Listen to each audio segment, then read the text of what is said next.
next generation of rocket scientists. Thank you. Thank you, Thad. And thanks for letting us use your facility, which is a phenomenal resource. And now, without any further ado, Generation of rocket I'm scientists. going to thank you, Thad. Thanks for letting us use your facility, which is a phenomenal resource. And now, without any further ado, Generation of rocket I'm scientists. going to thank you, Thad. Thanks for letting us use your facility, which is a phenomenal resource.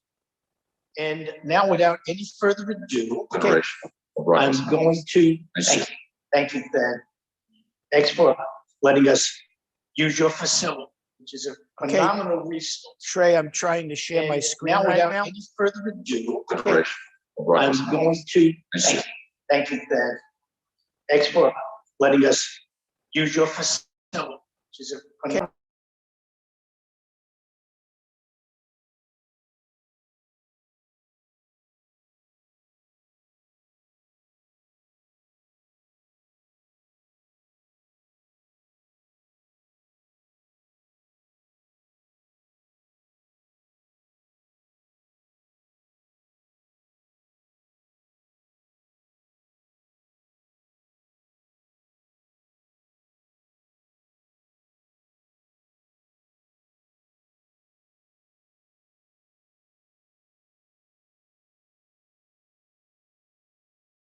All right, thank you. And I think we're ready to begin the program. I'm going to go to slideshow. And like we said, we're all right. Thank you. And we have a tremendous to begin the program. I'm going to go to slideshow. And like we said, we're all right. Thank you. And we have a tremendous to begin the program. I'm going to go to slideshow.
Form specializing in cybersecurity.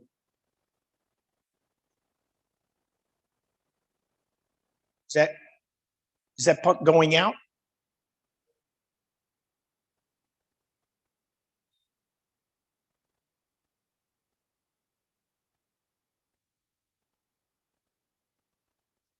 Good to go. Okay. These are some of our other partnering organizations. Siemens.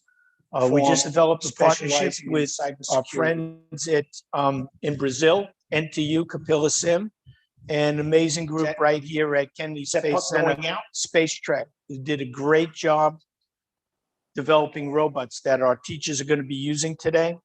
You're going to be hearing from folks from OneGrow, Zero Learn, and these are just some of our other partnering organizations.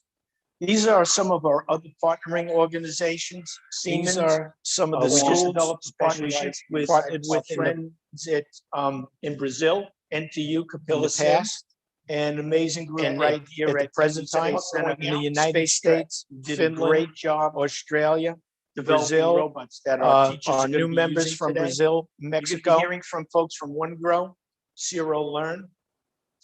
And I think we're still battling feedback issues here. These are some of our other partnering organizations. Siemens are some of the. It's going to take about 5 minutes, and we're going to fix this. it in Brazil, NTU Capilla Pass, an amazing group right here at present time in the United States. Did a great job. Australia, Brazil, robots that our teachers are new members from Brazil, Mexico. Hearing from folks from One Grow.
Testing, testing, testing. One. Is that working now? Okay. Ready to roll?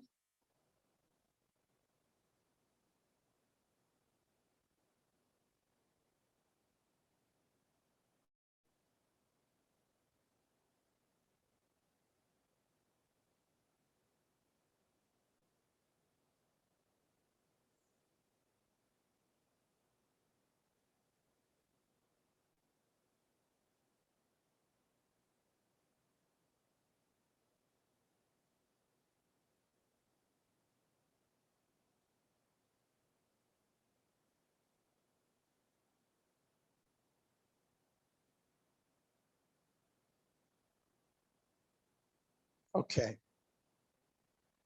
Okay, can you hear me? All right. Do this one more time. We seem to have it all straightened out, hopefully. Next on the agenda, what I'd like to talk about is give you a little bit of an introduction of the ICED methodology. Okay, this program is designed to just be a day and a half to just give some of the educators an idea of what the program is, with the hopes that before school starts, we will host 1-week workshops around the world to educate the educators and help them create curriculum for next year. Okay.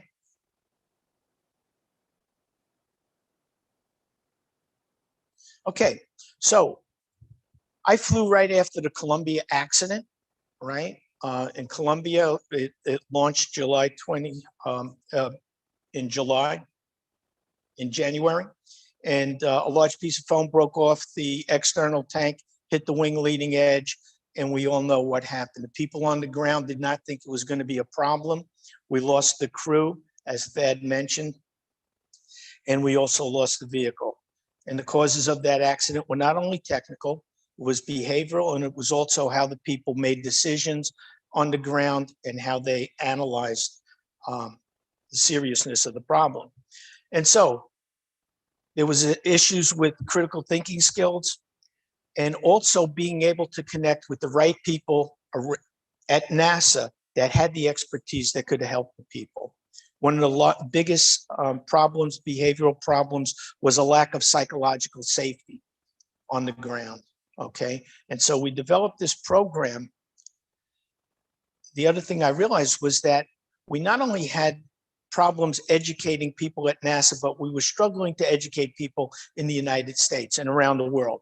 Even though the United States spends a tremendous amount of money, we were not seeing the results in the students, okay, as they would take these national tests. And why was this? We believe it's because a lot of these programs, and this is just programs in computer science, all around the world, these kids are going to these amazing programs, but there was no linkage. There was no integration of these programs. The educators were not able to scaffold what was being taught and guide the students in these programs. When we look at the STEM pipeline, right, what we find is that we lose about 80% of the students by the 7th grade. They lose interest in STEM. And why is this? And by freshman year in college, we're left with only 9% of the students declare a STEM major. And by sophomore year, by junior year, it's reduced to like 4.5%. And why is this? I really believe that's because these students, even though they're gifted and love STEM, love science and engineering, in freshman year, they're not seeing that connection between these very difficult math courses and science courses and where their passion is. Yet, we know that students love to be gamers, and so they choose gaming, and there's a reason for that. They want to be part of something bigger than themselves. And so when I thought about this, and I thought about what NASA has to offer, I really believe we could solve all three of these problems. And so the EPIC Challenge program was developed in order to help motivate students, inspire students in learning the STEM subjects. We're also looking at making the pedagogy engaging, right? So we're looking at active learning, phenomenon-based learning, and also problem-based learning. And when you look at the problems that NASA has in the space program, we have these amazing multidisciplinary problems, and we need to teach young students and even old students how to think critically, how to work together on teams, and how to be creative in how they solve these problems. So we developed this methodology. It's called ICED. And so these are the different phases of that program. The first phase is knowledge capture.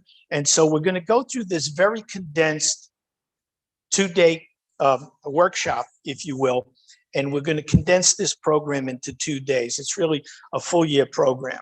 And so the first phase is knowledge capture. We immerse the students in the problem. We teach them everything they need to know about the problem with subject matter experts. We teach them how to search for information, how to share that information with other members on their team. So it's all about team building and getting the students to work together in teams. The next phase is creative concept generation. That's where we teach the students skills so that individually all students are creative, right? But we want to teach them how to raise the collective creativity of their teams. Okay, so we do things like biologically inspired design. You're going to be hearing from Professor Sven Berlin at Penn State, teaches trees, the theory of inventive problem solving, teach them to generate really innovative out-of-the-box ideas. And then we teach them how to evaluate those ideas. The last phase is how they rapidly mature those ideas by what we call rapid concept development, okay? And so we rapidly teach them how to fail smart, fast, small, cheap, early and often, how to learn by going out there, testing their theories, testing their ideas in a laboratory. And when you look in the upper right, you know, this is not only for students, but most companies fail in the conceptual design phase. A lot of companies select one design very early on, and they proceed to try to develop that concept, and they run into trouble downstream.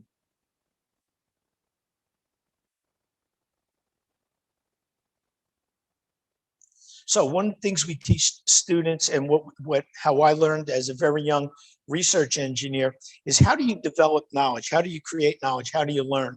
And so typically what scientists do, they observe what's happening in nature, and we develop some mathematical model or some analytical model to represent what we think we're seeing in nature. And then we verify that analysis by going and creating a laboratory experiment, an intelligent experiment, to test out those theories, right? And the double-ended arrow basically means that many times our assumptions in our analysis might be incorrect, incomplete, and so they don't correlate well with our experiments. But once we test all these different ideas, test to failure, lots of different parameters, and our analysis is accurate, then we can move to what we call the design phase. Okay, and that's what you're going to be seeing when we run this program. We have a simulation phase, and then we have the actual experiments with the robot, right? You use the simulation phase to basically test that design space, test your theories, test your ideas, and then when you come up with a good strategy or a theory, then you go back in the laboratory and you conduct an experiment, okay? You do a complete circle. The other thing we test our students and also our young NASA engineers is the building block approach, right? We teach them how to fail smart, fast, small, cheap, early and often. And very early on, you test in the laboratory your ideas very simply and inexpensively in test. And so this is just an idea of that we had for a reusable cryogenic tank many years ago. It was a composite honeycomb core that was evacuated, a sandwich core. And we tested many ideas for evacuating this honeycomb core in the laboratory. We saw it was almost impossible to create a vacuum. And, but yet what happened was when the actual program went down the path of selecting a full-scale design, they chose this very complicated multi-lobe tank made out of composite materials, and they missed a critical failure mechanism very early on. They did not understand that that honeycomb core would not maintain a vacuum. Liquid hydrogen and gas would basically pump into the honeycomb core, and then when that honeycomb got heated up, the gas evaporated, and the high pressure within those honeycomb cells basically blew the composite sandwich panel apart. When this happens late in the design program, it can cancel the entire program. And so that X-33 program, where we were trying to build a reusable reentry vehicle, a reusable launch vehicle, was totally canceled because of that one failure. So we started this program, we started developing the methodology and creating a curriculum, and we exercised these ideas very early on, right after the Columbia accident, trying to understand what caused the accident, right? How that foam basically impacted the wing leading edge. Then when I was chosen to eventually fly, right, we were looking at ways to actually repair a hole in the wing leading edge so that when we flew, if debris hit our wing, 2 astronauts would go out and do a spacewalk to fix the wing leading edge. And you'll hear a little bit about that later in the program.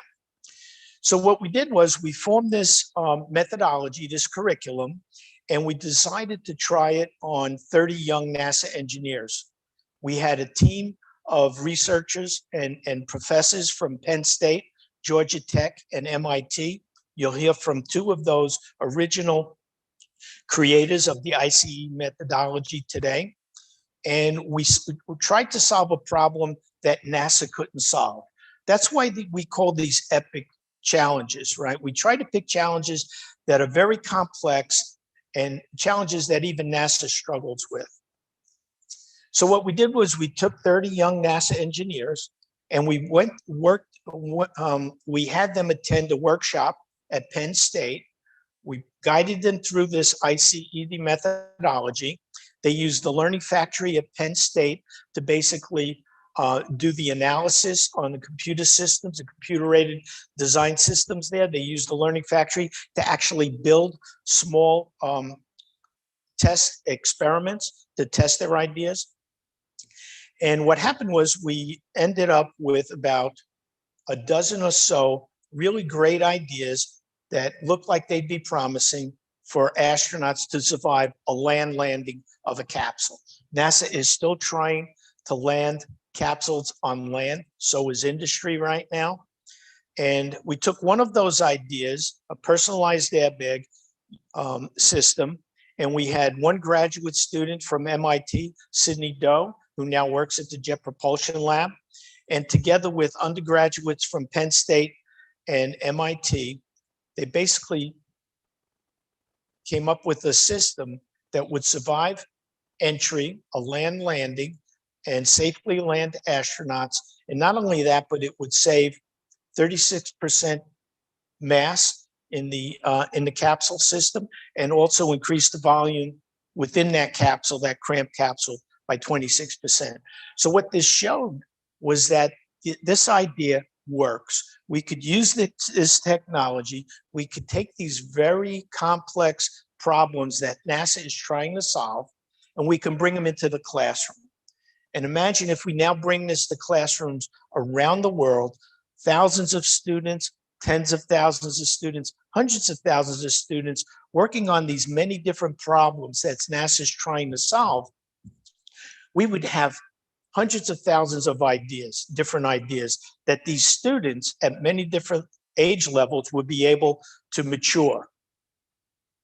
So this is the layout of the methodology. It really isn't linear. It doesn't just go in a linear fashion from problem definition to concept evaluation, right? Along that path, your students are immersed in the problem, and they're learning about that problem as they're continuing to learn other skills that they're going to need in order to solve the problem. One of the critical skills is, how do they research the problem as a team? How do they search online effectively, not only for content, but also for subject matter experts around the world?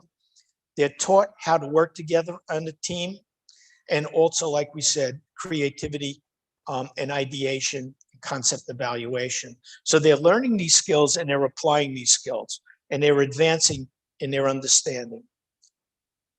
So why do we pick an epic challenge? We talked about it a little bit. What is an epic challenge? And there are many challenges out there, and why is that important? I really believe the epic challenge, the more difficult the problem, the more it motivates students to be creative in how they solve the problem. It gives them a license to try things and fail. So the ICE methodology is all about trying things and failing, and also learning from failure, okay?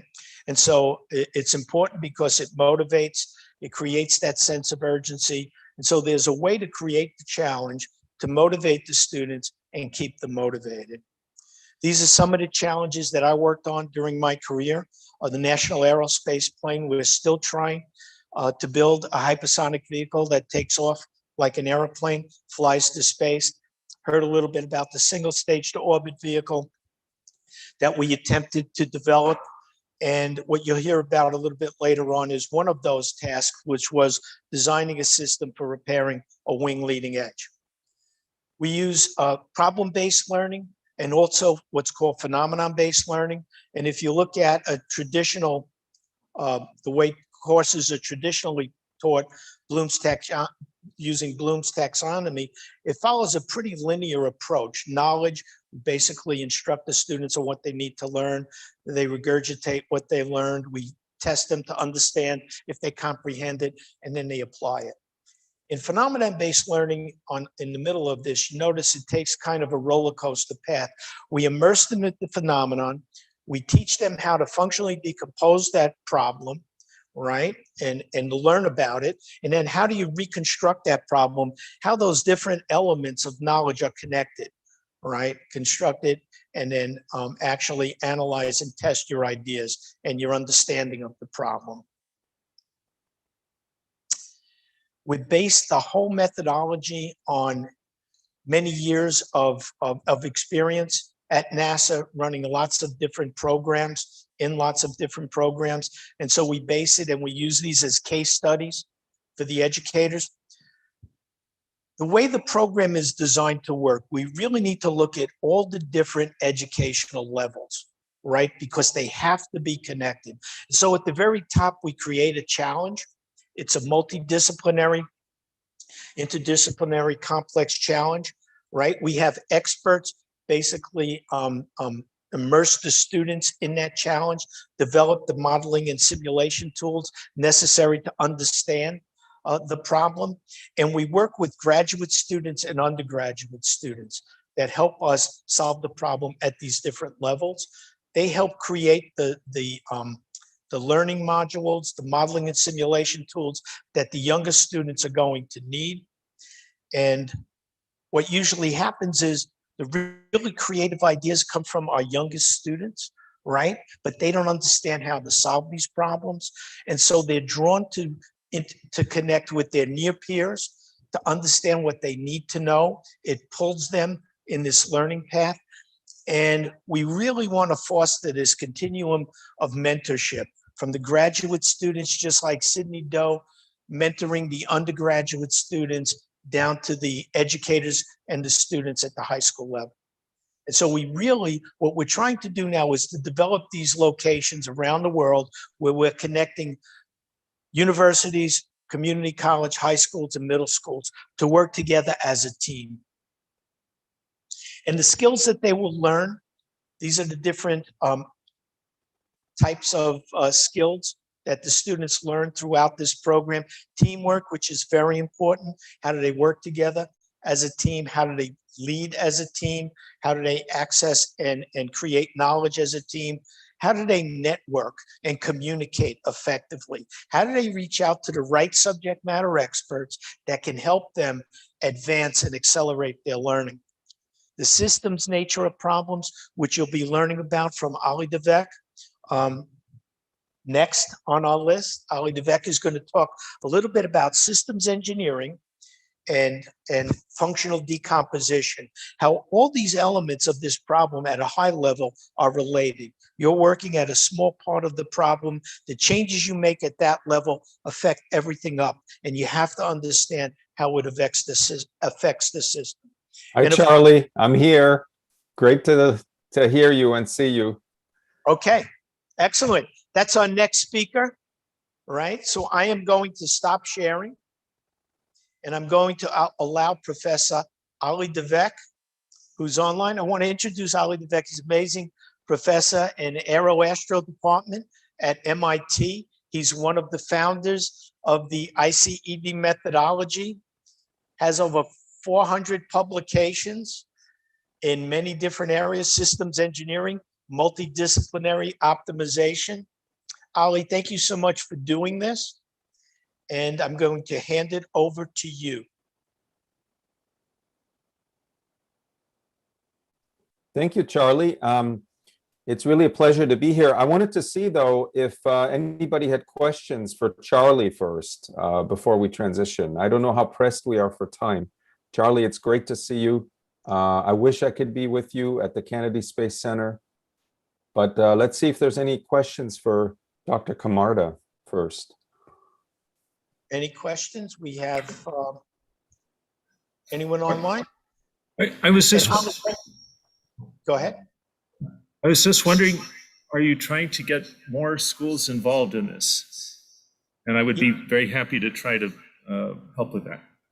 Yes, absolutely. That's Eric Paul, who teaches out of Bergen Academy. Eric, thanks for joining us. We have a satellite team at Bergen Academy that's going to be working on this challenge with us. And absolutely, we would like to get as many schools as possible ready to join forces in local areas with universities. That's our team in New Jersey.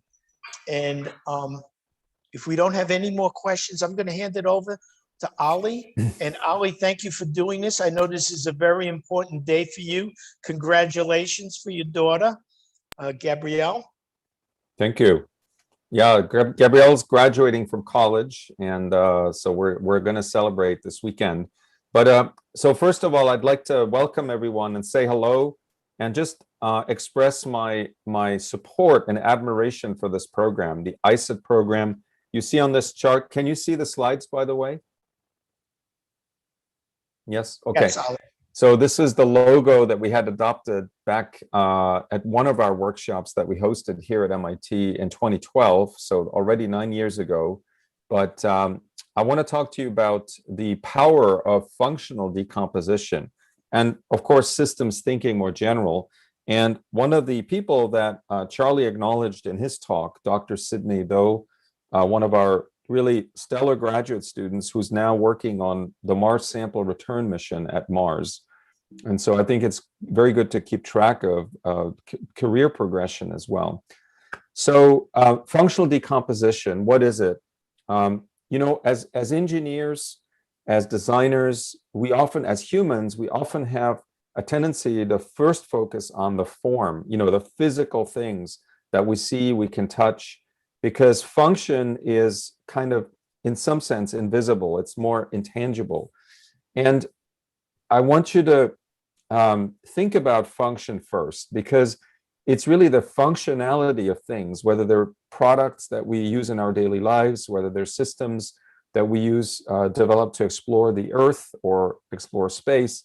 It's really the functionality that we want to think about. And there's often many different ways, different elements of form to satisfy the same function. So functional decomposition is a way it's a method for designing complex systems where we first focus on the function and then break it down to sub-functions. So let me try to explain how functional decomposition works and how powerful it really is. So first of all, we're talking about systems here. What are systems? Systems are sets of entities that can interact with each other to accomplish a function that could not be accomplished if we just have the sum of the functions of the individual entities alone. And the word that we use in system architecture for this is emergence. So the higher level functionality emerges out of the entities' interactions at the lower level. And emergence is really magical in a sense. The key concepts here, the key words are form. What is form? It's the physical or informational embodiment of the entities of the system. The function is what the system or the entities does, the actions acting on form. And then finally, concept. What is concept? It's the mapping from function to form at various levels of decomposition. And I want to just give you this as an example of emergence. So an element of form is a beam. Okay, let's think about a beam. It has the ability to carry forces and torques and so forth. And we're going to have an input force on the left and we have an output force on the right. What is the function of the beam? Would anybody try to give an answer? What is the function of a beam?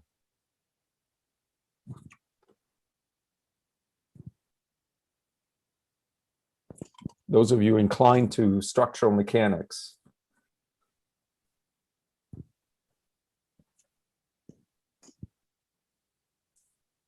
Anybody have a suggestion?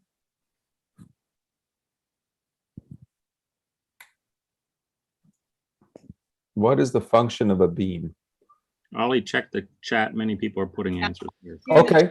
Could somebody read the chat for me? Because I have a little trouble seeing it right now. Yeah, yes. A one is to transfer torque, Ollie.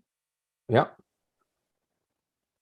Yeah, that's basically right. So it's basically transferring the bending moment, carrying a bending moment. And then let's look at a support, also sometimes known as a pivot. What is the function of a pivot? A pivot allows for rotation, but suppresses translation. Now let's put the two together.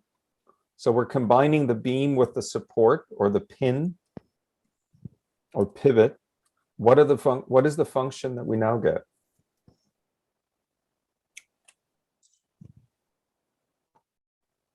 So what you're looking at is what we call a lever typically, but the emergent function is amplification of force. So think about that. We've created, the lever is there to amplify force, and that functionality emerges from the fundamental building blocks. And that's how engineering works, of course, for much more complex things, as we'll see. So the structure enables, but the emergence happens from functional interactions. So let's take a look at some examples. And one of the key pedagogical things that we need to reinforce, whether that's at the doctoral level, at the graduate level, in high school, even in middle school, and perhaps even in elementary school, is this clean separation of form and function. It seems obvious, but it's so foundational for design engineering, for system architecture, for the work that we do in this program. So if you think about a factory, that's the form. What is the function?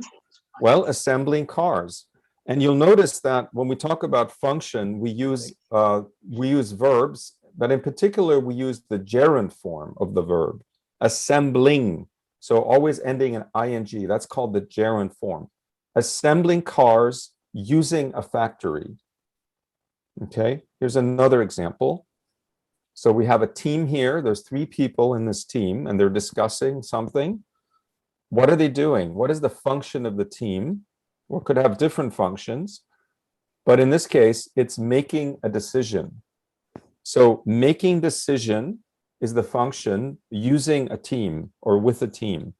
And you'll also notice that the benefit comes always, always, always from the function. And the cost is always incurred by the form, the elements of form. One more example, this is from our own bodies, from biology.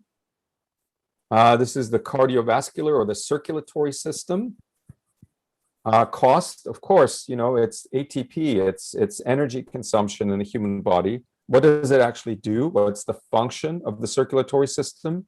Fundamentally, it's to supply oxygen to our cells. Supplying oxygen using the circulatory system. Okay, so hopefully that the central importance of emergence in system design cannot be overstated.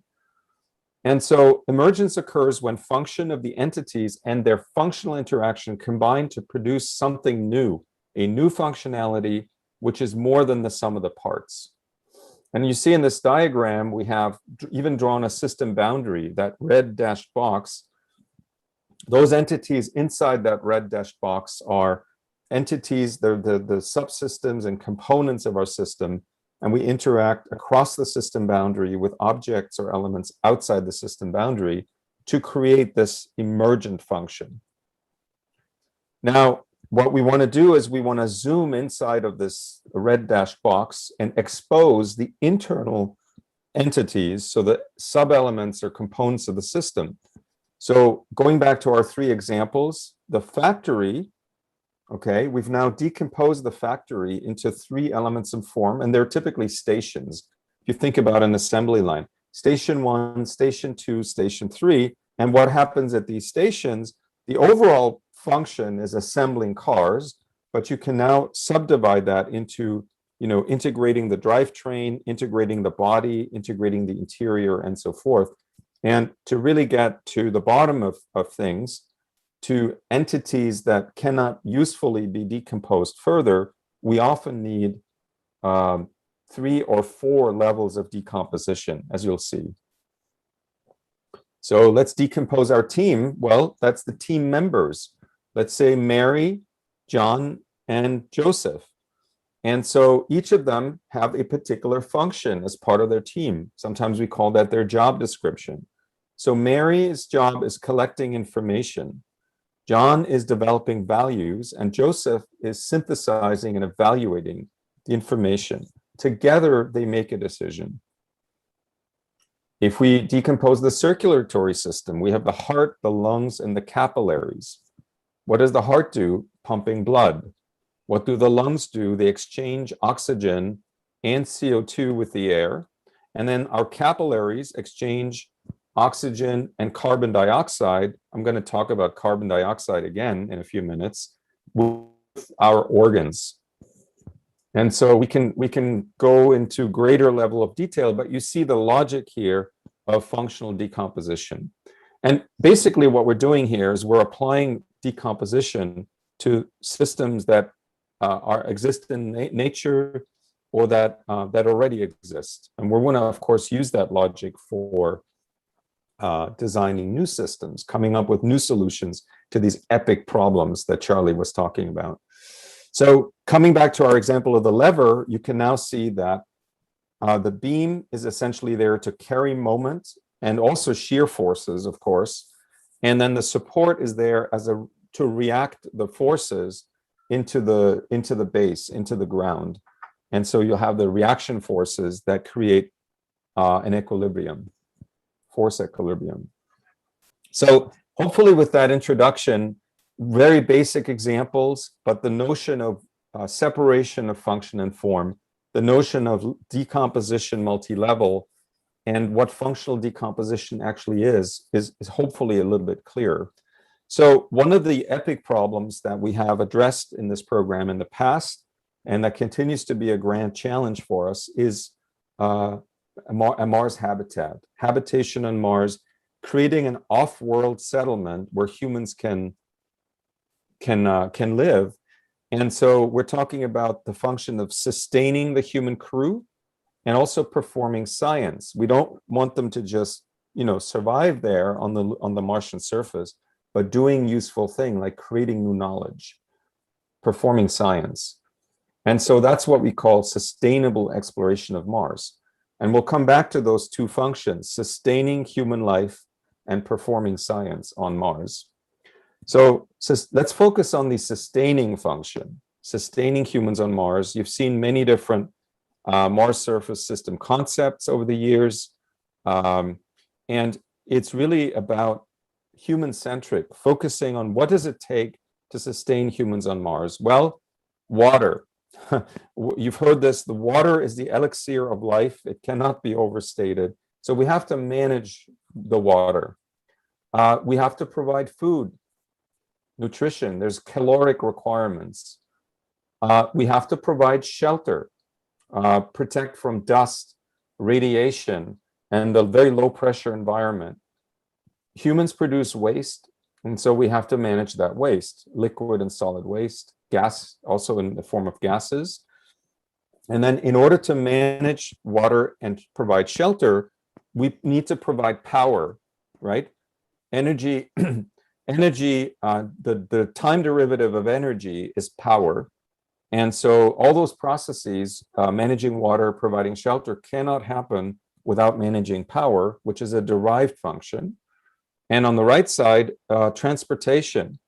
You see on this picture, there's a pressurized rover, there's astronauts performing extravehicular activities or EVA. So transportation functions are also critical.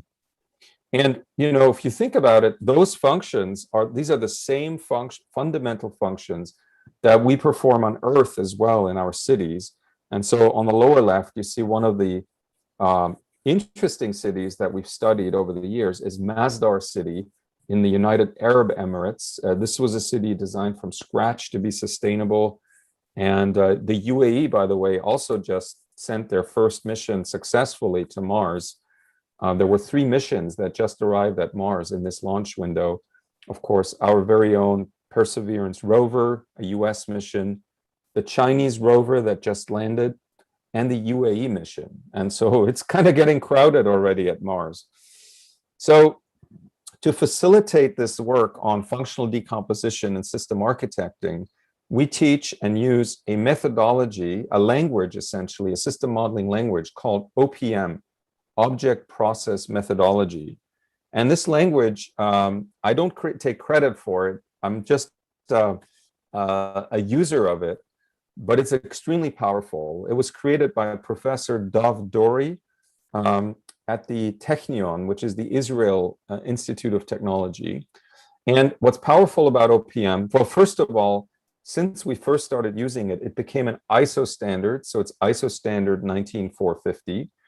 And let me put in the chat, those of you that just want to play around with it, I'm going to put a link for you in the chat to the sandbox for OPM. So you can just play around with it. You can't save a model, but you can create one and create a screenshot of it. So if you want to go there and just see what it looks like, there's a really nice cloud-based tool for it. And so it has a graphical and a verbal method to distinguish form and function and develop system models. And it's based on the idea that everything in the world is a thing, either an object or a process. So objects are the elements of form, and processes transform the state of the objects. So we talked about humans, that we need to nourish them. So the object in this case is the human, the process is nourishing, and the state that is being changed is changing the human from being in a state of being hungry to a state of being nourished or satiated. And so you can see in a graphical form, the object human its state is being transformed from hungry to satiated by the process of nourishing. We can hide the details of the state transformations and just talking about effect links. That's a bidirectional arrow. And we can just suppress the representation of the objects and talk about nourishing humans if we want to keep it really simple. But what is a function? A function primarily is a process acting on an object to either create or destroy the object or consume the object, or more frequently, to change its state one or more states. And so in object process methodology, we have different types of links. We have structural links, which are links between objects. And some of this gets a bit abstract, but I found honestly that anybody can learn this. A middle school student can learn this. A high school student can learn this. It's very, very helpful to clarify the thinking. So structural links are decomposition. So a human can be decomposed into a head, a torso, and limbs. Exhibition links, which are attribute links, essentially. So a human can be described by their gender, their height, their weight. Specialization, which is a variant of. So a human can be specialized, can be an infant or an adult. And then instantiation, John, Mary, are two instances of humans. And these are, you recognize some of these are in computer science, concepts like inheritance, decomposition, exhibition. These are very important types of relationships between objects. And then procedural links, these are foundational links. The consumption links means an object is being consumed by the process. A resultee link means that a new object was created out of the process. So the arrow points out of the process into the object, like producing metabolic energy as a result of the nourishing process. Instrument links, like a means of transportation, a pressurized rover, like you just saw in that picture, is an instrument of the process of exploring. And then we have agents, so-called agents. So the humans in this case are the agent of the exploring process. That's this link with looks like a lollipop filled in. And then we have invocation links, which are links between processes, where executing one process invokes another process, meaning creates a need for another process, which is a kind of functional relationship. So I'm going to use this to show you how we can use functional decomposition to think about, say, for example, keeping humans on Mars alive in a really systematic way. So the first two, the consommé and the resultee link, really talk about function. And when we think about how that function gets fulfilled, how it's enabled, it's the instrument and the agent link that become crucial because you're assigning the concept. So the steps for doing functional decomposition of a problem are that you first always need to have a problem statement. And I think, Charlie, you spend a lot of time on this. Every year, every time a new EPIC challenge is launched, significant amount of time is chosen on the problem statement itself to make sure it really is not a trivial statement. It's a challenging statement, but it's not utopian either. So in this case, sustainable human exploration of Mars. Then the second step is to assign a concept. In this case, we're assigning the concept of using a habitable space to accomplish the function of sustaining humans.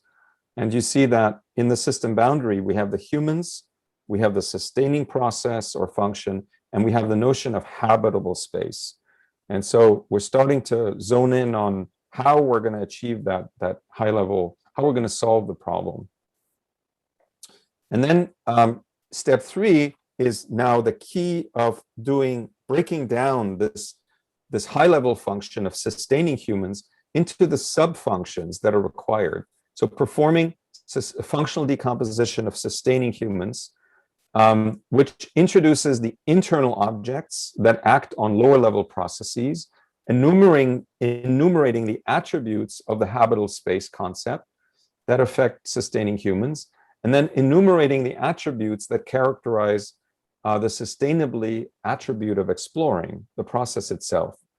And so we're going to now start breaking things down into greater levels of detail. So the habitable space itself, with the attribute link, can be described by its volume, its shape, its internal arrangement, or what material are you using for the walls.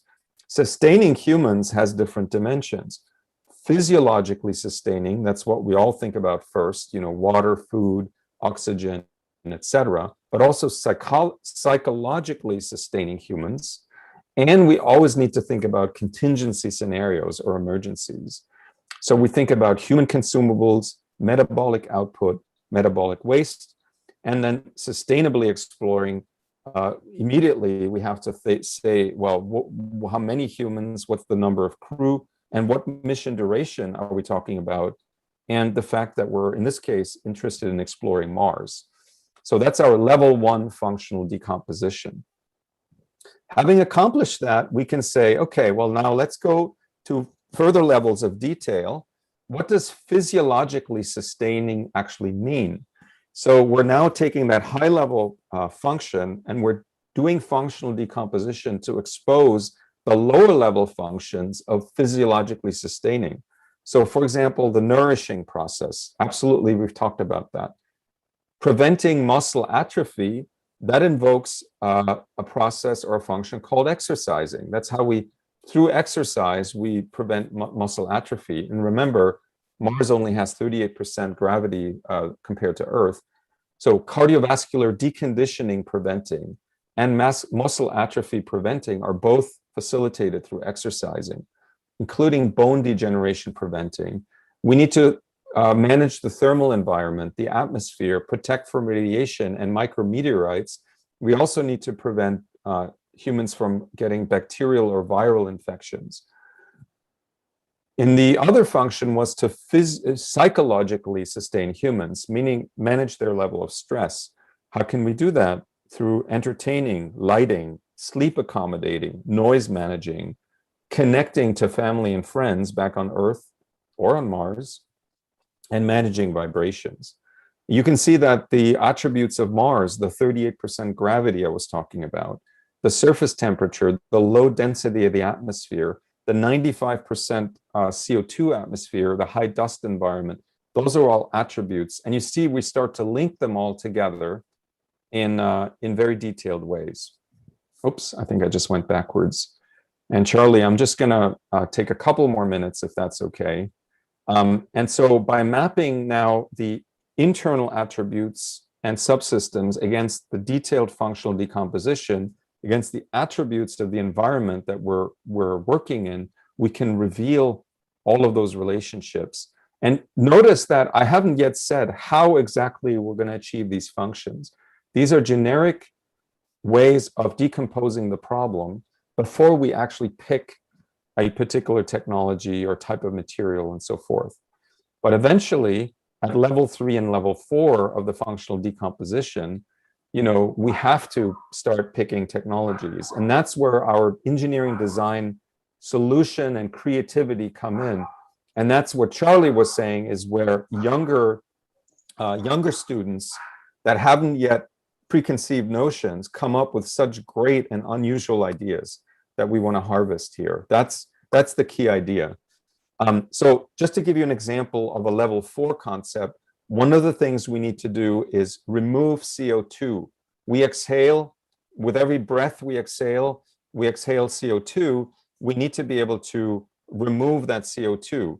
Now we can do it in different ways. We can do it physico-chemically through adsorption and desorption, or we can use it with plants, by growing plants who basically perform photosynthesis and does the CO2 removal bioregeneratively. Two different ideas, two different concepts, same high-level function, CO2 removing. Okay, so the first one is a kind of one-to-one concept. Plants, of course, are a cross-functional concept. And so the other thing I will say, which is really cool in this ISET approach, is the parallels to curriculum planning. So all of those things we've talked about, understanding human physiology in space, heat transfer, chemistry, fluid dynamics, structural engineering, all of those key concepts require knowledge. There's governing equations, there's key principles behind it that can be taught at every level. You can teach heat transfer to a middle school student. You can teach heat transfer to a high school student, but you have to find the right level of detail and abstraction. So heat transfer through convection, that's when you get into thermodynamics. That's when you get into the building blocks of fluid dynamics. And that's where we can also connect to great resources like Khan Academy, for example, which is still used a lot and continues to grow. And so you see that by taking these high-level challenging and doing the functional decomposition, we can now start mapping it to concepts that you can learn in detail with exercises and also exercise your creativity. So Charlie, I know I'm running out of time. We're kind of on a compressed timeline here. I just wanted to show you something really cool that happened in the last month. And since we talked about Mars, we talked about CO2, we're very proud at MIT to be working with NASA on the first ever demonstration of in situ resource utilization on another world. The MOXIE experiment on the Mars Perseverance rover has successfully demonstrated already in a couple of test sessions that we can actually producing oxygen on Mars by splitting the carbon dioxide molecules using a process called solid oxide electrolysis. This is on this chart, the MOXIE experiment. It's roughly the size of a shoebox. You can see it sits on the starboard side of MOXIE, and we've already produced very, very high, in the high 90s% pure oxygen on Mars using this approach. That's new. In 2012, that was just a hope we had. We have done it. And the idea for doing this came exactly out of this kind of process of system engineering and functional decomposition. So to summarize, we've talked about system, form, function, and concept, the power of emergence through functional interactions, the fact that the benefit of our systems comes from the function, but the cost accumulates in the form. Systems analysis maps from form to function. System architecting goes from function to form. And functional decomposition of the Mars habitation problem, as an example, can guide idea conception or idea generation and engineering development. Thank you very much. Ollie, can you hear me, Ollie? Perfectly. I thought that was amazing, and it's a phenomenal lead into some of the lectures and that we're going to be having a little bit later on. I know you have to rush, Ollie, and for our educators online, if they have questions, we will assimilate those questions and we will get back with you. You have a wonderful day today. Congratulations to your daughter. I know you're going to enjoy the event. Thank you very much, Charlie. And the slides will be made available to you that I showed. Any questions you have, please send them along through Charlie, and try out the OPM sandbox. So good luck, and look forward to working with you again as part of this program. Great. Thank you, Ollie. Okay. Now we are on time practically. This is phenomenal. We're ready for our lunch break. And do we have our next speaker? Our next speaker, who is that? Is that Chris Zachney? Yeah. Hey, Charlie, can you hear me? Hey, you got a great background there, Chris. Looking great. Another great friend.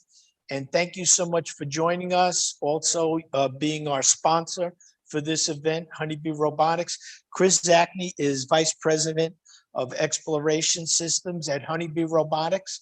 I met him when I was teaching students, high school students in the New York area. And I realized that, wow, these guys are building robots that are going to go to Mars in Manhattan.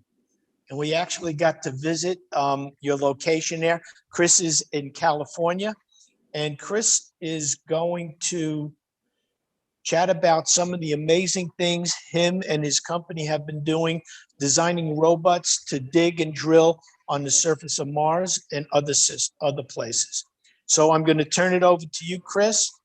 You have the floor for a complete hour. Take your time. Awesome. Thanks so much, Charlie. And thank you for invitation.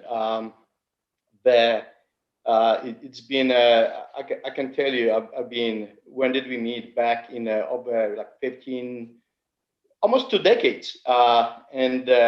So, since then, we had a lot of PowerPoint slides and things like this. And, time flies. And now I can show you some of the beautiful hardware we're developing and also some of the missions we are part of. But before I start talking about exploration, I want to give you a glimpse of of a company that sort of Charlie mentioned earlier. We started in Manhattan, right on 34th Street and 9th Avenue. So this was our office for a decade. Prior to that, Little Italy. And at one stage of a decade ago, we decided to venture west. I moved to Los Angeles and started the Altadena office, and my colleague moved to Denver to start the Longmont office. Since then, we have grown, and we are close to 300 employees. So when I met Charlie, we were 30 people, and now we are 10 times bigger. So things definitely improving in terms of space exploration and funding for space. So we have two divisions: motion control in Longmont and the exploration systems in Altadena. The exploration systems, what do we do? Well, we design these so-called space mining robots. Robots that go out to space and we touch the soil. They drill, they dig for two purposes. The first one is to sustain human presence, so for in situ resource utilization. And the prior speaker mentioned MOXIE, so this is the first step in the ISRU. And another reason for building space mining robots is to find life in our solar system. So we call it Touch Life. And pretty much all the systems that we're building fall into these two categories: Touch Life or Mind the Sky. Pictured on the bottom are the missions we are involved with. So here you have a Dragonfly. We're building mining system that will capture Titan material at 94 Kelvin ice and deliver to the instruments. We have few things on the Perseverance rover. But the blue asterisk is something that I'll talk about more. So that's Viper rover that will explore the moon in a few years. We are also building tools for astronauts. All these power tools to drill down, a couple of meters, capture regolith core, capture rock samples, perform geotechnical studies, and so on. And the far right is Phobos. We are building mining system that will grab material from Phobos, and obviously, Phobos captures a lot of Martian materials as well. So it's not going to be just Phobos material; it will also be Martian material. So we'll capture this material and return back and to Earth. And this is part of the actually Japanese mission called Martian Moons Exploration that will launch in 2004. And at the same time, as we go through the missions, we also have a funnel of around 30, 40 R&D projects. And these projects are the technology is slowly being maturated until they become mature enough to be infused into flight mission. And the blue asterisk over here is Redwater. This is ISRU system, and I'll talk about it. What you see here is so it looks like a Darth Vader hat, but it's a pneumatic sampler for a comet sample return mission called CESAR, with a goal of bringing at least 100 grams of comet material. Then right over here with another blue asterisk, we have Cryobot, and Slush. This is the nuclear-powered drill that will penetrate through Europa ice and get down to the oceans and do exploration and hopefully find life. So, exciting stuff. If you ever in Los Angeles, please look me up and I'll give you a tour. We open June 15th, entire California opens. That's my sort of office. This picture is actually pretty old. We are over 100 people right now. The gambit of engineering disciplines. Most of these 100 people are pretty much engineers, and we also have PM and mission purchasing, administration, and so on. We not just do on-lab engineering. We also go out to the field, and the slides that I'll show you will give you a glimpse of a field experience. And the field experience is extremely important because we get to see how the hardware performs in its natural setting, as opposed to perfect laboratory setting, and it's very, very different. The building on the right-hand side, it used to be Walmart, one of these neighborhood Walmarts a couple of years ago. We took it over, got renovated it, and designed it to build robots. We spent probably 6 months planning out all the aspects of what we do to make sure that facilities will support it. So we have area that's extremely dirty. You go in, it's a geotechnical lab. You go in, it's dust all over you. And then we have area that's extremely pristine clean. So you have this person standing in a gown with goggles, with masks, and that's pre-COVID. All right, that's pre-COVID, and it's sitting inside a clean room, and just behind this person you have so-called vacuum oven. This is where we cook our hardware at 350 centigrade, and then using sterilized tools assemble it. It's so clean. There are few things that are cleaner than the hardware that we put in this particular facility. All right, let's talk about, first, I'm gonna give you 3 sort of chapters about 3 different technologies. And the first one is gonna focus on searching for water on the moon. As you know, moon has water, and it's not just water, it's also carbon dioxide, carbon monoxide, ammonia. So if you sort of take water or volatiles from a moon and you try to drink it, it's a poison, right? It's poison. You have to really clean it up. So how did the water got there? Well, there are a couple of theories, but the obvious ones is comets and asteroids. And some folks think that asteroids was main source of water on the moon. And water got in, and then water molecules would hop on the surface of the moon during day-night cycles. And every so often, one of the molecules would hop into what we call PSR, or permanently shallow regions. Those regions are in the North Pole and in the South Pole, in a deep craters. So when sun is shining, these craters are so deep and they're in both north and south that no light is getting inside. And temperature inside those PSRs goes down to around 40 Kelvin. In fact, this PSR is one of the coldest, if not the coldest, region in our solar system. Comets don't go down to 40 Kelvin. Titan, by Saturn is around 94 Kelvin, and PSR so close to the moon, to the sun, yet it's the coldest place on Earth, in the solar system, just because the sun is not reaching it.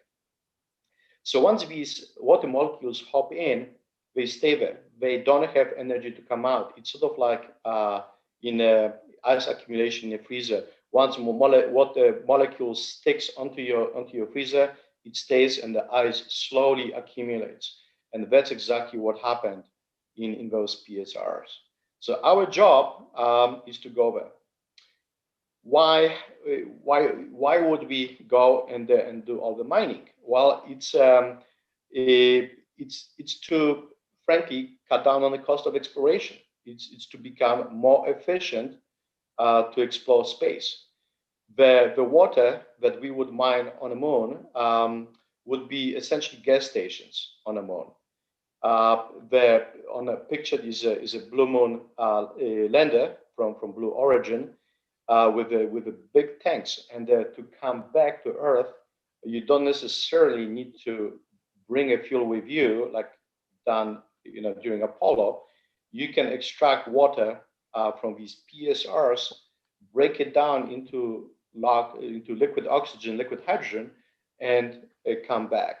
The same water can be used to sustain human presence on the surface of the moon. So it's essentially cost driven, making sure that our exploration is as efficient as it can be. Very first mission that will go and touch this icy soil is called Viper. It's essentially a resource prospector mission. It will drive for 100 days, and there are a few instances where it's going to be actually pitch black at night. It has several instruments. Neutron spectrometer is mounted right in front. Neutron spectrometer sniffs for water, for hydrogen, and hydrogen is a proxy for water. So it drives around and sniffs. And if it sees high concentration of hydrogen, we'll stop and we'll deploy the drilling system. The job of a drill is to go at least 1 meter down and bring chips to the surface for analysis by two other instruments. The first one is called near infrared spectrometer, or NIRVAS. Its job is to look for the content of volatiles and also mineral content. And then we have mass spectrometer, or M-Solar, that's looking for different volatiles, whether it's water or whether it's CO, CO2, and so on. And at the end of the day, you can see there is a temperature map on the bottom right-hand side. There are similar maps with water concentration, but the pixels are very, very big, of the order of kilometers. So idea is to do exploration in a micro scale. Look at what's a spatial resolution, at the very low spatial resolution of three-dimensional spatial resolution, going meter down and a couple of kilometers across. This is our drill, and right now, as we speak, we have a hardware coming into our lab where we're going to assemble this entire drilling system. It has it's a 1 meter system, but entire length from the top to the bottom is around 1.5 meters. It has rotor percussive drill head right on top. It's a hammer drill. It's a percussive drill. And if you ever look out on the outside, look at the construction workers, they have these so-called pavement breakers, right? And they don't even push on this tool. The tool with the percussion that does all the work of breaking out concrete. And that's why we incorporated percussion into our drill. So if the ice or icy soil is extremely hard, and it's like hard as concrete, we're gonna turn on percussion. It's gonna go pick, pick, pick, and break up the material. And then the other important aspect is this auger with a screw. It's not a uniform. Right at the bottom, you have a bite section that has very shallow pitch and very, very deep. This is designed to capture the material. And as we capture the material and we pull the auger up, you can see the brush that brushes off material onto the so-called cutting stone. It took quite a bit to develop this system. We actually started lunar drill development back in 2004, and the funding would come on and off. So it's a really a career to put something together like mining system. This is a close-up of a drill on the picture to the right-hand side with a brushing station. And we incorporating so-called a bite sampling routine. So we drill 10 centimeters, we pull out, we brush off material onto the cone to be analyzed by the two instruments, NIRVAS and the M-Solar. And then we go back, we capture another bite, we pull out and we dump it. The pictures at the bottom show the accumulation of these cones in 10 centimeter bites. And we did it for a reason. As you drill down, you don't want to put too much power into the subsurface. So going down and pulling out, dumping the cuttings, going down, pulling down, dumping the cuttings, it's more efficient way than going all the way down and excavate the cuttings for 1 meter length of auger onto the surface. Second, our requirement is to keep stratigraphy preserved. So we're preserving stratigraphy in those 10 centimeter bites. So we go down 10 centimeters, we pull out, and the 2 instruments, we analyze the sample from this 10 centimeters. So that's how we know how what lies below the surface. And as I mentioned, testing is really important, and analog testing is extremely important. We went to Antarctica. We went to a place called dry valleys of Antarctica. Those dry valleys, they call dry because no liquid water has been present. So all the water, you can see glacier, right? This white patch, it's a glacier.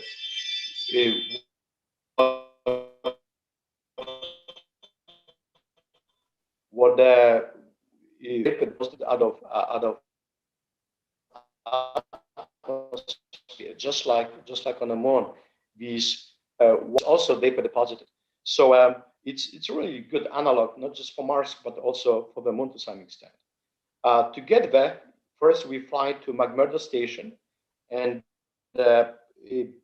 right in that bottom left-hand corner, this is Scott's house. Scott wintered over a couple of times, and all the supplies he left, they're still there. It's essentially a museum. It's well preserved. You fly in one of these airplanes, but you land on ice, and then you stick around in these buildings and facilities for 1 to 2 weeks to gather all your gear to make sure that you have everything: food, water, propane, plus your hardware that you want to test. And afterwards, you hop on a B-212 helicopters, and they drop you off. They never stop rotating. They drop you off, and they fly away. And then you're out there in the middle of nowhere, for a week, 2 weeks, a month at a time. So first thing is you need to establish a camp. So if the weather changes, you can actually hunker down and survive adverse weather conditions. And once all the supplies, everything is arranged, at that point you start doing what you're supposed to do, with science or drilling. In this case, we put our prototype drill, and you can see this glacier right over here. We put the prototype drill, and then we start drilling down in these so-called bites into the subsurface. And what we found is the top layer is relatively dry. It's probably 10 centimeters. And then below this, you hit ice cemented ground. And this ice cemented ground, it's just like ice cemented anywhere else, Alaska or East Coast in winter. Over here, it's vapor infused that created this ice cemented ground. In Alaska or on the East Coast or Canada in winter, it's the water coming down and refreezing. So end result is exactly the same, but the mechanism, how you got there, is different. So what we found is, as you drill down and you excavate this icy soil, if you keep it extremely cold, it behaves like sand, dry sand on the beach. It's only when you warm up, it's gonna start sticking and it turns into a mud and so on. So it's extremely important to make sure that you don't put heat into the subsurface during drilling. And we also have a temperature sensor right at the bed to measure temperature while we're drilling. And if temperature goes up a little bit, we stop, you pull out, we wait until things cool down, and we go back into the same hole, and then we carry on drilling. So it was just great experience. We found different drilling modes. We found different sampling modes. At the same time, we also had a lot of fun. It's absolutely pristine environment. It's beautiful. It's quiet. It's really adventure. It's really an adventure.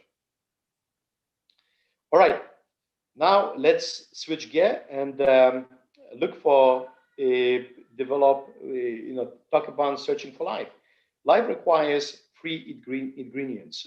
It's water, it's chemistry, and it's energy.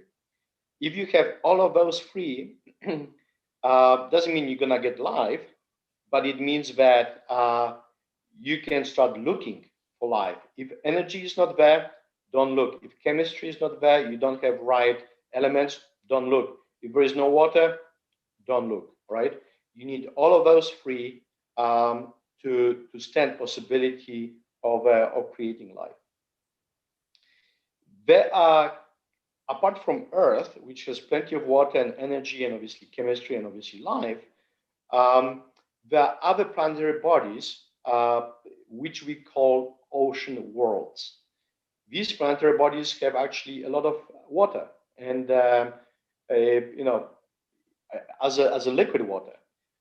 Europa, for example, is a size of our moon. It's the size of the moon, and right at the bottom I've got a table: moon, diameter of the moon, and diameter of Europa. You can see it's pretty much the same, but it has more water than our planet Earth. Okay, you can see these water bubbles. Can you imagine a planetary moon the size of our moon having more water than Earth?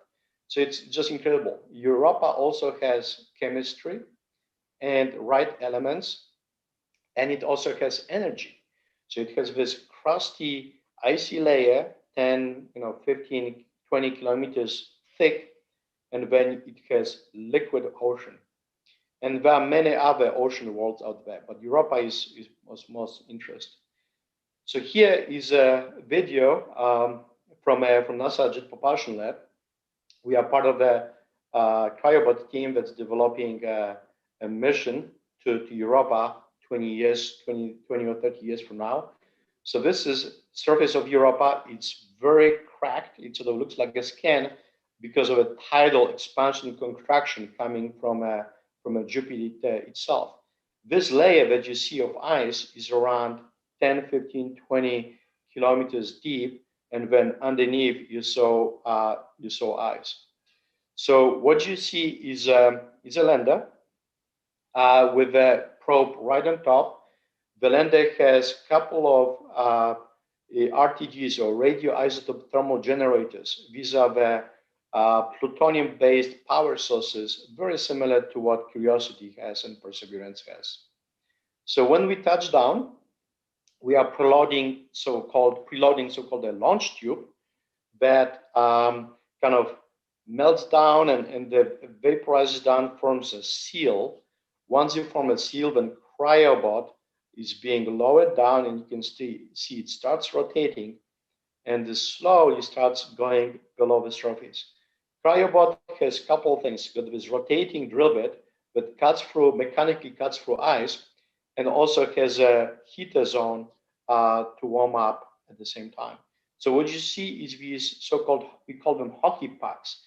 These are communication hockey pucks that send the data right through the column of ice to the lander. But all the data processing, all the instrumentations, analysis is done on board of the probe itself.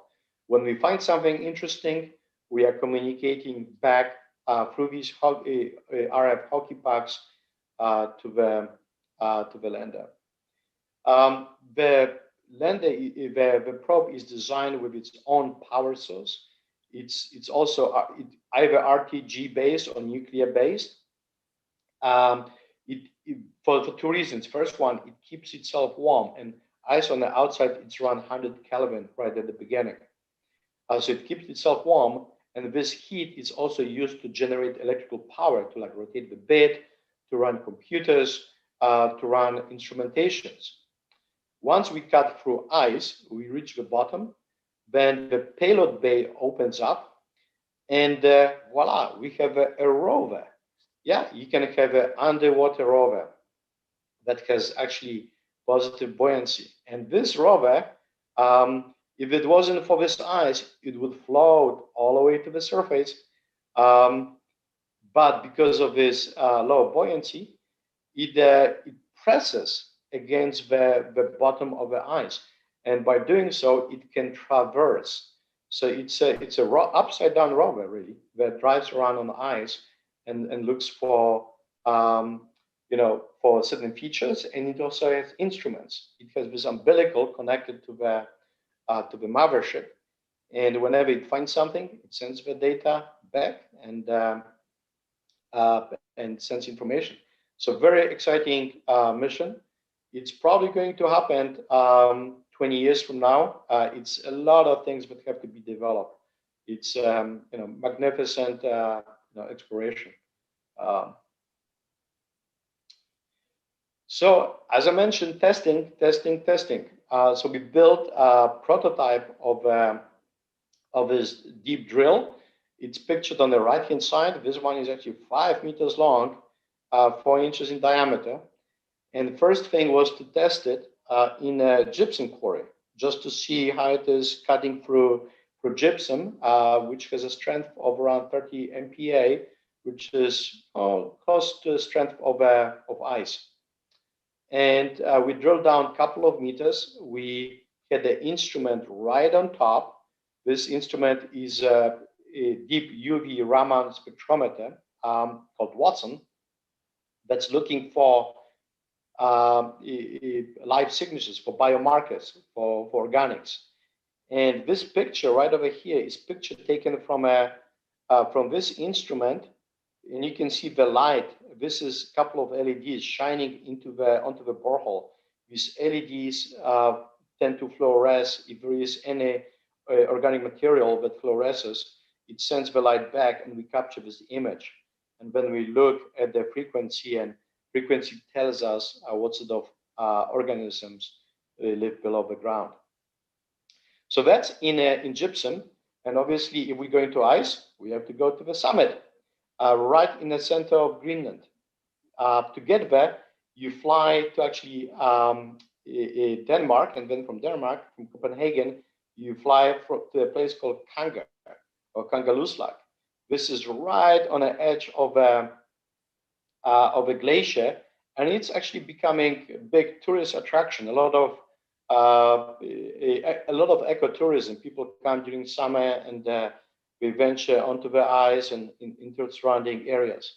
So we sticked around there for a couple of days, and then we went on a plane, on an Air Force Hercules, all the way to the summit, right in the center of Greenland. And you land here on the skids. Then you have probably like an hour to remove all your gear, all of your stuff. And fortunately, you don't need to camp by these permanent, semi-permanent houses, and they're sitting on stilts because the ice moves. This ice floats, and ice accumulates at the rate of meter per year. So every so often they have to bring brick trucks and either jack this thing up or move it to the side. But it's a lot of work to raise, around 15 people during summer and during winter, upkeeping this entire campsite and the entire base. So that's where we have internet, food. That's where we do meetings, and then we have. It used to be tents, but the polar bear came out 2 years ago, and since then there are no tents. We sleep in a fishing fishing huts. So once we have everything set up, then we venture out to away from the summit. So summit station is right over here. You can barely see it through a bit of a fog, and you try to establish your campsite for drilling. So this is our warm tent. That's where we have a kitchen and the supplies and everything else, and we are obviously driving on a skidoos and bringing all these supplies. You have a generator sitting right over here, and we put all these flags because whenever the weather comes in, and the flag is the only thing that you may be able to see. The next thing was to dig a deep trench And the reason for that was to get down where it's even colder and establish the drill base. So this is part of the drilling system, and this is part of our drill tent. And this is fuel right over here. And then we had to put the tent over the drill. So fortunately, there was no wind. We took the tent up, and idea was to put this top of a drill through this hole right over here in a tent. And it, if there was wind, this looks like a parachute, right? If there was wind, this thing would be gone. So we were worried, how are we gonna assemble this entire base? But fortunately, there was no wind that day, and we took it and put it up, and voila, we have a drill tent. And what you see is our drill operator setting up computers. This was fully autonomous drilling. So he wants to make sure that everything works, computers works, electronics works, the winch works, and that's our drill. And the hole is right underneath the drill, and you can see a bit of a deeper trench. This is where we were capturing all the core samples. And this is a final core that we captured. It's around 30 meters. We drilled all the way down to 110 meters, but we captured core from 70 to 110. And the bottom of the core, we took some of this, we melted, and we drank it. And this, as you go deep, you go back in time, and the water we drank actually was hot chocolate made with some of this ice. Was created when Christopher Columbus arrived in America. So a few hundred years old, and the rest of the core was taken and analyzed for microbes, and we did other science experiment with it. But again, great adventure. We learned a lot how the drill behaves in ice, what sort of drilling protocols we need to employ to actually drill and not get stuck. Once if you get stuck below the ground, that's it. You have to wait for for climate change and global warming before you can retrieve it. It's gonna be there forever. So it was a lot of fun. And finally, I want to talk about human exploration. I still have, I believe, 10-15 minutes. So I want to talk a bit about human exploration and what we do to sustain human exploration on the surface of Mars. The SpaceX and obviously NASA have been looking very carefully where to send humans to Mars. And to do this, there are a couple of criteria that you have to meet. First one, you have to be lower down in elevation to give yourselves more time to slow down through atmosphere. So you want more atmosphere to slow you down, so you have to have a lower elevation. So that's why if you look at where we landed in above equator, where elevation is down. Below equator, elevation is up, so you don't have as much time to slow down. We also need to be lower than 40 degrees latitude to take advantage of sun. More sun, obviously more power. We don't want to land where you have rocks, so we have to look at the rock-free area. We also need to look where the slopes are less than 5 degrees. And we need, obviously, finally, locations within the proximity of water. Arcadia Planitia, in fact, is one of the sites that meets all those criteria. And that's where we want to go, and that's where we want to mine water. And below, there are regions within Arcadia Planitia where you have maybe 10 meters of dirt, followed by 100 meters of ice. So as you can drill down and into the ice, capture the ice, melt it, and use it for fuel and sustaining human presence. So what we are building right now is a system called Red Water. Red water uses technologies that we borrowed from terrestrial applications. The first one is Rodwell or Rodriguez well. This is a way of mining water in the South Pole to sustain the human presence in the South Pole. What it is essentially a pipe that goes down and there with a melt probe. This melt probe melts ice and you have a pump that pumps water to the surface. It's relatively simple. And then this is a drilling system that uses, as opposed to these traditional drilled pipes, it uses a hose. It's like 2-inch, 3-inch metal hose that goes down through something called injector, which deforms it into a straight pipe. And at the bottom of this injector, you have a bottom hole assembly or drill bit with drilling motors and everything else. And to drill down, you essentially unspool this drill, you go down, you use mud in case of terrestrial applications or compressed gas in case of Mars application to drill down. So here, this is our red water. You have this hose. It's around 1.5 inches that goes down with through the injector with bottom hole assembly, drills down through 10 meters of dirt, gets into the ice, melts it, and pumps it to the surface. So the previous speaker mentioned MOXIE, and MOXIE uses a compressor to compress Martian atmosphere, and this is one of the subsystems we would use for red water to compress Martian atmosphere and create this high pressure gas for drilling. The operations would be relatively simple.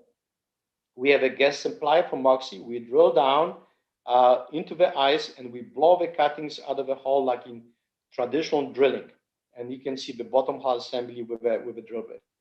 Once we in ice and we have a nice nice hole, we expand this packet system and we pressurize the borehole. Once the borehole is pressurized, we spin and we start heating. The bottom hole assembly has a couple of kilowatts of power of heaters, and we create this melt pool. And then we pressurize a little bit more. We open a gas valve, and the water under pressure flows to the surface and to the tank, sort of like a geyser in Yellowstone. So this is our prototype system. You can see the cold tubing sits right over here through injector, which has a bunch of pulleys and the drivers, and this is bottom hole assembly, which has all the motors and drill bits and tubing required to do all the drilling. This entire system weighs 66 kilograms, so it's not very heavy. In fact, it's something that Curiosity or Perseverance size rover should be able to deploy it. And then when you do the close-up, here you can see a couple of these pulley systems. One of them is a driver that makes sure that pulls the tubing and deforms the tubing into a straight pipe. And you can see these friction teeth. So this tube is smooth, right? But when you pull it out, our gears, our pulleys have a teeth that kind of bite in, deform the metal, and pull it down. You need around 1 kilowatt of power to actually do this. It's a very slow motion, high torque, and it works. It actually works pretty well. This is our setup inside the freezer. We have a 5.5 meter freezer with gantry system, and this is scaffolding. That's our red water cold tubing system, and we had something like 1.5 meter of ice, these ice blocks. So we had to put each of these ice blocks is like $200. You buy it, they deliver it, and then we essentially glue them on top of each other, forming this this column, and that's our bottom hole assembly. It takes actually quite a bit of time to put this test together. It took us like 3 weeks to assemble everything before we were ready for testing. And that's formation of a melt pool. We put actually a dye to make sure that the water is red, because the project is called Red Water, and you can see how it slowly forms into this melt pool. And on the right hand side, you can see the drill going all the way to the cold tubing right on top. So this was end-to-end demonstration of essentially drilling down and melting and then pumping to the surface. But this was done in a freezer. And the end game is to actually test it in the Mars chamber. So to do this, we had this 3.5 meter Mars chamber with a cold tubing sitting right on top, with an injector system and a drum with ice.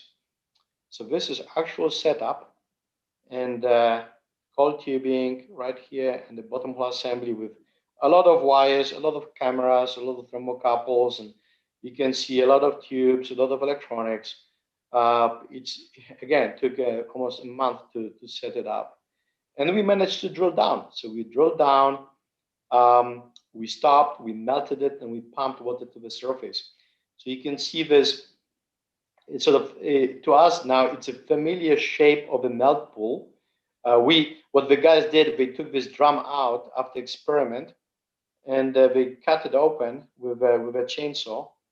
And what happens is this melt pool is not cylindrical. It's a sort of conical in nature, because the warm water actually starts flowing to the top and starts melting also up. So it's up and not just down. So you're getting this this cone of a melt pool. And we are busy right now developing next generation system that will have it's a technology readiness level 6. It's going to be flight-like, with enough cold tubing for 20 plus meter of penetration, with this nice looking injector, the tubing and the bottom hole assembly that's watertight and so on. And for for scale, we put an astronaut here right next to the system, and all of this is mounted on an athlete, JPL's athlete rover. So you have a water storage tank, and you have a gas supply tank with compressed air, and the compressor is essentially a Moxie compressor. And I forgot to mention, but actually Moxie is powered by electric motor that Honeybee has developed. So this compressor is run by motor that our division in Longmont has built. So we have a part of ISRU system on Mars. So it's very, very exciting. So I want to thank everyone for listening, and maybe a couple of questions. This picture was taken in a summit in Greenland. So I'm standing actually right over here, and this is during the time where we were digging the hole. It was extremely cold. You can see actually flag post. It was pretty windy. So during this time, we didn't have to put the tent on top, but it was good to actually dig the hole and get everything lined up. But you can see very, very foggy. If fog comes in, you lose visibility in no time. So we always had to watch out for where things are. And then we had to put these flags every so often in ice to allow us to actually get back into the base camp, into the summit. So I've got probably a few minutes left for any questions, if there are any, but otherwise happy to entertain Q&A or entertain some discussions. Thanks everyone, and thank you, Charlie. Hey, Chris, I want to thank you for what a phenomenal presentation. Every time I I listened to you speak at your presentations, what your company is doing, makes me want to go back to work, makes me want to see if I can intern at one of your companies. It just looks like you're having so much fun. Yeah, we're just saying a difference between men and boys price of a toy, right? Very expensive toys.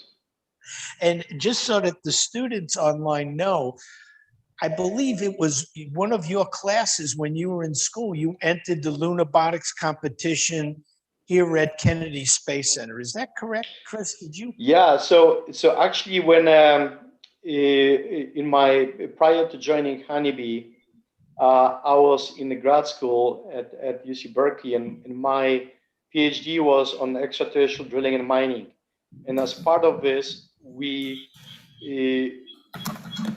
were experimenting with pneumatic mining, and we came to Kennedy to give a presentation as part of that.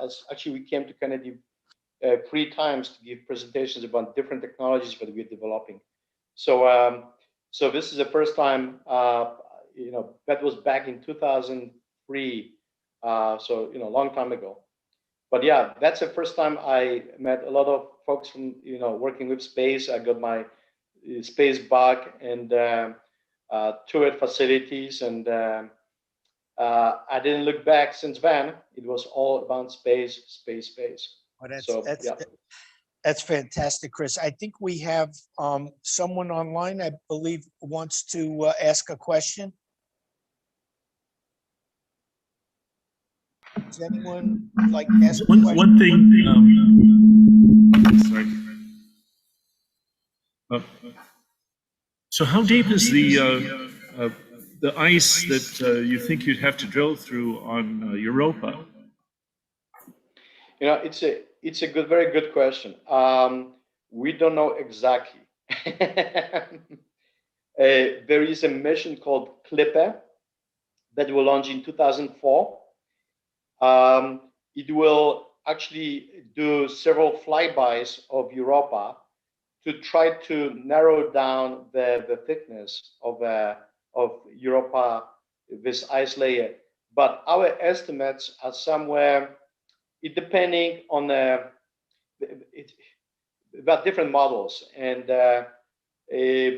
on average, like 15 kilometers, could be 20, could be 25, could be 10. So Clipper is going to help us with that. And after Clipper, there is another mission, Europa Lander, that will probably fly towards the end of this decade. And it's a lander the size of slightly bigger than a coffee table. It will have additional instrumentation that will try to narrow down the thickness of ice. But it's not just ice. It's essentially icy. It's a salty ice. All the ice in solar system is salty, right? It's briny, and the only ice that's not salty is ice that comes from clouds. And but otherwise, so this makes, and it also ice has sulfuric acid.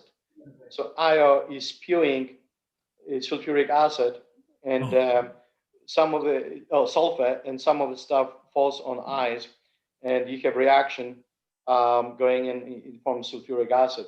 So it's a bit of a nasty environment. So you have to worry about materials, not just with that, but also materials and other things. Yeah. Thank you. Sure.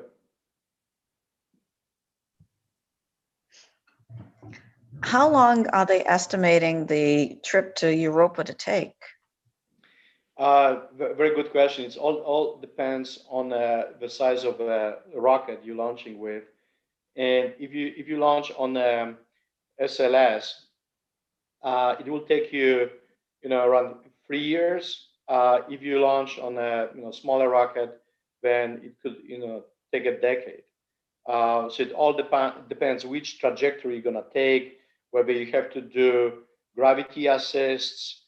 Sometimes you have to do a couple of gravity assists around Earth or Venus to to go out and get there in time. So it all depends on the launch vehicle.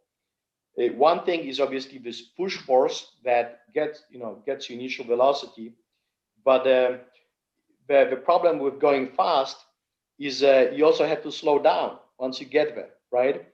So you have to bring a lot of fuel to slow yourself down as you approach Europa.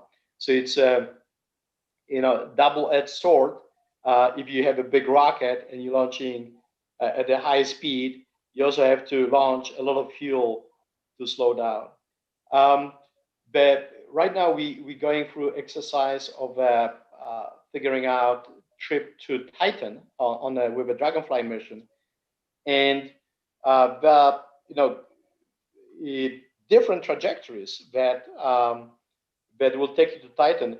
But if there was a trajectory where we would launch 6 months or 9 months later and still arrive at the same time, and we would be flying like 7 years with a couple of flybys, a couple of gravity assists. So it's all about terrestrial mechanics, whether planets are aligned, whether you can take advantage of gravity assists to slingshot yourself further out into this deeper into the solar system. Thank you. Bottom line is you need a big rocket. Okay. Thank you. Another question, are there any lakes that are underneath ice on Earth that could be used as a kind of... That's a brilliant question. So before I answer this, there are actually lakes that we found on Mars in the South Pole, hypersaline lakes, very briny, 1 mile deep below South Pole. So on the wrong side of Mars, we want to go to the north, but it's in the south. You go mile deep, and you have these briny lakes. And in fact, there are briny lakes on Earth, in Arctic, on an island called Devon Island. Devon Island has a very thick glacier, and if you go about 2 lakes, one is 550 meters, another one is, I think, 650 meters below the surface of ice, and about 2 lakes, and each of those lakes is hypersaline at around minus 10 degrees centigrade. So the liquid is at minus 10 C, very salty. And right now, teams from Canadian Space Agency and other university are getting together to send drill systems to these hypersaline lakes, and they learn how to, go from ice to lake without contaminating the lake, which is, the transition from ice to actually, lake is not a trivial transition. So you can have a dry borehole, but then when you open it up, water is gonna surge in, and it's gonna refreeze everything. So it has to be some kind of a hybrid melt probe mechanical drill system to do that. Oh, fascinating. Thank you. Sure. I think we're getting ready to transition to our next speaker. Chris, I want to thank you and Honeybee Robotics again for helping to sponsor this event. I thought your presentation was excellent. It shows the different types of experiments using what I call a building block approach in the laboratory, going out into an analog environment with full-scale equipment and testing things and failing and learning, which is a lot of fun. And I want to thank you again, Chris. Sure. Thank you very much. Charlie. Take care, everyone. Happy weekend. Bye-bye. Thank you, Chris. All right. We have another special guest from Kennedy Space Center, which will be our next speaker. Kurt Luke has been working for NASA for over 28 years. He works in an amazing little organization that we love called the Swamp Works right here at Kennedy Space Center. And they also get to do some really fun stuff experimenting, trying things and failing. And so Chris has got two presentations that he's going to give. He combined into one. And so what I want the educators out there to think about is, you heard from Ali DeVec in functional decomposition. Kurt is going to lay out the map. He's going to show you the big picture from the 100,000-foot level of exploring, why we explored the moon and Mars. And then he's going to dive into why we are using robots to help us process regolith on the moon and some of the work that he's doing. I'll leave it up to you, Kurt.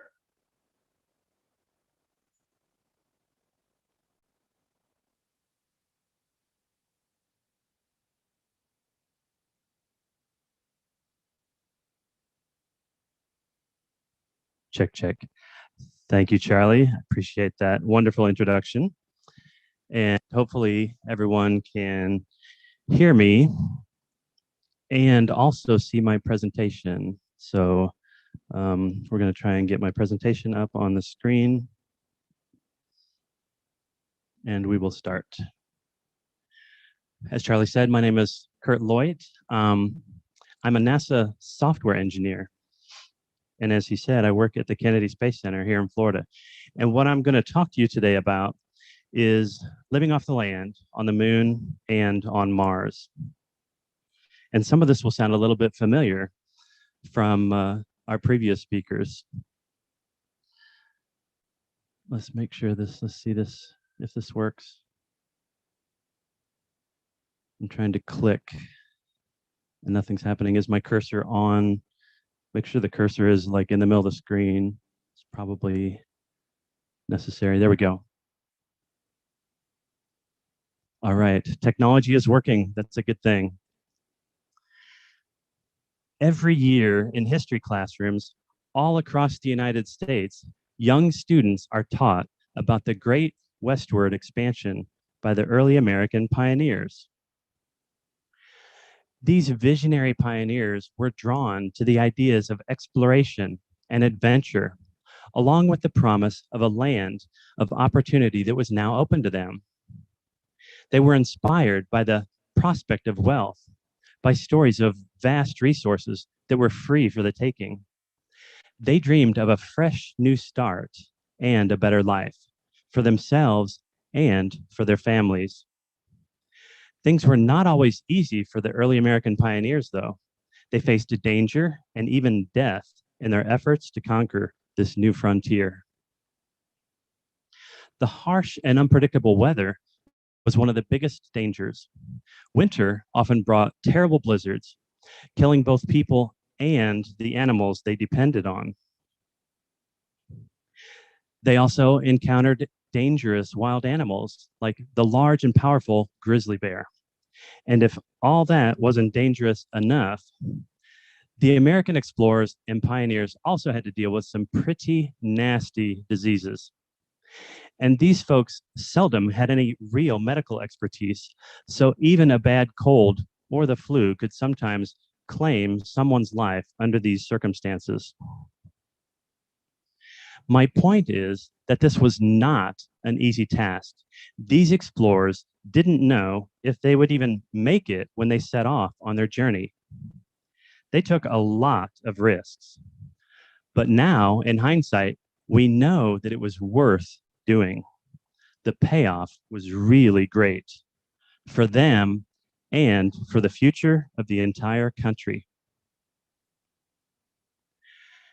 Can you imagine the logistics required for a trip like this? Although these pioneers and settlers did pack up a bunch of supplies onto their horses and their wagons, these cross-country journeys lasted 4 to 6 months, or even longer if they ran into trouble. So they were prepared to live off the land and use the local resources in order to survive. The early American pioneers had some pretty compelling reasons for their exploration. But why do we feel the need to explore outer space, asteroids, and other planets? I love a quote from William Pomerantz, who's a real visionary in the space business. He said, "Our universe is enormous. It's mind-bogglingly big and diverse. and our reasons for going there are correspondingly large. He said this after showing the audience the Hubble Ultra Deep Field image, which is a single Hubble Space Telescope image that covers only about a thumbnail's worth of dark sky. But that image contains about 10,000 teeny tiny galaxies. So his point was well taken. Here are just a few of the mind-bogglingly big and diverse reasons for going there. Probably the biggest reason is the technological return. Just about every time NASA takes on a new mission, it has to invent new technologies, or at least advance existing technologies. Entire industries have been built on space technology, including personal computers and natural resource mapping. This is a picture of 13-year-old me playing on my Apple IIe personal computer. I really loved that thing. I still have it, it still works. In this photo, I'm playing a game, but I didn't just use this computer to play games. This computer taught me how to program, and it helped mold me into the NASA software engineer I am today. I might not have become an engineer if it weren't for this computer. I might not have ever worked for NASA if it weren't for this computer. We're all influenced and molded by lots and lots of people and by lots and lots of experiences growing up. But I honestly believe that this computer played an important role. And I don't believe this computer would have ever been invented if it weren't for the space program pushing that technology and miniaturizing it for space.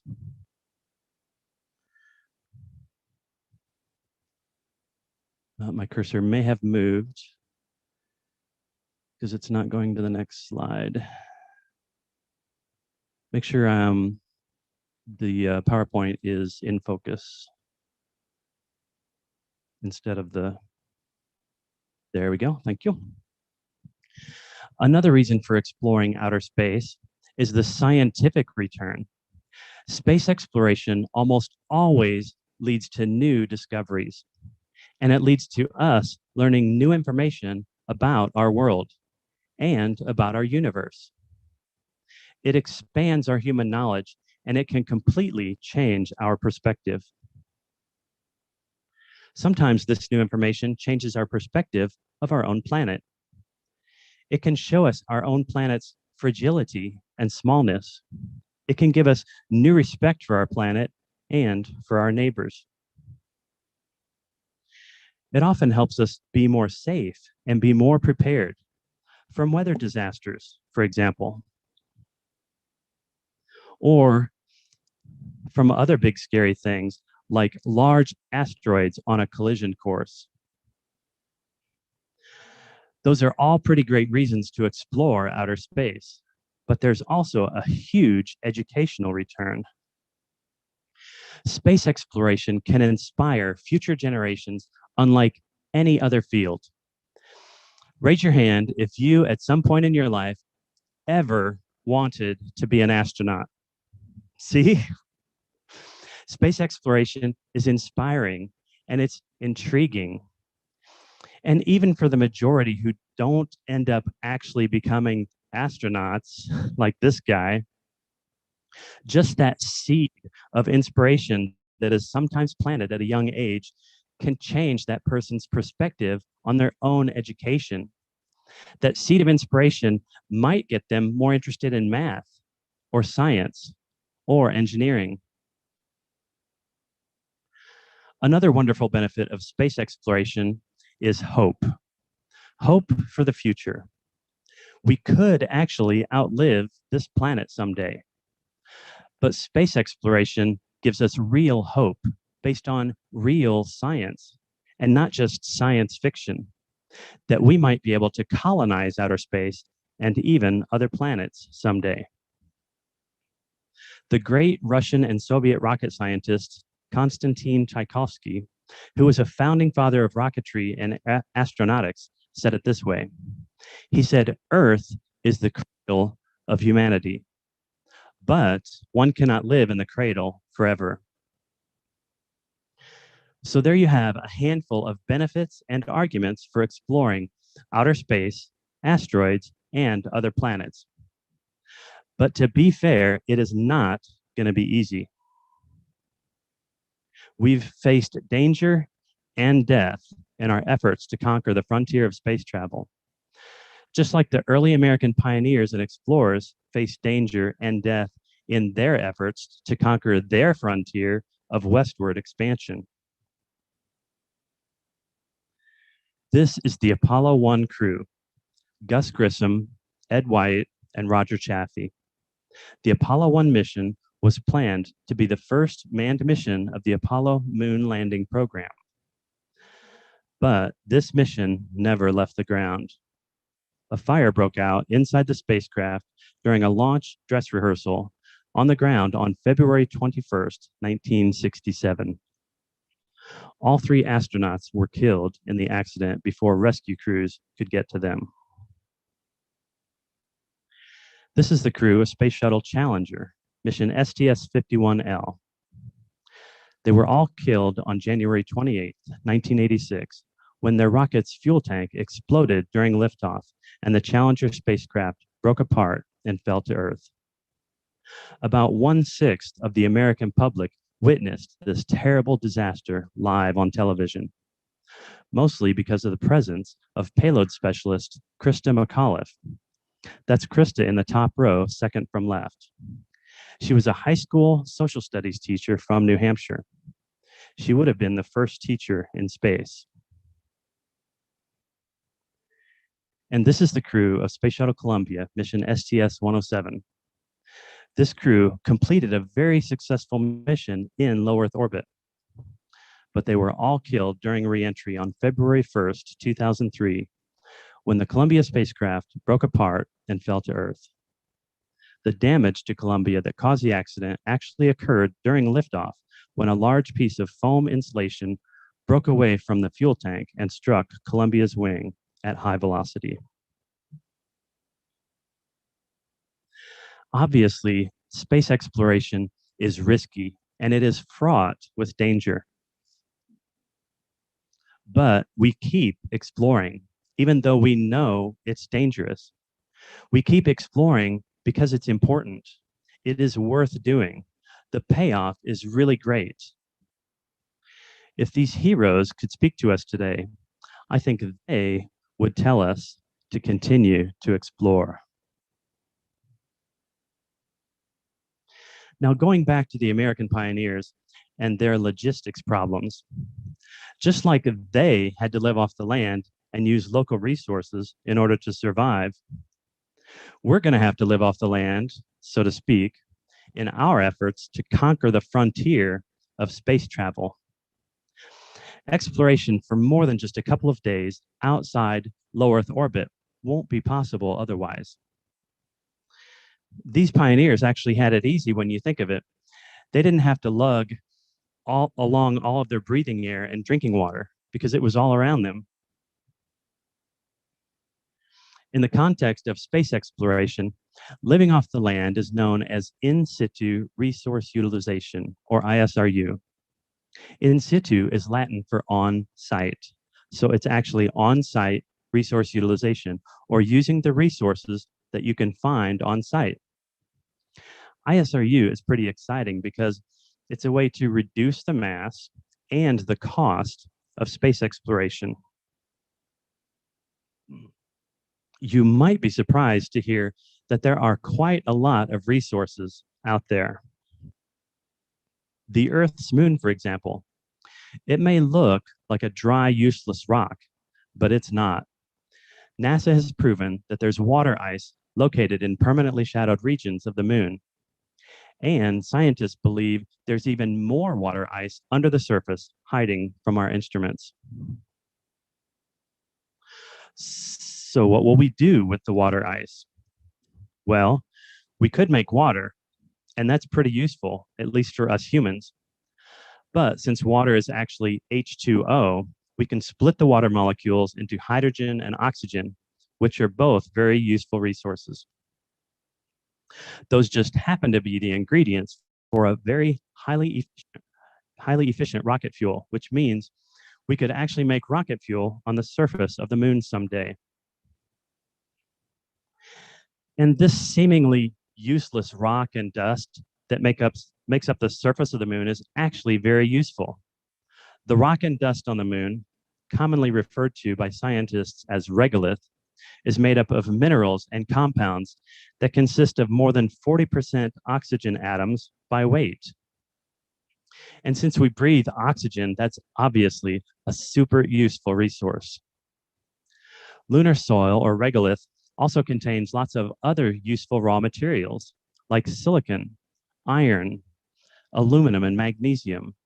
We could actually make some pretty useful things out of all those raw materials. Now let's turn our attention to Mars. What precious resources might be there on Mars? We'll start with the Martian atmosphere, which is mostly carbon dioxide. A full 96% of the atmosphere on Mars is CO2. Each molecule of carbon dioxide is made up of one carbon atom and two oxygen atoms. And we've already talked about how useful oxygen is, but carbon actually has lots of uses. Carbon is the basis for composite materials, which are very strong and also very lightweight. And carbon can also be used in on-site 3D printing. We looked at the composition of lunar soil a few slides ago, and Martian soil is very similar, at least the volcanic portion of it is. These are basically the same elements that we've found in lunar soil, but they're just distributed differently in various minerals and compounds on Mars. Martian soil consists of a little less than 40% oxygen atoms by weight, and it contains a lot of iron, which is what tends to give the soil its reddish color. But what precious resources are lurking just below the surface on Mars? In 2001, NASA's Mars Odyssey probe scanned the red planet from orbit and found plenty of evidence for water ice just beneath the surface and all over the planet. Even the equatorial regions, which are the warmest regions of the planet, appear to contain a significant amount of precious water ice, which can be turned into water or breathing air or rocket fuel.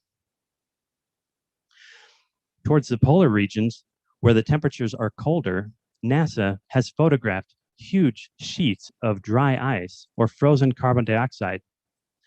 These huge sheets of dry ice grow and recede as the seasons change on Mars. So there are definitely lots of different types of precious resources outside of our planet Earth that we might be able to use as part of our exploration missions. And it's just not going to be an option for us. ISRU technologies are going to be needed for missions where astronauts will live, work, and be productive on another planet. There's just no way economically that we'll be able to pull off those missions without living off the land. Let's consider the Apollo moon program. All of the Apollo moon missions were basically short camping trips for our astronauts. We launched those missions carrying everything we needed for the trip there, which took 3 days, and for their stay on the surface, which was from a few days to a week, and also for their return home, which was 3 more days. After Apollo, the scientific and engineering community started thinking about possible future long-duration missions to other destinations, like Mars, for example. And they thought about what would be required to live and work long-term on another planetary body. And so they performed detailed calculations, and they ran computer simulations, and they came to a surprising conclusion that they would need to set off from the surface of Earth with about 226 kilograms of fuel in order to get just 1 single kilogram of fuel landed safely onto the surface of Mars. Most of the other 225 kilograms of fuel would be used up just getting that single kilogram of fuel first into low orbit. And then some more fuel would be used getting out of low Earth orbit and into a path toward Mars. And then more fuel is used getting into a Mars orbit, and then more is used getting your craft slowed down and finally safely landed on the surface of Mars. So if we wanted to get, say, 1 ton of fuel from Earth to the surface of Mars, just multiply that 1 ton by 226. You'll have to launch 226 tons from Earth just to get 1 ton landed safely on Mars. Things get really unreasonable really quickly. So this is the technical reason why ISRU technologies are required for missions where astronauts will live, work, and be productive for long periods of time on another planet. There's just no way we could launch and haul all the resources that would be required otherwise. Now that math isn't quite that extreme for long duration missions to the moon, but the more that we're able to live off the land, the longer our lunar missions can last before they require logistics trips from Earth. And this is why NASA and the entire space industry is starting to focus heavily on ISRU technologies and ISRU experiments and ISRU missions. Earlier, we looked at lots of various reasons for exploring and colonizing Mars. But NASA has created the following short video with a little help from Hollywood that speaks to the heart of why we explore. Hopefully the audio will come through on this video. Roger the pitch. 7. 6. 5. Roger, roger. You're looking good. 3. We are the explorers. We have a need to find what is out there. It is a drive inside each and every one of us. The drive to wonder, to push the boundaries, and to explore. We expanded across our lands, settling new frontiers. We took to the oceans and learned that we could cross treacherous expanses in the pursuit of discovery. And then we took to the skies and flew. But that wasn't enough. We left the planet and redefined what was possible. We flew in space. We walked in space. What once was a melodramatic flight of fantasy became reality. Then a new generation of spaceships captured hearts and minds for 3 decades and helped build a castle in the sky that is our lasting home in space. We have always looked up. For centuries, we wondered what was on the other side of the sky, and we have begun to answer that question. We have learned that all the exploration humankind has achieved is only a beginning. Right now, men and women are working on the next steps to go farther than we have ever gone before. New vessels will carry us, and new destinations await us. Everything we have ever accomplished leads to this moment in time, where exploration will now take us to the planets and the stars. Our nearest neighbors in the night sky have beckoned us, invited us, dared us to reach for them. We are the explorers. Throughout our history, we have taken both small steps and giant leaps in that pursuit. Our next destination awaits. We don't know what new discoveries lie ahead, but this is the very reason we must go.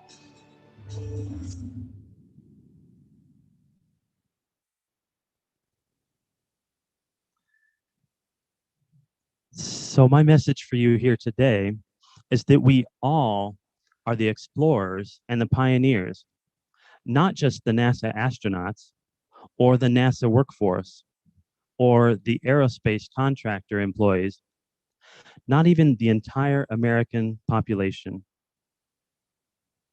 Sending humans to Mars to explore and to set up residence, even a temporary 1-year residence, is an earthling effort. It's a humankind effort, and it'll be a humankind accomplishment. And we will all take pride in that accomplishment when it's completed. So when you go back to work next week and you're sitting in that cubicle or that office or that classroom, instead of focusing on doing great work for your boss, focus on doing great work for your boss and for humankind. Because it doesn't matter whether you work in the engineering field or the medical field or human resources or business management or education. Your work in that office is part of a much larger picture.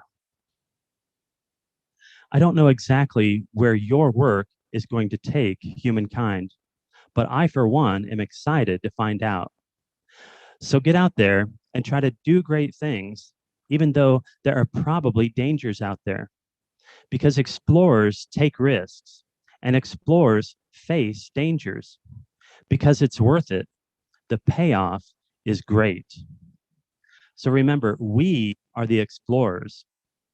And like the video said, we aren't sure exactly what new discoveries lie ahead, but that is the very reason we must go. Thank you. And it looks like we have just a few minutes for questions, if anyone has any questions before we transition to the next.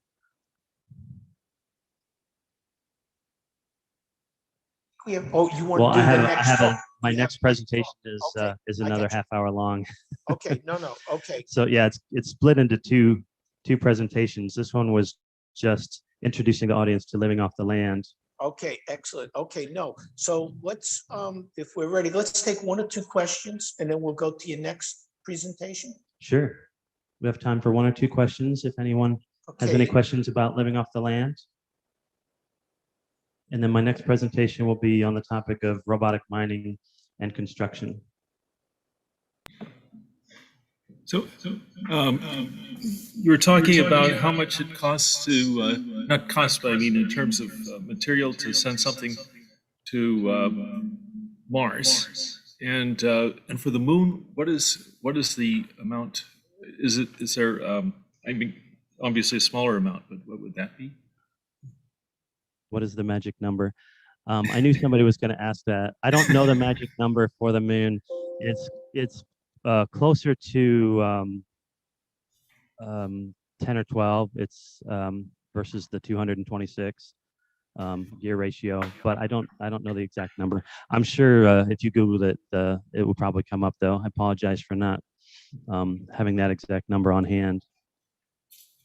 Thank you. Yeah, if you go back to that slide, it actually showed what the magic number was to get into low Earth orbit, and then the magic number to get all the way to Mars. So it's a number between those two numbers. It's a little harder than getting into low Earth orbit, getting down to the moon.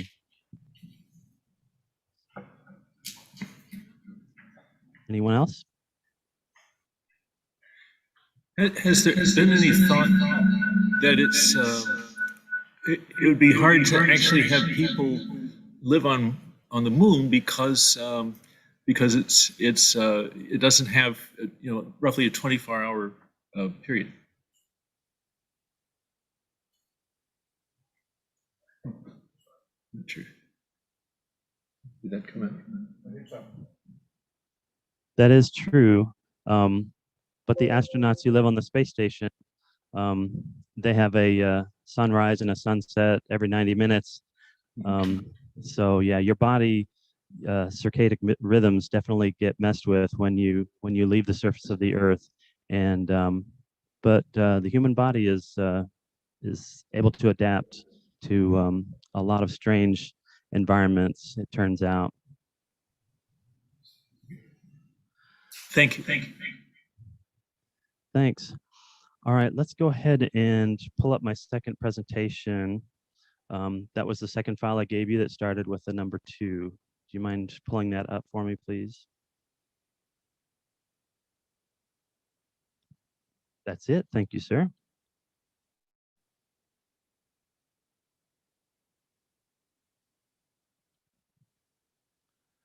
Give me just a second to put it on my own computer here.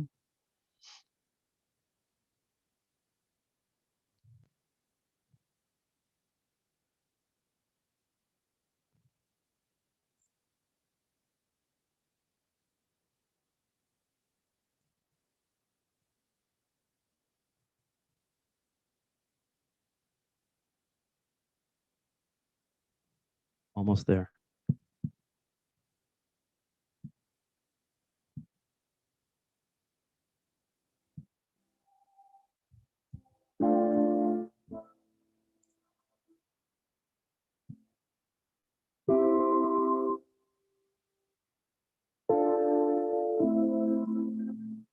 Ah,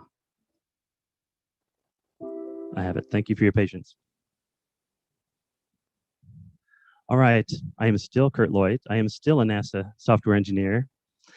And this presentation is all about robotic mining and construction on the moon and on Mars. And make sure the cursor is clickable in the screen.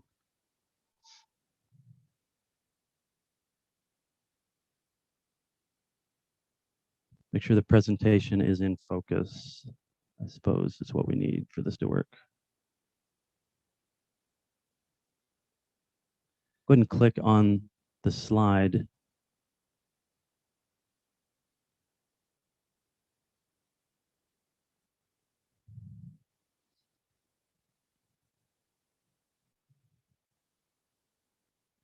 If you can do the first click to get it to the second slide, then from that point on, I should be able to run it from my remote. Thank you. Sorry for the technical difficulties, folks.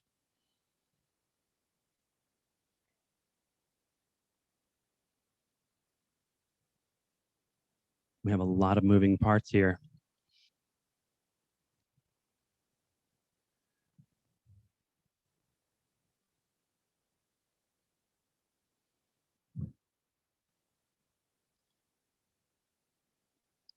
All right, go ahead and click in the center of the screen and it should go to the next slide. There you go. Thank you. My name is Kurt Lloyd, and I work in a group here at NASA called SwampWorks. And our goal in SwampWorks is to develop and advance technologies that are going to be needed for working and living on the surfaces of the moon, of planets, and of other bodies in our solar system. SwampWorks is a lean and agile development environment. We pride ourselves on being rapid, innovative, and cost-effective. We start small and cheap, and we iterate and build up quickly. We use a hands-on approach. We prototype and test early and often, and we learn fast. You're probably familiar with the famous Apollo 13 quote, "Failure is not an option." Well, in SwampWorks, failures are allowed, even encouraged, because failures in the early idea prototyping phase drives out issues quickly and forces design improvements quickly. We believe it's better to try out lots of different ideas quickly, even if some of them don't actually work out, rather than go too far down a road of design and development for an idea just to find out later, after expending lots of time and lots of effort, that it's just not going to work. Many of the technologies we're working on in SwampWorks are focused on living off the land, on the moon, or on Mars, and using the local resources that we can find there. And you already know that NASA has found evidence of frozen water on both the moon and on Mars. The Lunar Prospector operated in lunar orbit in 1998 and 1999, and one of its instruments remotely measured hydrogen on the surface, which could be an indication of water molecules. These measurements that were taken from orbit showed that there might be frozen water sitting in the coldest parts of the moon, sitting inside deep craters, both at the north and south poles of the moon. But we needed better evidence than that. So in 2009, we sent the Lunar Crater Observation and Sensing Satellite, or LCROSS, on a sacrificial flight to the moon. LCROSS actually tossed its own rocket stage so that that stage would crash into the bottom of a crater at the south pole of the moon. Then LCROSS sacrificially followed closely behind, sensing the molecules that were lofted above the moon's surface, all the while sending a live stream of data back to Earth right before it itself also crashed into the moon.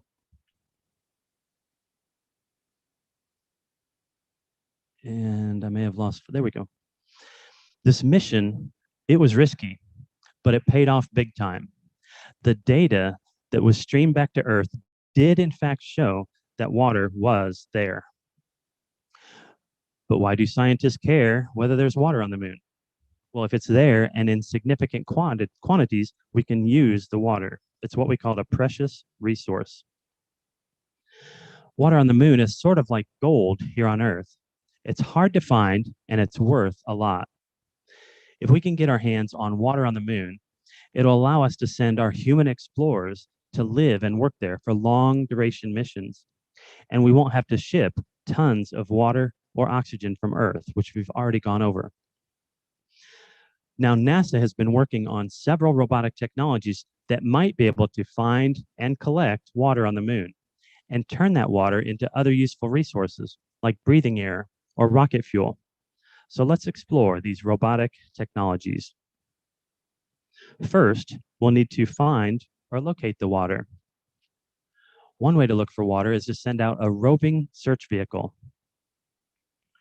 This rover, which you actually saw earlier in an earlier presentation, is designed to dig up a core sample from 1 meter below the surface and to test and see if there's any water in that sample. And NASA plans to send a rover similar to this one to the moon in order to verify for sure using hands-on equipment rather than just remote sensing, to verify that for sure there's definitely water there and to see how deep the water is beneath the surface. But what if a wheeled rover like this can't actually get to the water? What if the water is down at the bottom of a very deep and steep-walled crater? What if the water is inside a cave? Well, in that case, one solution would be to use a flying robot rather than a driving robot. This is a design for a flying robot that uses compressed gas thrusters rather than propellers to fly around in space or on another planet or on the moon. It's basically a thruster-powered quadcopter or drone. This robot is out to prove that we can prospect or search for water in very hard-to-reach areas, like asteroids, or even inside caves. Caves, you say? On the moon, you ask? Yes. This is a photo that was taken from lunar orbit, and it clearly shows a lava tube on the moon. And lava tubes are caves that were formed long ago by lava flow near the surface of the moon. In this photo, you can see a chain of collapsed sections, and it transitions to a continuous uncollapsed area towards the bottom of the photo.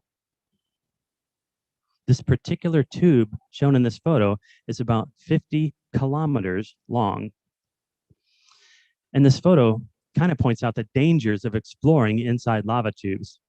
They can collapse on top of you. So exploring them would best be accomplished with unmanned and fully autonomous robots. Here's a close-up photo of a lava tube ceiling collapse on the moon, which was taken from orbit. Wouldn't it be cool to explore this underground cave on the moon? There might be frozen water down there that never sees any sunlight. And lava tubes can be found on Mars, too. This photo of the surface of Mars was also taken from orbit. And at first glance, it looks like any other crater on Mars. But in the middle, you can clearly see a dark shadow, and the incoming sunlight is actually shining on a surface down below. To give you a feel for scale, the hole is about 35 meters across. Scientists believe that the larger crater-looking formation isn't an impact crater, but was actually formed over time as the rock and dust fell into the hole, sort of like a sinkhole or an hourglass effect. This computer-generated graphic shows what it might look like for this flying robot to explore an underground cave on Mars. Pretty cool, huh? It's like a science fiction movie. Now, wheeled rovers and flying robots are two possible ways to look for water on the moon or on Mars. But what if the water we're looking for is just spread out over a very large area? One or two robots just isn't going to be very efficient at searching a very large area. So what is efficient at searching a very large area? It turns out that ant colonies are. At least for their size and for their brain capacity, ants are quite good at searching an area, finding food and water, and bringing those resources back home. And ants accomplish all of these tasks without any real leadership or direction, and without a map of any kind. And so we've programmed ant behaviors into a group of small robots. We call them the swarmies. The swarmies are able to find and collect simulated water from an unknown area that is filled with obstacles. The robots use simulated chemical trails to communicate with the other robots. It's difficult to manually control a large swarm of robots. And so this system is designed to be fully autonomous and require no operator inputs once started.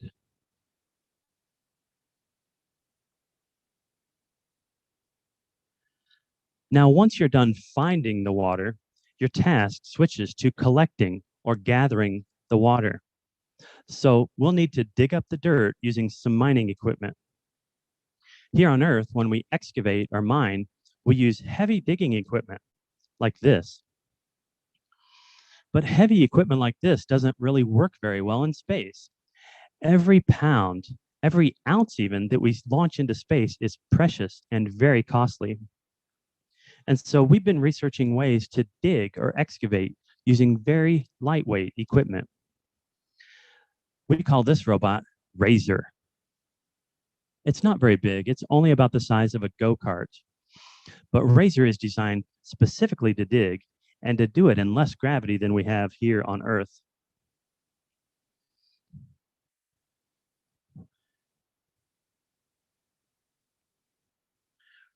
Razor digs using large rotating bucket drums and small digging scoops on those drums. The bucket drums are hollow inside in order to store the excavated material, and the drums are just rotated in the opposite direction to dump out the material. In this animation, it is showing Razor operating on Mars. There are lots of innovations in this robot's design, but probably the biggest and most impactful innovation is the counter-rotating drum system. While digging, the drums are rotating in opposite directions, and that opposite rotation actually makes the horizontal digging forces actually cancel each other out. What this means is when the robot is digging, it can barely even feel any resistance from those digging forces. And it doesn't need to provide a lot of wheel traction in the opposite direction like the heavy mining machines we use here on Earth. By testing this excavation design in the lab and by lifting up on the robot, we've proven that this robot can dig in very low gravity conditions. And that is going to be very useful on the moon or on Mars someday.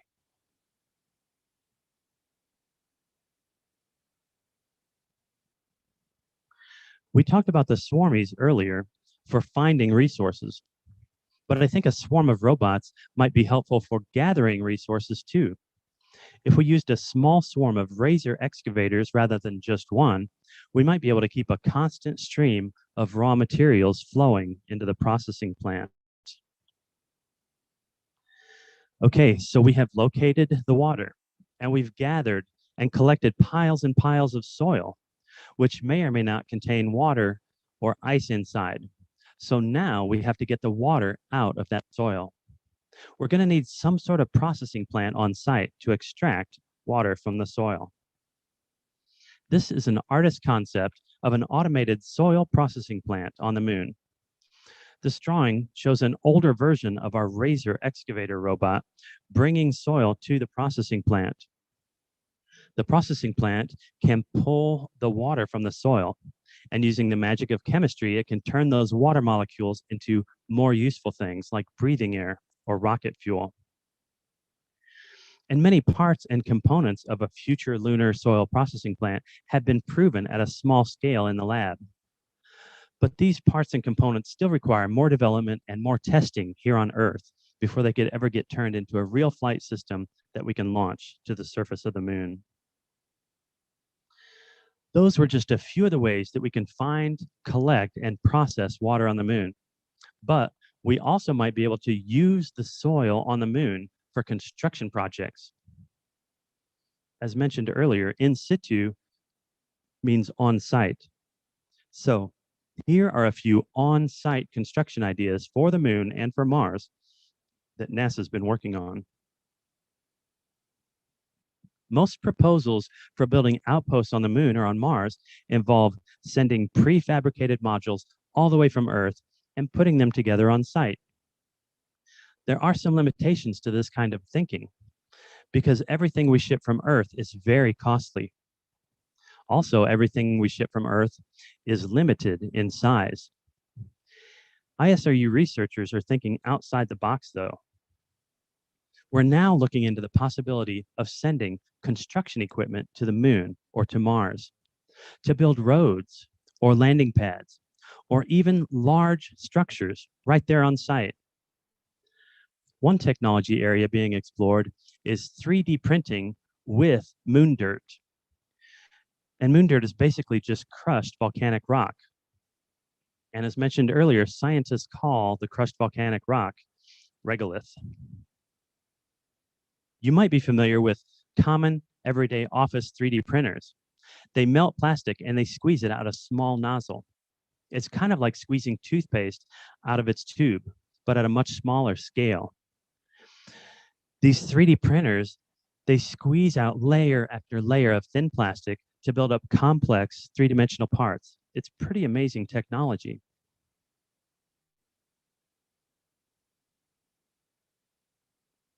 And NASA researchers are looking into the possibility of 3D printing on a large scale using molten regolith.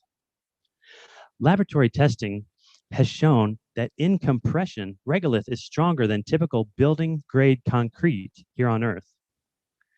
That may seem surprising, but regolith, as I mentioned, is basically just rock, and it is quite strong.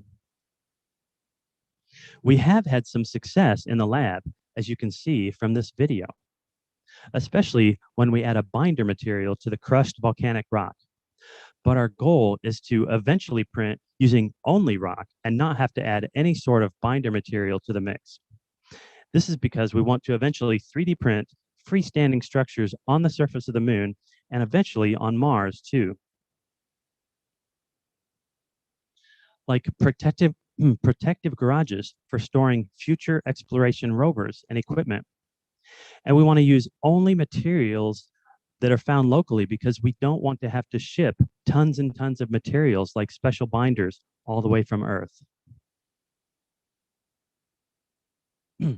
This on-site 3D printing technology could be used to build roads, landing pads, dust barriers, micrometeorite protection shields, garages, and pretty much any standing structure that you can think of.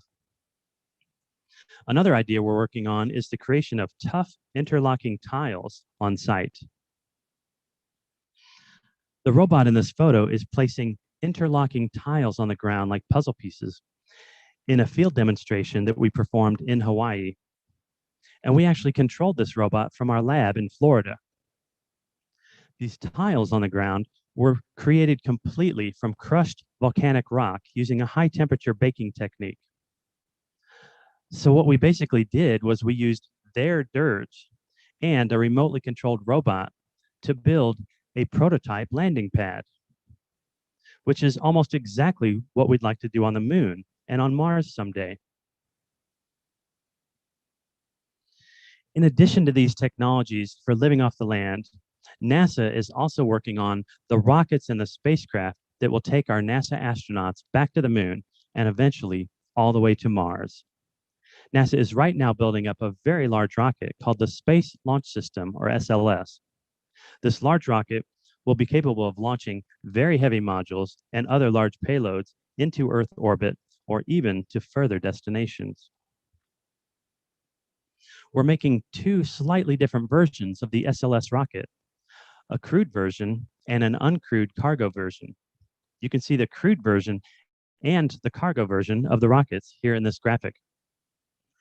And for scale comparison, you can see the Saturn V rocket that we used to go to the moon there on the far left, and also the space shuttle. The Space Launch System rockets are very, very big rockets. And these big rockets are going to help us send humans back to the moon and eventually to Mars. We're also right now building and testing a new crewed space capsule called Orion. Orion will be capable of supporting crew for long duration deep space missions.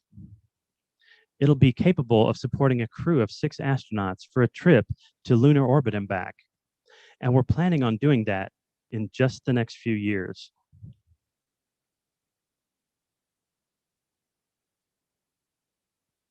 Once complete, the SLS rocket and the Orion spacecraft will work together and allow us to assemble a small outpost in lunar orbit. This is a rendering of the Lunar Gateway. The Lunar Gateway is a stepping stone or a gateway between Earth and the moon. It'll allow us to build up infrastructure and capabilities that we can then send down to the lunar surface, including our next human exploration missions. Our new human exploration mission to the surface of the moon is called the Artemis program, which is fitting because in Greek mythology, Artemis was actually the twin sister of Apollo. Here's how the Artemis program will work in a nutshell. We will build the Lunar Gateway in lunar orbit. Then we will send a new lunar lander and we will attach it to the Lunar Gateway. So now both the lunar lander and the Lunar Gateway will be in orbit around the moon. The Lunar Gateway will not be occupied full time like the space station is today. Astronauts will only use it as a stopping off point for their lunar missions. Then sometime later, we will launch our astronauts inside the Orion space capsule riding on top of that big SLS rocket. They will fly their Orion space capsule all the way to the Lunar Gateway in lunar orbit. Then they will get inside the lunar lander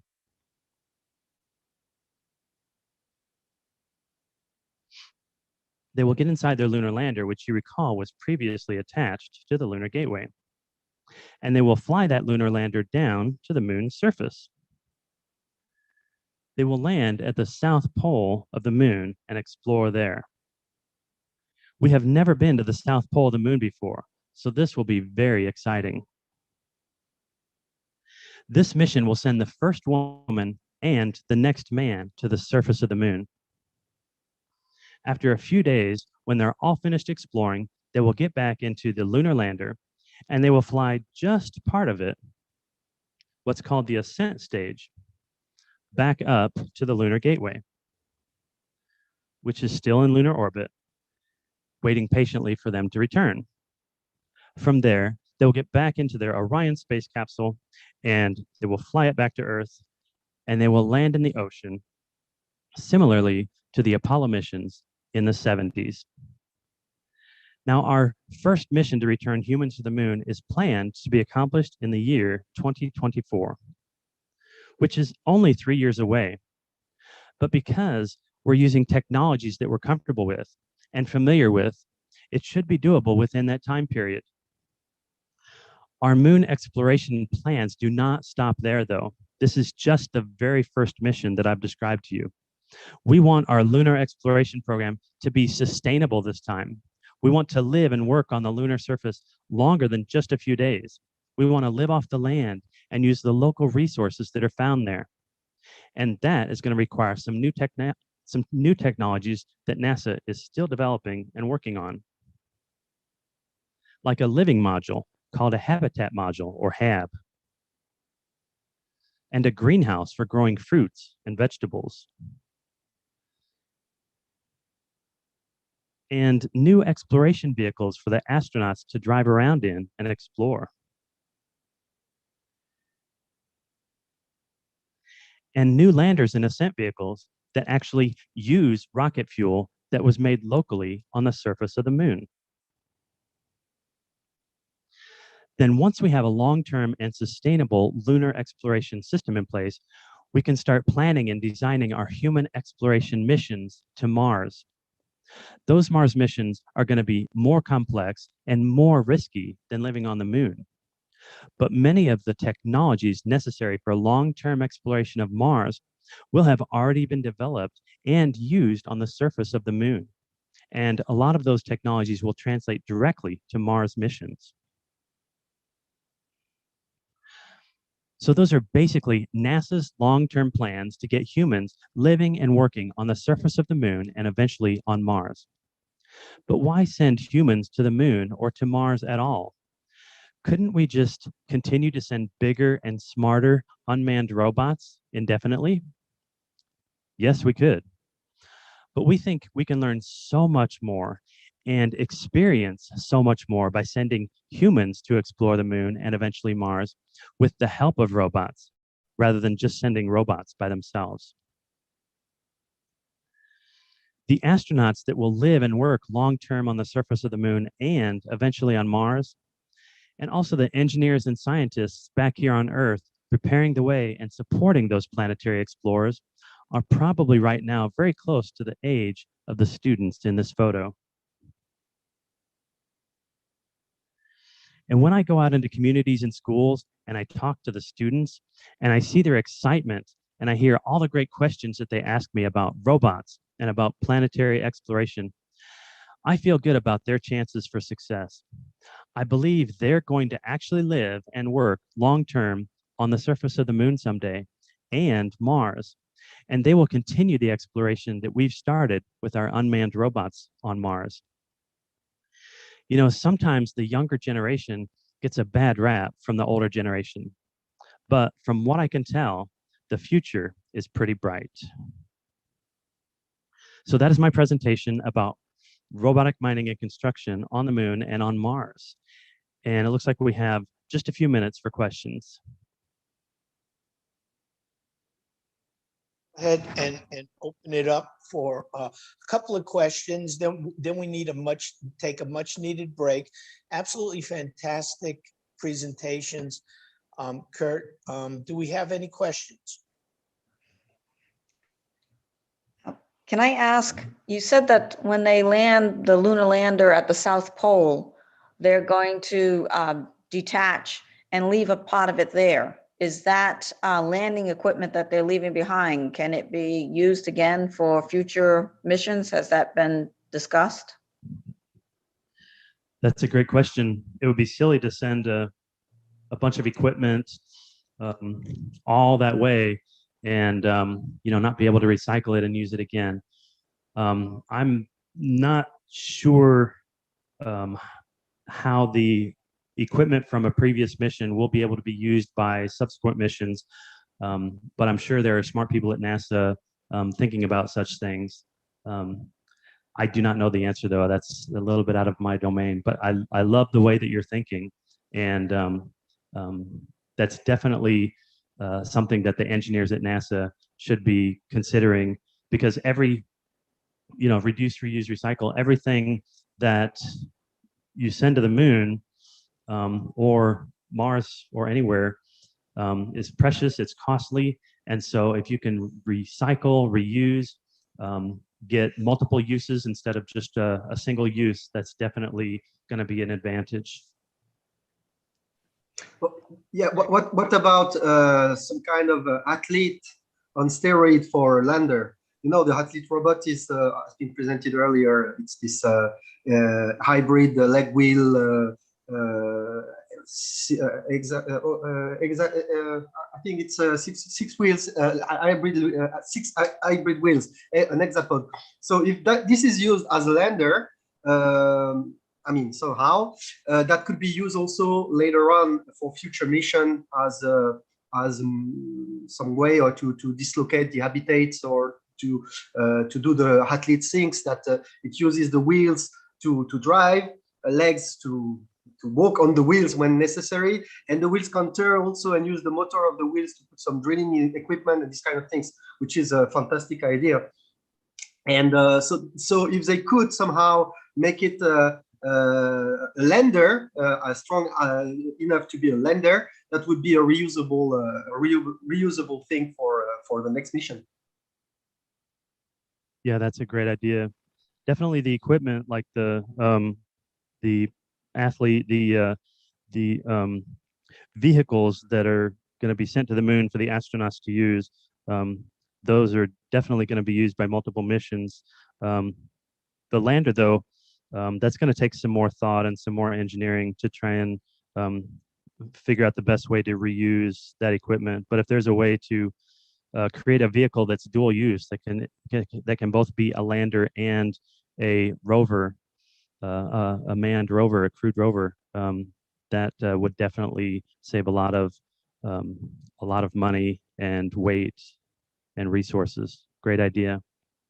We out of time. Excellent idea. That was Professor Eric Roma from Unicamp in Brazil. And yeah, what a great idea. Lots of good thoughts to think about. Two phenomenal presentations, Kurt. Thank you so much for doing this. We're going to have about a 15-minute break. But before we go to break, the second half of this day will be for us and teams at several different satellite locations working together on a fabricated epic challenge and developing and designing and programming a robot. And I wanted to ask my friends in Brazil, Dennis Nakamura and Flavio Yamamoto, if we have a way for the teams in Brazil and Mexico to collaborate virtually using some sort of a platform, because I know you're not able to meet physically like we're doing in Florida and in New Jersey.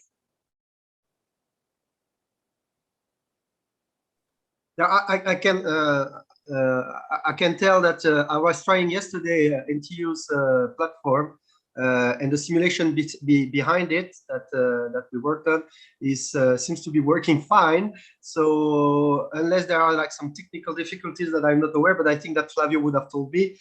I think we have the possibility to do this kind of things. Dennis, maybe you can confirm. Yes. Hi everyone. Right.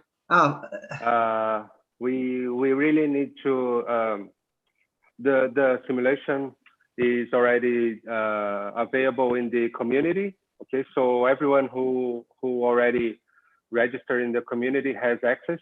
Just try to log in again. community.ntus.com.br, and we are sending the link to the simulation software right now. It is on the left menus, on the left side. There's a virtual menu on the community. The last one is called Drops. That's the name of the simulation platform. Okay. Do you post it on the chat, or where is it? I can. I mean, I have it personally. I have it, but I don't know if it. Let me put it here in the chat. Nice. The educators, Dennis, will be able to collaborate virtually. Yes, they will. Okay. Flavio and Gilmar, our teams here in Brazil, are ready and on the support for everything to work out. Okay. Okay. And then we see the link to the simulation environment, community.ntus.com.br. Okay, we're going to take a 15-minute break. Everyone could probably use it, get something to drink, and we'll meet up with you after 15 minutes, okay? Perfect. Thank you. Excellent. Thank you.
Testing, testing. Okay, we're getting ready to start back up.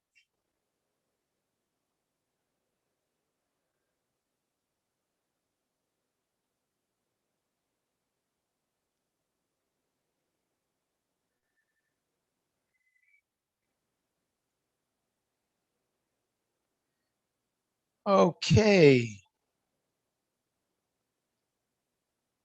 How's everybody doing? Let me see. Do I see my friends out there? No, I can't see them. Okay, we're ready to start back up. We're just a little bit behind schedule. Okay, our next speaker is Dr. Anna Gebeyesh. She also works for the Epic Education Foundation. She's our Chief Learning Officer. And when I started the program, there were a lot of technical difficulties and I got flustered, but I wanted to talk about our team, right? And this team came together. I mean, our team at the Epic Education Foundation, Anna is our Chief Learning Officer, Joe Rousseau is our Chief Information Officer. We have several partners for this event. And what we said was, you know, we kept making the event more and more challenging. Our friends in Space Trek, we said, well, we want to have a robot and we have to have it in a short amount of time. We were going to ship them to Brazil, Australia, and Mexico. And that didn't turn out well, but we weren't able to do that. But we do have robots, thanks to Space Trek. We have a track for them to work on. We have a challenge for them to accomplish, to achieve and succeed. And we also have a phenomenal simulation environment that our friends at NTU and Capilia Sim in Brazil were able to get running. And so this has been done in an amazingly short amount of time. And what we want to do now for the teams in Brazil, Mexico, and the United States, and our team here, we have to form a small team here. Anna Gebeyesh is going to introduce us to what the challenge is that we are going to work right now. And we're going to go through this process. And Anna, are you online? Well, I'm going to stop. I'm going to share the slides for you, Anna, if that's okay. Can you hear me? I'm not hearing. We're not hearing Anna. But it seems everybody else is hearing me, right? So Trey, is there a reason we're not hearing Anna? Yes. I think only you, Charles, is not. You're not unmuted. Everybody's hearing me, Charlie. Hang on, Anna. I think nobody can hear. Moving, Charles cannot hear anybody, I guess. Yeah, it seems so. Let me write him a message. Yes. Can we hear her?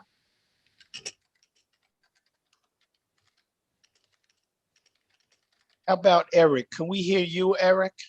Yeah, I'm talking right now. I don't know if you can hear me. Can you hear me? Yep, we can absolutely. Okay, I think it's working because you were not hearing Anna. She was talking on mute. Everything was okay, but I think only the people in Zoom beside you were listening. I don't know. Okay. It's not. I think it's okay now. You can hear me now, right, Charlie? Yes, I can hear you now. Anna, I'm going to hand it over to you, and I will take care of moving the slides for you.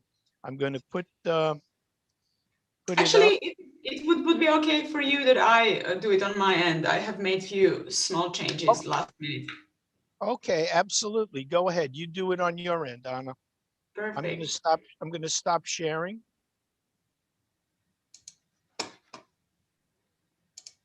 Great. So then I will start sharing my screen.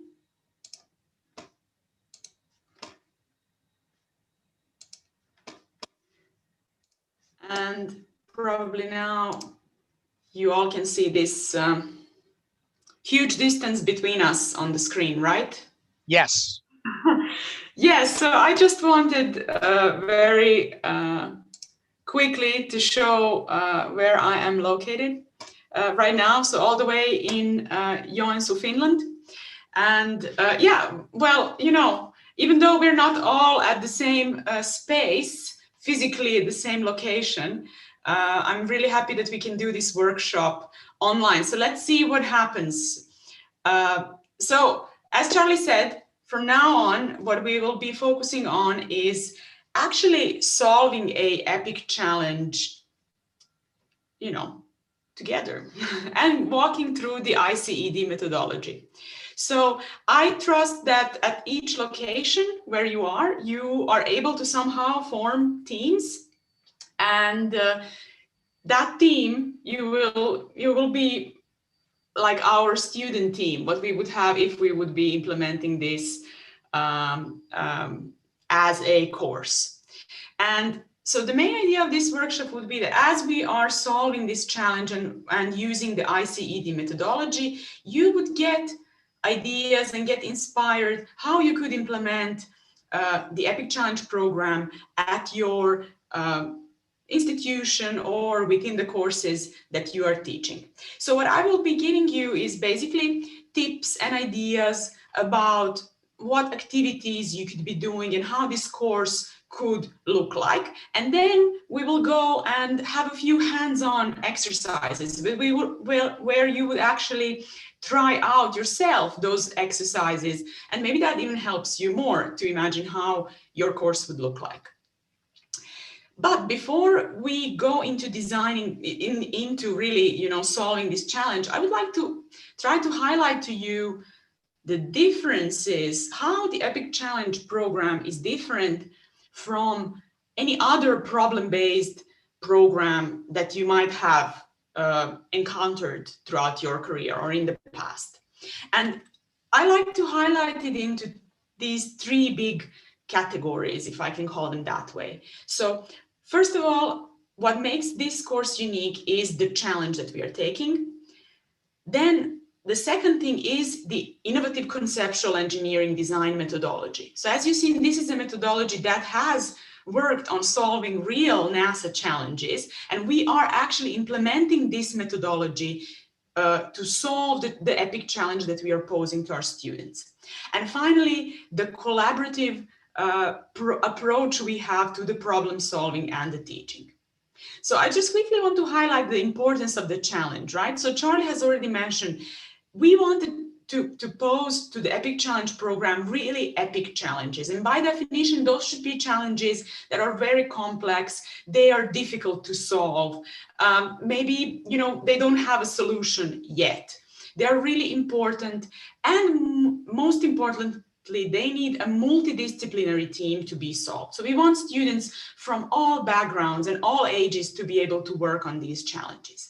Then, as these students are solving the challenge, what they are doing, actually, we are walking them through the ICED methodology. They're actually going step by step through the methodology.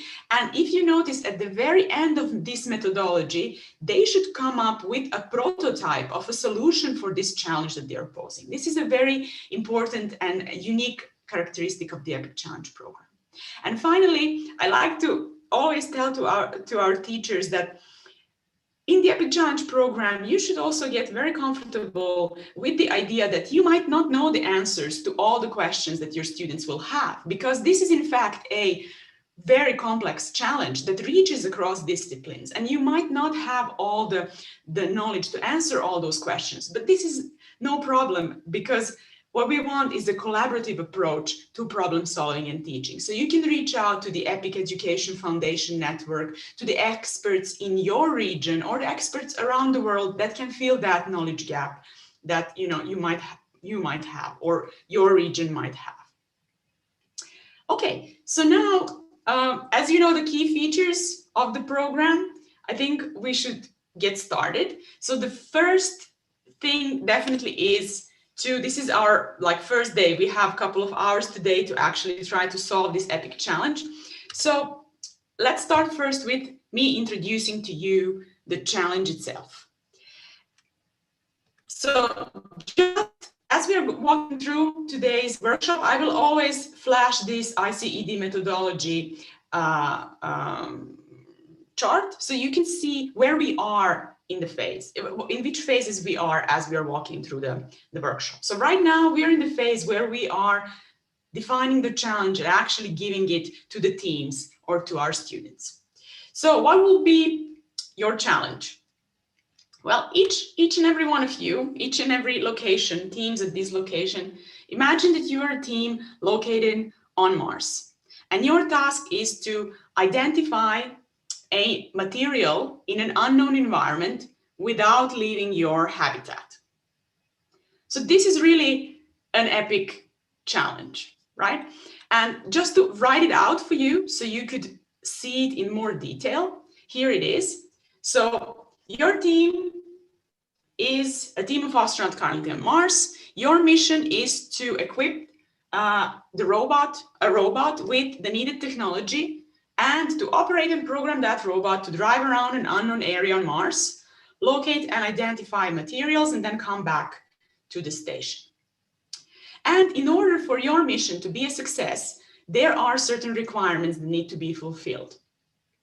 So now that we would be in the spirit of the ICD methodology and the EPIC Challenge program, from now on, I will refer to the robot as the system that you are actually preparing for this mission. So here are your requirements. So the system shall locate and identify target object and come back to the base from an unknown environment. The system shall operate in a situation where no human can have direct access or view to the environment, the object, or the robot. So this is kind of directly from the previous definition. It's just written in a more technical way, right? But now there are 3 success, let's say, requirements, or that will define even more quantifiably what is the success of the mission. So the system should be robust and avoid collisions with obstacles. The system should use a minimum amount of operational time to do the task. And finally, the system should be buildable in a very short amount of time. Now, you might notice this challenge is quite big, right? If I tell you, you need to identify a material in an unknown environment, right? It's quite difficult to even start solving this challenge like this.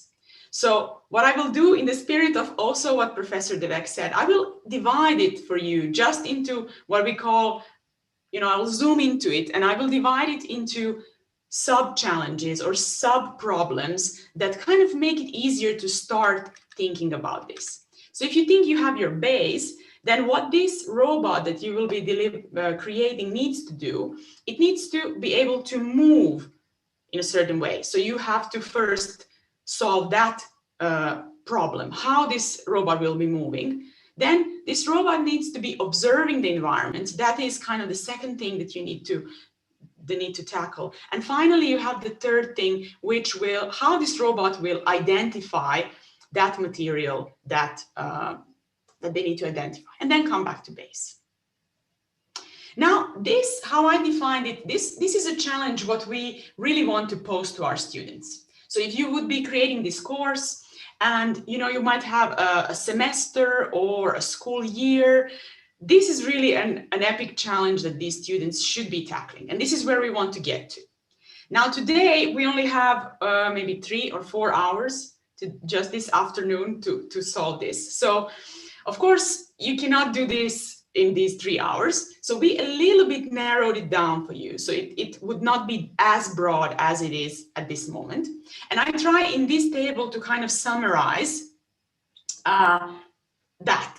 So when you look at the high level challenge that I posed, so Mars unknown environment was the situation we had. So right now for you, for this particular workshop, this would be a unknown maze. So we have a maze at our location in Florida, and then in the simulator environment, there is also an unknown maze where you can play with the robot.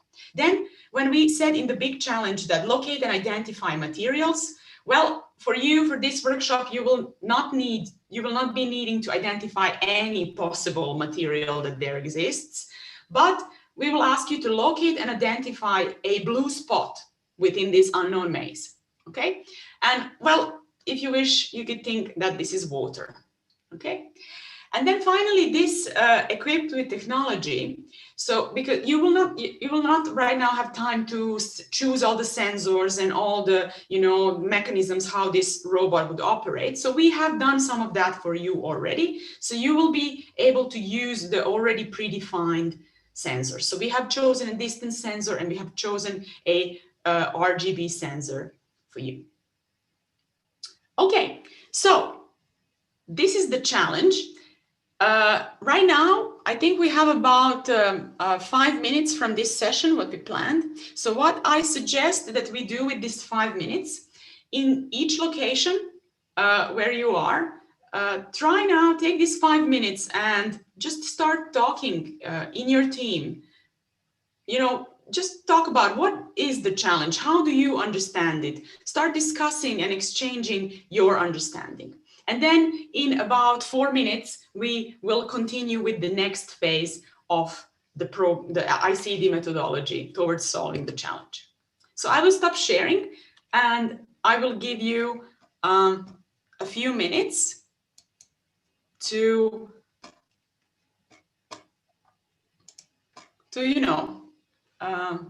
use your time and space. And hopefully our educators online are able as well to somehow communicate. So either through the online platform or via other media. And then I don't see, unfortunately, the educators at Kennedy Space Center, but Charlie, maybe you can see how they're doing there. Yeah, I'll take care of the group here. They're kind of shy and they're split up. But you're going to give us how many minutes, Anna? 3 more minutes. Okay. So we're going to go offline for 5 minutes. We're going to get the team together. Okay. Sounds good. So one thing maybe I can still say is that you will notice we don't have a lot of time. So these exercises have to happen very quickly.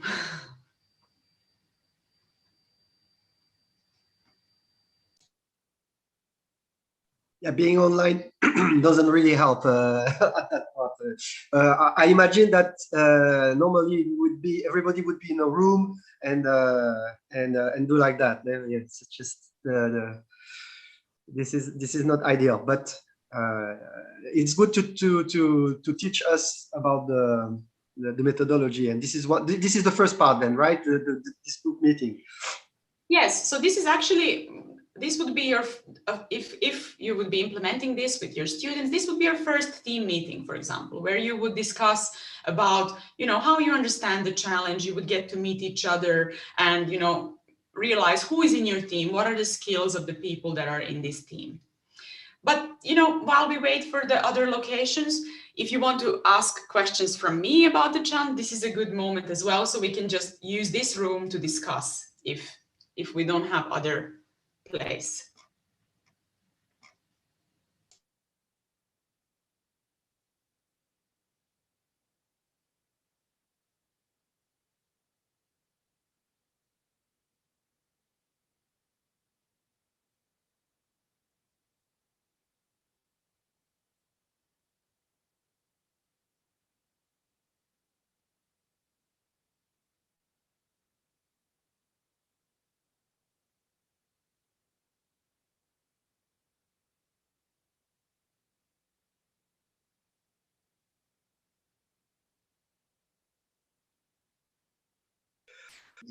Yeah, not really a question, but maybe a comment. In this case, we're talking about a robotic mission. So there is the multidisciplinary is already embedded inside the robotics. Robotics is mechatronics, so it's computer science and mechanics and electronics all together. So that's a little bit more restricted to engineering than other type of that you have probably when you have a big challenge. It's a little bit more restricted to more kind of engineering already embedded this pluridisciplinarity, right? Well, we would really like to encourage you to still think beyond the engineering, because there are many, other areas from which you can get inspired to maybe Yes. build something that is really out of the box. So Yes. try to reach out in your body of the students. If you get other students interested, you know, maybe from some biology department, you know, they might Yes. come up with some ideas of how this robot could move. You have seen example of ants, right? That's totally biologically inspired. So these types of out of the box ideas you would get from that multidisciplinary Yes. team, really, right? Because if we really focus only on the engineering aspect, we might be missing some creativity that lies in another field that is outside of engineering. Yes. So the idea is to invite the whole university and not just a department to work to and you're totally right, especially in the case of this challenge, there is a part of exploration and these kind of things. So in robotic also we are bio-inspired. So the example of biology is exactly what you just said. But it's true that I see that we have like some people from other kind of mechanical engineering. It's always engineering. I've seen physicists.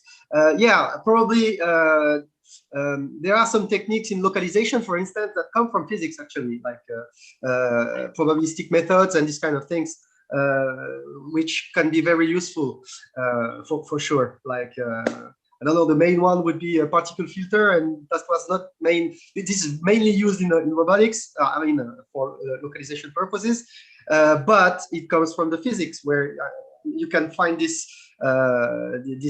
methodology in finance. Is also, or originally it came from the project Manhattan Project. So that was yes. That was something like this, and I see that it's used a lot in physics, the same, but it was built by the physician. Right. So really, you know, even though this is a very technical challenge, there is no need to exclude other fields. So we would really encourage you to try, and then you know, maybe you might get inspired to design a different type of challenge. So this is just one that we are providing right now today, but we have tackled many challenges in the past, you know, from spacesuit design to communication. So we have a lot of experience to help you, you know, if you are thinking of a specific challenge, how to make it epic so that it could use this methodology and the network that we have built. Okay, let me check with Charlie. How is our, so everybody now you can see the maze that is built there at the Florida location. So I was actually curious to see how it looks like. So I'm quite happy to see it. Can they see the maze? Yeah. Yes, we can see the maze. Perfect. So could we then, Charlie, now continue with the agenda? Yep. Thank you very much, Anna. And I'm going to go ahead and share my screen. And we're going to have a little bit of discussion about teams, right? You just had your first exercise as a team. And part of that exercise was, how well did you learn? How well did you listen to what Anna was saying? What was your version of what you heard compared to everyone else's version on the team? And what I'm going to do is give a couple of slides just to talk a little bit about what we call high-performing teams. And part of the ICED methodology really dives into this element of teamwork and getting students to work together on teams effectively.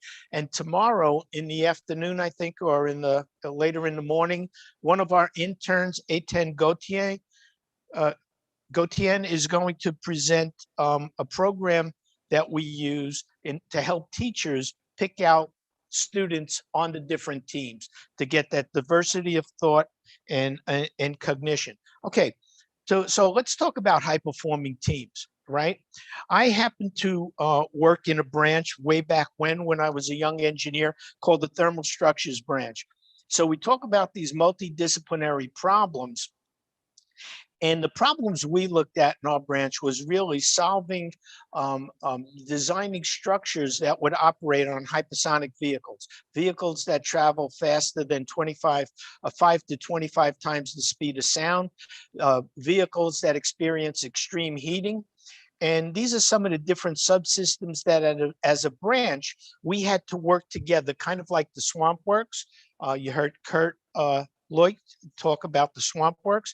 Well, we designed cryogenic tanks. We designed actively cooled structures, heat pipe cooled structures, and we worked on these exotic materials that could experience very extremely high temperatures and very cold temperatures. And later on, when I was lucky enough, I became an astronaut, totally different type of team, right? Totally different type of team, having to work and solve complex problems, but also working with much larger teams on the ground to psych out what these problems are, right? So first we have to understand what a team is. A team is totally different than a group. A team is a small number of people with complementary skills who are committed to a common purpose, okay? And their set of performance goals and approach for which they hold themselves accountable, they have to be held mutually accountable for that outcome. That is the difference between a team and or just a group of people, right? Now, a lot of people wrote, there are hundreds and hundreds of books on different aspects of teams. And some of these books talk about just one element of an attribute of a team, like psychological safety. Entire courses are designed around one of things like psychological safety, leadership styles, creativity, critical thinking, resilience. These are all the different elements of a team that determine how that team is going to perform, right? And these functions or these attributes are also very highly interrelated, okay? But one of the very important aspects of a team, and this was something that researchers at Google, when they were trying to understand why did one team outperform another team, or what determines a successful team, they were unsuccessful in identifying patterns between the successful teams until they looked at how these teams were functioning through the lens of psychological safety. Psychological safety means that you have an environment where interpersonal risk-taking is okay. There's no retribution, no recrimination. People could speak up to leadership. The interesting thing about psychological safety is that it's very much related, directly related to lots of other elements of how a team performs successfully. Creativity, critical thinking, how the team learns, especially if it's a psychologically safe environment, trust, cohesion, that it factor that determines, and why is this team performing in a synergistic fashion, right? Why are they so creative? Communication. But one of the elements that you have to have on a team in order to ensure that the environment is psychologically safe, you have to have strong leadership. So part of the ICED methodology is it's very critical that we create an environment that our students are psychologically safe. It's okay to make mistakes. It's okay to fail. You heard Kurt talk about the Swamp Works, how they encourage failure, right? People teach courses on failure, teach students how to fail. As a matter of fact, most of your top students in your class that are all A students, they're the ones that you have to untrain to teach them how to fail. Okay, and so we teach them how to do that. The other thing that's very important is the word collaboration. We don't like competition in the ICED methodology. If we had a sliding scale from competition to collaboration, it would be much closer to collaboration, because we don't really believe, and this is what Warren Bennis and Patricia Ward Biederman found in their book, Organizing Genius and the Secrets of Creative Collaboration, is that creative teams don't have just one creative genius, okay? It's that collective creativity of the team. And how do you encourage that collective creativity of that team? And we are going to talk a little bit about that. We teach our students how to exercise other types of creativity. And Professor Sven Berlin is going to be here momentarily to discuss one of those. So just to give you an example of a high-performing team, I flew right after the Columbia accident. We've run tests on the ground after Columbia, which indicated that the crew on orbit might have had a pizza box size hole in the wing leading edge. We ran a full-scale test on the ground, simulated the conditions in space, and bam, it blew a huge hole in the wing, the left wing of the vehicle. We were told that there's no way. I wanted to put together a separate team to solve this problem. And I was told by upper management, no way, because we have several teams. We're looking at every problem under the sun, every solution under the sun. We don't need your help. Well, I went ahead and went in my friend's garage, Don Pettit, another astronaut here on the left. And in that garage, we started thinking outside the box, and we started brainstorming and coming up with dozens and dozens of ideas for repairing not only a wing leading edge, but also the shuttle tiles on the bottom of the vehicle. We used very crude test techniques like an acetylene torch. And amazing, we came up with several different ideas which were actually adopted. Some of them I flew in space, like the tool to drill and tap through the wing leading edge. The reason that we were successful is because of my experience in this particular area of expertise, but more importantly, my connection with the subject matter experts around the world to help us solve the problem. And so we use a team-to-team approach. My thermal structures branch in this dash circle had members that had expertise in multiple different disciplines. But not only that, we worked very closely together as a team. We were very forgiving. We had a psychologically safe environment. But at NASA Langley, we were also connected to experts in each of these other disciplines. So we could walk to another building and go to just the right expert to help us solve these problems, right? This is something we could teach our students and actually our engineers how to do.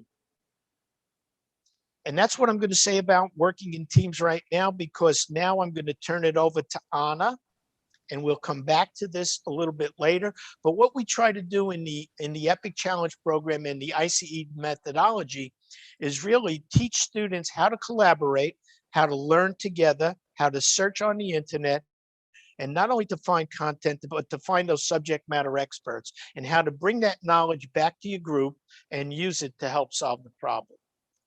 Okay. And now I will turn it over to you, Anna. Charlie, because we are a bit behind with the agenda, would you like our next speaker to go? Okay.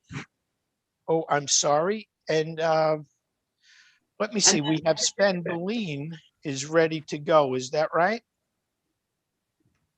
Yes, and we could, if that's okay with Sven, then we could, yeah. And we'll come back.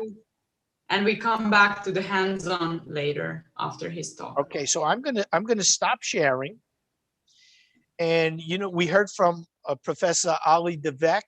He was one of the first founders of the ICED methodology. And now we're lucky to have another. We should all go to our garage. Wow, that garage is going to be Bahama Breeze. Okay, we have to, somebody's got an open mic. Okay. We're ready to introduce Dr. Sven Berlin.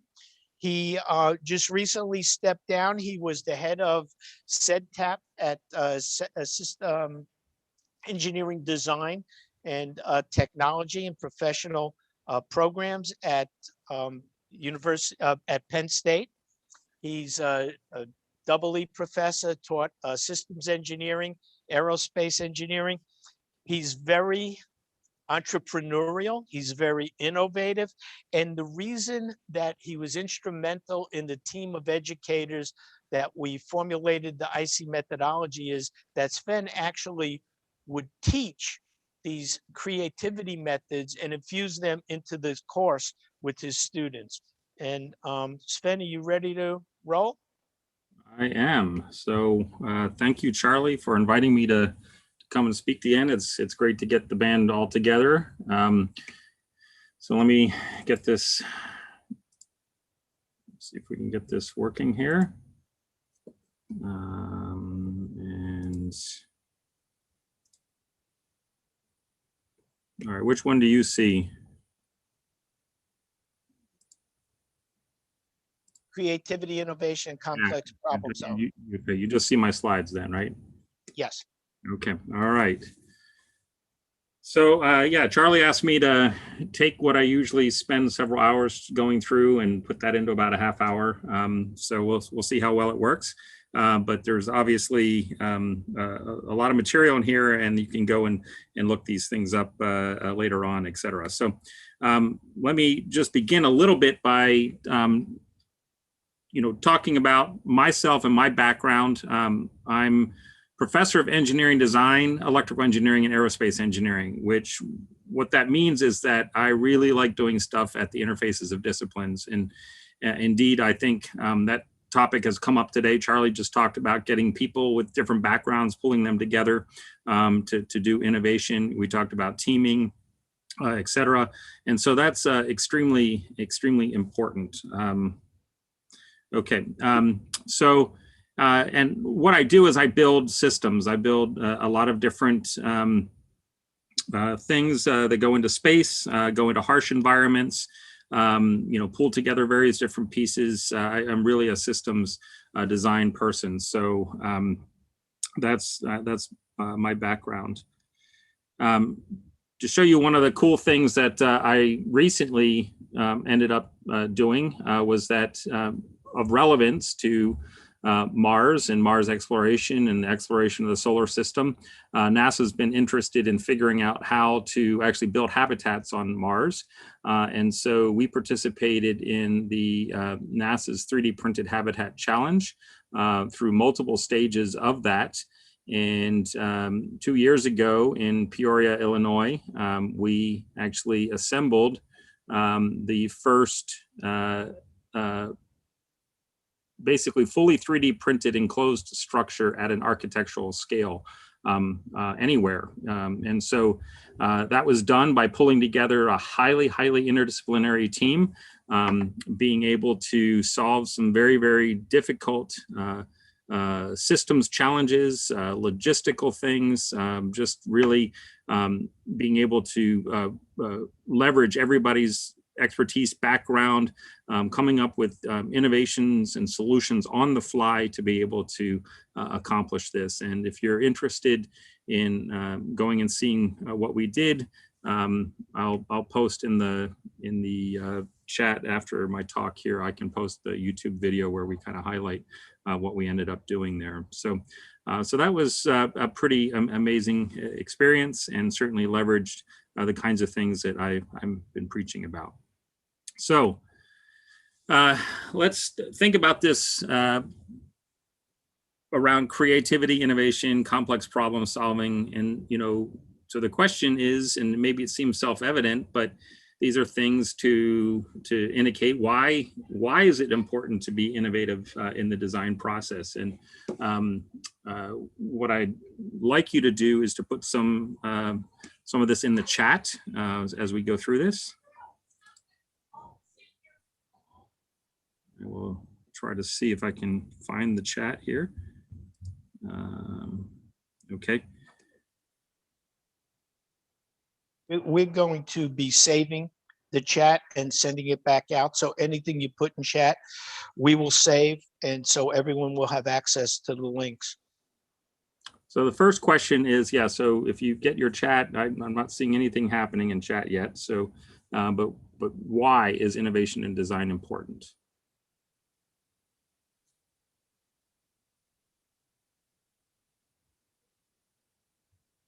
I just started my talk, Charlie, and I've already lulled them to sleep. That's not good. No, they're all awake. They're probably going to start hitting the chat there pretty soon. All right. Well, I'll keep moving here with some of the other questions, and you can kind of answer these. But so, we also talk about, some people view various words as synonymous, or various concepts with innovation. And so, we can talk about those. I need to move the chat here so I can see it. Move chat over here. There we go. Okay. You know, creativity is probably one of the ones that we associate a lot with innovation, or maybe even as a synonym, and the general public views that. As engineers, we typically treat them a bit different. Innovation referring to a learnable process by which improvements and inventions can achieve. Typically, innovations are things that have utility or value or usefulness, etc. Creativity can, but does not necessarily have to. So you can think about your favorite hated art form, etc., and whether that creativity has value or not. So now, why then is innovation important for space exploration? The answers that you've been talking about and entering into the chat, right? These are the things that are needed. Charlie has highlighted, and the whole idea behind the EPIC challenge is, you know, this is stuff we don't know how to do. We haven't figured out how to do this. And so by its very nature, to be able to figure it out, that requires innovation, right? And it is innovative when we have figured it out. But we need some processes, we need some ways of working to be able to do that. NASA needs help, exactly. And tapping into a much broader thing. So the other thing you can think about is people sometimes think about, well, what do they view as an innovative system or product or solution? You know, people talk about something as a certain product being innovative in a certain way, and that sometimes gives them some design juices to think about. And we'll come back and talk about that in a little bit. I've posted a couple dictionary definitions here for innovation and creativity. Again, as engineers, as scientists, as explorers, you know, we think about the concept of innovation is that we're introducing something new, and then also something that has utility. To be effective in this, you need to develop a creativity mindset. And I think many of us have heard about that, right? The idea of when we start producing ideas, we want to suspend judgment so that we don't basically kill ideas, nascent ideas, really crazy ideas to begin with. We want to have a creative or an innovative attitude, okay, often referred to as, you know, quote unquote, think outside of the box. I'm going to challenge you on that topic there, this idea of thinking outside of the box, and also think about how debilitating that can be to your students if all you're telling them is, hey, think outside of the box. What are you asking them to do? You're asking them to think about things they've never thought about before in ways and using tools that they don't have. And so really what I'd like to do is let's look for ways to expanding the box, increasing the size of the box, or accessing knowledge and utility in the ways that others have solved problems to help you with your own innovation processes, et cetera. So that's what I refer to as increasing the size of your box. If you think about boxes being your own knowledge space or ideas that you can generate yourself. Another thing, I think about this, and Charlie sort of described this, you know, is the idea of persistency, right? I mean, you know, I've seen his example of the patch mechanisms for the leading edge, and just how many different things they went through, ideas, concepts, etc. They were persistent in pursuing a solution in that way, which is another key important for a creative mindset. Another one is essentially avoiding NIH, or not invented here, the concept of, oh, well, hey, we didn't think of it, so it's not going to be any good. You know, in many cases, leveraging what others have done and the things that they have come up with, and maybe modifying that or using it or using that for design inspiration is extremely important. And quite frankly, also, if you're building a system, if you're building a complex system, simply putting together things that others have designed and built into new and innovative ways to deliver innovative services and solutions, the emergence that Ali Devek talked about before, that itself is also a form of creativity. And as a systems engineer, I know that all too well. The other concept we often talk about, hey, let's throw off the boundaries, et cetera. The reality is that all design, everything has got boundaries, right? Okay. And so, really what we need to do is properly define those boundaries, because they actually focus our creativity and not limit them. And so if you want to think about that, we've got a solution space. And, you know, we've got some boundaries constraints. I mean, if you want to think about a hard boundary constraint, that's like the laws of physics, okay? And, you know, we can't go against the laws of physics. We can discover new ones, okay? But it's very, nature has a habit of essentially doing, that's a hard boundary. Quite frankly, you know, when you talk about space exploration and things like that, finances are a hard boundary. Those are things that you need to be able to innovate within that boundary space. But, you know, you should also work to push against those boundaries. So I'm going to actually challenge Charlie here right now. You know, so this epic challenge, right? I've heard the word robot and, you know, the fact that this thing needs to move on the surface. Well, who's to say that it needs to be a robot as opposed to a quadcopter, et cetera? That's actually pushing against that boundary constraint and figuring out what is it that drove that to be a robot as opposed to, you know, a wheeled robot as opposed to some other exploration method. So that, again, is one of the things that you need to do when you are working in this creative space, is to figure out really what your boundaries are and to push against that. And maybe not just accept stuff at face value, but really say, hey, is this a hard constraint? Or are there things that I can do to increase my space? So you're working to set those boundaries as large as possible. So, you know, whenever we talk about creativity methods, right, everybody says, okay, all right, kids, go brainstorm, or let's go brainstorm some ideas and things. And certainly brainstorming is one of those concepts that's used all over the place. This is just some data that's taken on methods that companies have used. And you'll see, you know, way down at the bottom or you can see that actually a lot of methods are actually used out in industry.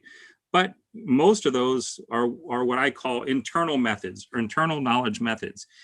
That means those methods exist with inside the box already. And so how do we access innovation techniques that are outside the box or other people's solution spaces, other people's creativity, et cetera, in what we're doing? So some of these methods, obviously brainstorming is one of those that's come up with, and I'm just going to list a few here and then give you a resource that'll list another 200 of them so that you can go out. And I think it's important for you to access and come, you know, to research some of these different methods, try them out. You can maybe even hybridize them by linking some together, et cetera. But, you know, here's just an example of a few more that are out there. You can use a mnemonic scamper. And the first letter in that word essentially are things that you can use in your creativity and innovation techniques. So think about things that in terms of that you could substitute out or that you could combine together, adapt or modify.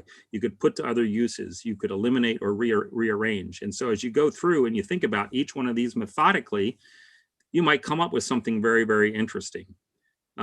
Ishikawa diagrams, or what are called fishbone diagrams, they actually help you to get to cause and effect or root cause and can be very, very helpful in terms of figuring out what the actual problem is that you need to solve. Sometimes the problem that you think you need to solve is not the actual problem that you need to solve. Another method which accesses others is called 6-3-5. So you get 6 people, 3 ideas, 5 minutes. Okay, so you essentially everybody moves around and adds to the ideas, and you also give yourself a time limit such that the process, you know, sometimes working under time limits can actually, again, a boundary condition that actually helps enhance our creativity. And we'll talk a little bit about biomimicry and biomimetics just briefly. So this website here, Mycoted, lists over 200 different creativity techniques. And so I highly encourage you to go there, to take a look at a couple of them, to begin trying to use them. Some you may like, some you may not like, but it's important for you to access several creativity techniques that are well beyond brainstorming. I will say also that it does list classic brainstorming there, but also some ways to enhance and improve that. So go ahead and take a look at that. But this is a really, really excellent resource for this. One of the things about ideas as well, and this is things that we've done in our global teaming here at Penn State is that, you know, if you want more and better ideas, you ask more and different people. And so one of the things that I think is really, really great with this, with ISED and Charlie's epic challenges here is that he's accessing people around the world. It's not just Americans trying to solve the problems, but it's a global audience. And what we've demonstrated is that different people with different backgrounds, they come up with different solutions. And that is very, very helpful, particularly in the ideation stage of things, is to be able to access what it is that's needed from global users. And so this was just some data that we took in terms of, you know, how many people we asked, but then also we got a number of different concepts by adding together between Penn State here and Tecnon, which is in Spain. I think Charlie's also shown something like this, as well as Anna, where essentially you are you know, in the early phases, you're really trying to increase the design space, come up with more and more ideas. Eventually, you're going to get down to, as you're beginning to move to the detailed design phase, you're going to be moving and trying to get down to the embodiment phase of that. But in the early phases, you're really trying to increase that space as much as possible, and not prematurely select things or remove things, etc. And there'll be, I'm sure, more techniques on how to do this throughout the workshop. Biomimicry is one of the things that's been talked about. Is, you know, so nature has had millions of years to sort of iterate on design solutions. Or one of the things that we're seeing right now in the global pandemic, right, is this virus in billions of, you know, hundreds of millions of people and billions, trillions of iterations is beginning to evolve in real time, trying to figure out solutions that make it perhaps more virulent, but maybe less deadly. We're seeing variants come out and all those kinds of things. All of that is happening in real time in front of us. But if we think about more sort of benign applications that exist in nature, you know, I think this standard example that you know, everybody talks about when they talk about biomimicry is Velcro, the concept that these stickers, you know, they grab onto fur or to socks, etc., and that then formed the basis for hook and loop.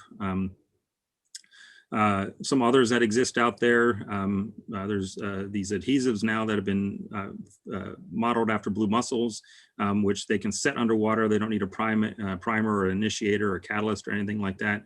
The flagellum bacteria, the way it essentially twirls using a molecular motor, it's flagella. And then here's one that's maybe more of an architectural. It is the Gateshead Millennium Bridge, which was inspired by the movement of an eyelid. And so you can see these are some concepts where we've leveraged nature. So we're going outside of our own ideas, the things that we can think about are our box, and leveraging nature's box for ideas, and that's where biomimicry comes in. There's also the concept of design heuristics. So, oops, what happened here?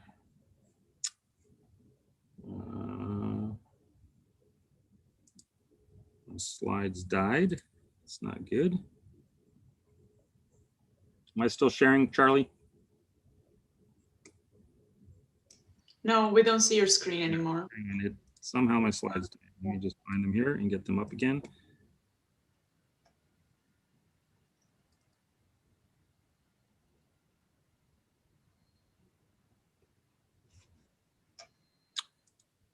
Right, and design heuristics, share screen, boom. Oh, yeah, now we see it, Sven. Yep, sorry, I don't know why it died, but let me see. Right. Okay, here we go. All right, so design heuristics. So these are essentially, you can go to this site and you can purchase these cards. They do have some of these as an example, but again, here's an idea where you're leveraging the way others have come up with solutions. So they're giving you some ideas. on the heuristics. So in this case, utilize opposite surface. They explain what that heuristic means, okay? And then they provide you some examples that use this opposite surface. And so this then can begin to seed your own innovation space and ideas. Oh, wow, okay, what if I did this with my, is there an idea here that I could use for that? And there's quite a number of these cards. They're fun to use, etc. If you've not used them, I would highly encourage you to get yourself a set. They're very useful in innovation processes. The last one that I want to talk about, and I don't have time to really get into teaching in depth this, but I know Charlie has always been interested in this, and I've always been interested in is what's called TREES. TREES is a Russian acronym for the theory of inventive problem solving. And it was only sort of came to light in the West after the fall of the Iron Curtain and the collapse of the Soviet Union in the late 80s and early 90s, because the Soviets, they sometimes didn't really like their scientists or free thinkers. And so for what he uncovered here, he found himself sent to Siberia for quite some time. So it was only when the Soviet Union collapsed. But what he did, this is the guy, Altshuler, what he did was he was a patent clerk and in the Soviet Union, and he would spend all this time looking at all these patents, and many of them he said, oh, these are like routine or minor improvements, but 20% of them were really resolving contradictions, and also another 4% of those were leveraging a new scientific principle, and only 1% of them were really focused on a very rare scientific discovery. And so what he kind of posited is he said, well, what's interesting is what if I could distill the way people are solving these challenges, these contradictions, or using new scientific principles? What if I distilled this down? Would that be helpful? The other thing that he noticed was that in one field, a problem would be solved, and then in another field, that same problem, or using the same principle, would solve another problem, but it might have taken 10 years to kind of diffuse from one field to the other. So he was like, well, what if I could figure out a way to actually have that happen more rapidly? And so he developed this a set of inventive principles that form the core of TREES. And there's been a lot of TREES tools that have been developed since then, especially since it's gotten to the West. And what they focus on is they focus on looking for technical contradictions, and then employing what he developed was this contradiction matrix that would select solutions. And then you would also access the way others have solved this and see if that helps seed your innovation. So here's just an example of, say, 39 things that engineers typically try to improve, okay, kind of distilled down. You might want to decrease the weight of a moving object, or you might want to increase speed or increase force. You might want to increase reliability or increase repairability, okay? So these are things that engineers typically try to improve. A lot of times, if you are decreasing the weight of an object, you're also decreasing its strength. And so a contradiction might be, hey, I want to decrease the weight of an object, but I also want to increase its strength. What can I do to help solve that contradiction? And so he reformulated all these problems of the 39 parameters, and that he came up with 40 design principles.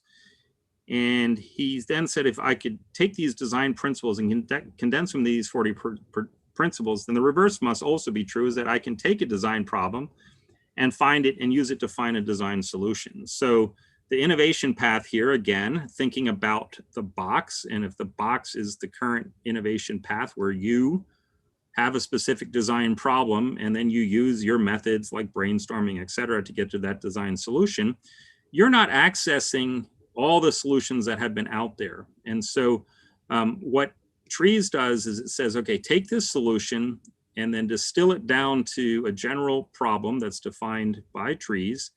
Okay, that's come from all these other engineering problems that have been looked at before. You then take a look at the way trees has solved that problem, and you look at how it has solved those problems, and you use these processes by accessing. You've increased the size of your box, or you looked outside of your box for solutions. Now you can help use these for your specific design solutions. And so that's a pretty interesting thing. So here's an example. So you have a snow gauge essentially on a mountain, and you want to be able to measure the depth of the snow. There's an inherent contradiction though, because you must have a certain length to be able to measure the depth. Okay, but if you stick that pole in the ground, when the snow moves past it, it might break, etc. So it's also got to be durable to handle the snow pushing past it, maybe through an avalanche or just as the snow moves down the mountain. So I take this contradiction, I stick it into the trees matrix, and it suggests several different pathways for solutions. One of them being segmentation, so segment the length. Another is preliminary action or physical and chemical properties. And so, here's kind of an example of that solution. So here's your snow gauge that would be broken normally, but if you segment it, then it allows the snow to push past, and essentially it would then pop up again when the snow is moved. And so that gives you an idea about how you might be able to actually employ that. So with these kinds of things, hopefully, and through this EPIC program and everything else, go out there and be innovative, but you should also leverage others and how others have solved the challenges to seed your own innovative ideas. And so with that, I will take some questions. Hey, thank you, Sven. Let me see, we have the chat box for questions. Also, our educators are not shy.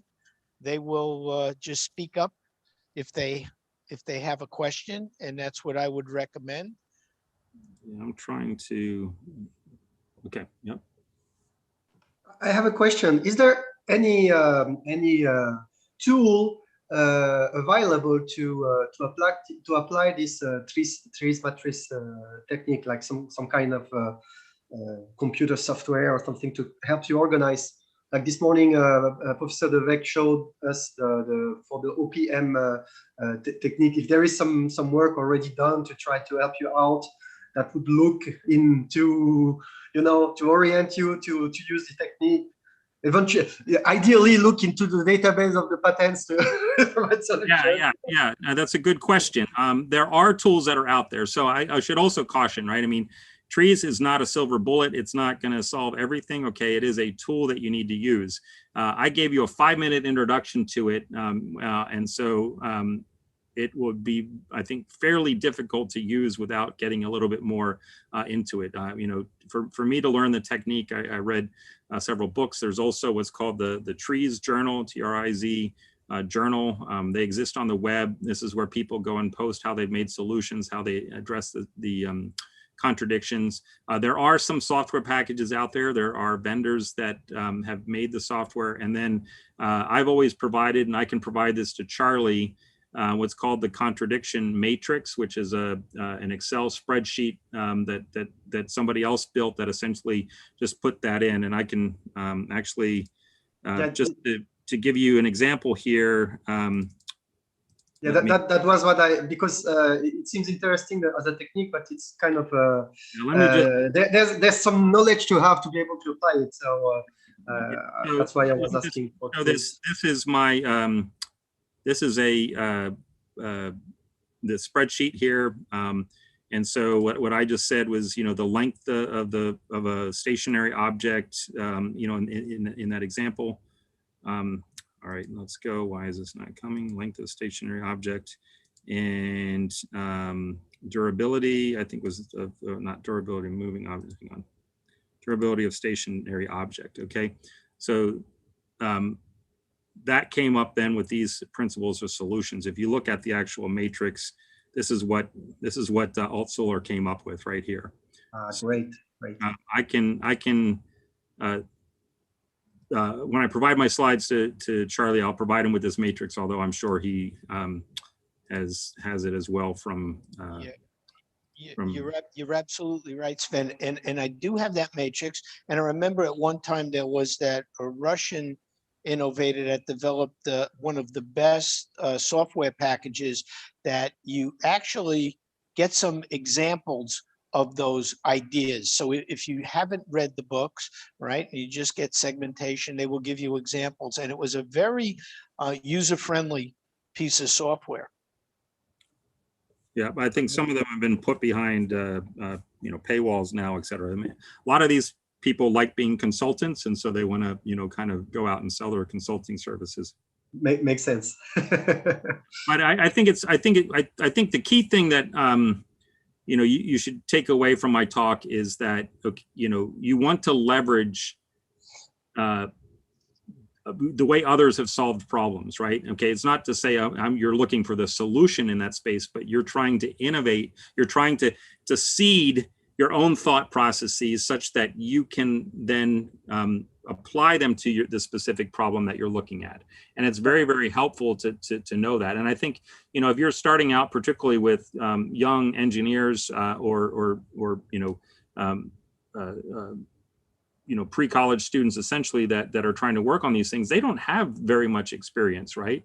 And so just the fact that they can see how others have solved things, that's going to help seed their own solution space.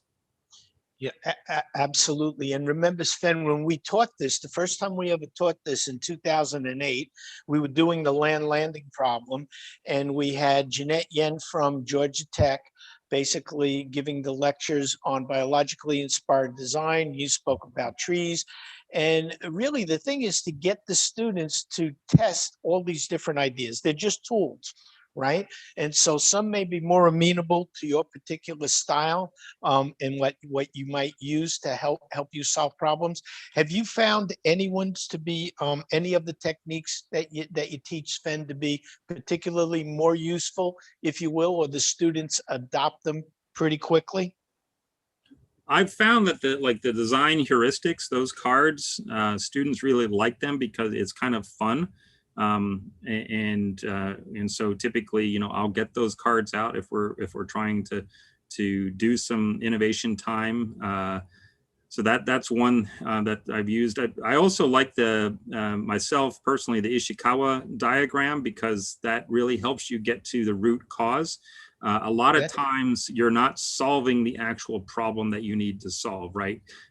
You're solving a symptom, but not the actual problem. And so by going through that, and that's also helpful I've done that sometimes with students that are maybe challenged in certain ways, and they think that they've got a problem in one area, like a personal problem in one area, but it's actually in another area. And by going through that and doing that root cause analysis, that actually gets to the problem.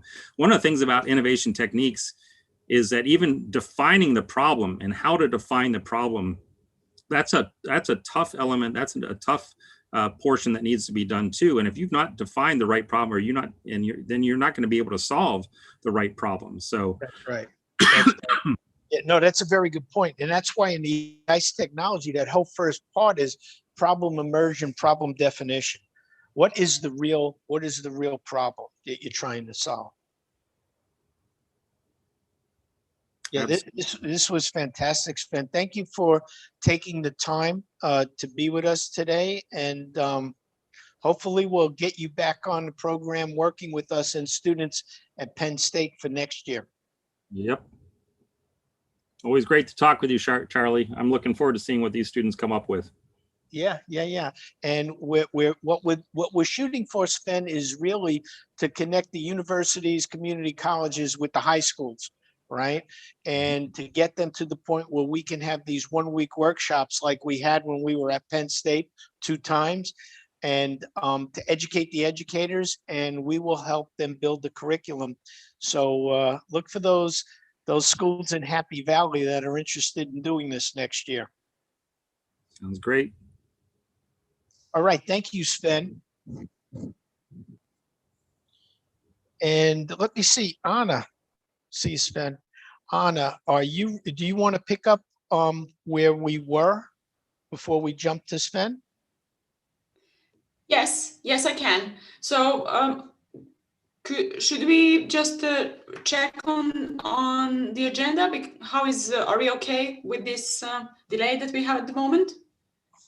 Let's check with our friends in Brazil, because we had some times for ideation with the team, and then we were going to do we were going to have Flavio and Eric talk a little bit about the simulation environment, and then Andy Gafford here at Space Trek was going to do the robot tutorial. Yes, we are now 40 minutes behind schedule, so at least how I see it. But I am 7 hours ahead of you, so maybe. I think it's a good idea to go to, because people in the chat were asking about more technical detail about how to connect to the platform and stuff. So I think that everybody in parallel succeeded to get in there. So maybe Flavio can do the small presentation he had to orient people to use the platform. Maybe I don't know. Maybe it's a good idea now at this point. Is it? What? Okay, Eric, did We have this. I say, Eric, that you and Flavio want to go ahead and jump in and maybe talk a little bit about the simulation environment? We can provide you the step-by-step how to access the system. What do you think? No. Anna, is that okay with you? Yes, that is okay. Let's do that now, so that everybody can use the system. That's a very good idea. Flavio, I will try to stay awake because it's 10 p.m. my time. So everybody be very active with me, okay? Chat me and write and talk, so I stay awake. Okay. Okay, Anna, you go jump out and get a cup of coffee, Anna. We don't want to lose you. And I'm going to hand it over to Flavio and Dennis and Eric, our partners in Brazil. Okay, thank you, Charlie. We will start sharing the screen, and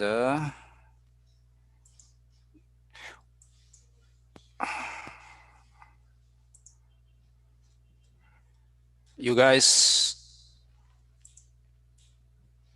are you seeing the NTU slide? Yes, we see it, Flavio. Yes. Yeah. Let me see how to share this. And now? It's a full screen? Perfect. So just a second. I'm not alone in this room now. I will share this presentation with Gilmar, and I will talk about this first part. The system we will present to you is based on this teamwork. Eric is our researcher about how to develop or how to integrate the real robot on the simulation environment. Gilmar is my boss. He's explaining to you how to use the simulation environment.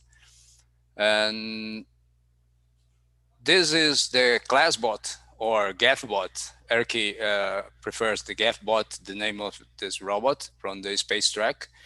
The work we've done is to put this robot in the simulation environment. Something like that. You will just maybe. This is the simulation environment and the GAFBot performing in this simulation. So from now on, I think my boss, Gilmar, will do the hands-on session with you. Step by step, he will explain how to access the system, and one short demonstration, putting the robots to move forward. Gilmar, are you online? Yes, and thank Yeah, I will stop the share my screen, and Jumar, we will start at this point presenting to you. Thank you. Just a second. Let me share my screen. Hello guys, I am Gilmar. I part of the NTU team. I think you need to improve your. Yeah, the microphone sound is a little bit Yeah. low. It's better now. It's better, I think. No, maybe. Let me check. If you try to get off to take out the yeah, you are the maximum. Probably it's your microphone which is not so efficient. Or maybe the automatically adjust microphone volume. I don't know. Let me check. It's better now. A little bit. Yeah, Okay. a little bit, but I will go try on. to speak loudly. Okay, go on. So let me share my screen over here. So hello, I am Jumar. I am part of the NTU team. Some of you has already entered in the platform simulation. So I will make a hands-on to enter in this platform simulation. That is a robotic lab on a cloud service. So to access your account, you need to enter this site over here, the epic.dropslab.space. So you can log in this website and make the account over here. If any one of you have some troubles to access the account, you can text me on the chat here, and I pass the correct informations. Okay. Any doubts I can answer later in the final of the presentation. Okay. So here, when you access the epic.dropslab.space, the username that you use is your first name with the capital letter, like over here, and the last name with your capital letter. Like in my case is Gilmar Jerônimo, so it will be Gilmar G with a capital letter and J with a capital letter. Gilmar Jerônimo. Okay? And the password is common for everybody. The password is Epic Simulation 2021 exclamation mark over here. Okay? And then you can access and log in your page. After your login, you are able to see that page, the page account settings. Your page you can change your email or repeat your informations, but the main part is over here. Is in my classrooms. Click in my classrooms, and then you will be redirected. You need to wait some seconds, and then you need to be redirected to the NTU Epic experiment. Okay, hit the button enter, and then you entered our robotic lab. Okay, so in that part, let's work. I will stop this presentation, and I will change it to my account over here in the epic.live.space. So over here, I am. Let me delete this. I am in my robotic lab over here, and I will make a few examples of the robot ClassBot robot running into the Coppelia simulation in in the cloud service. Okay. The first you need to know is how to launch the simulator.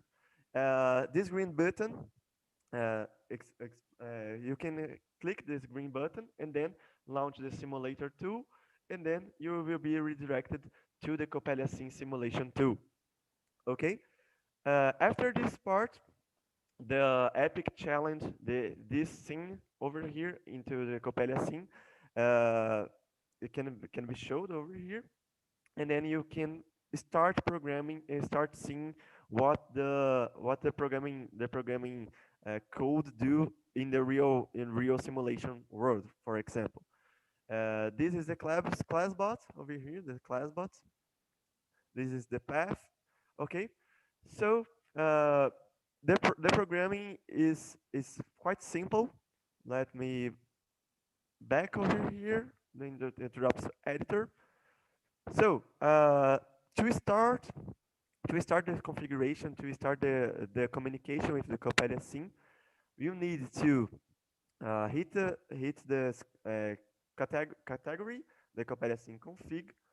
I hit this button and drag the start block over here, and drag the start block. This block is to enable the communication with the Python code and the Coppelia scene simulation. So in this example, I will start the communication. I will play the Coppelia scene simulation. I will drag this block over here, the play Coppelia scene simulation. If I'm going too fast, can you someone can talk to me, please, and I can slow down my programming time. Thank you, Anna. So after you drag the play Coppelia scene button, I will drag a time and delay code over here. I will drag the sleep. I will drag over here, and then I will sleep for some seconds, for example, 2 seconds. And then I will start the programmation of the class bot robot. Okay. The class bot has 2 ways to stop. One is if the robot is running, for example, a certain distance and reaches that distance, or if there are an object in front of it, and then the robot will stop for has an emergency stop. Okay.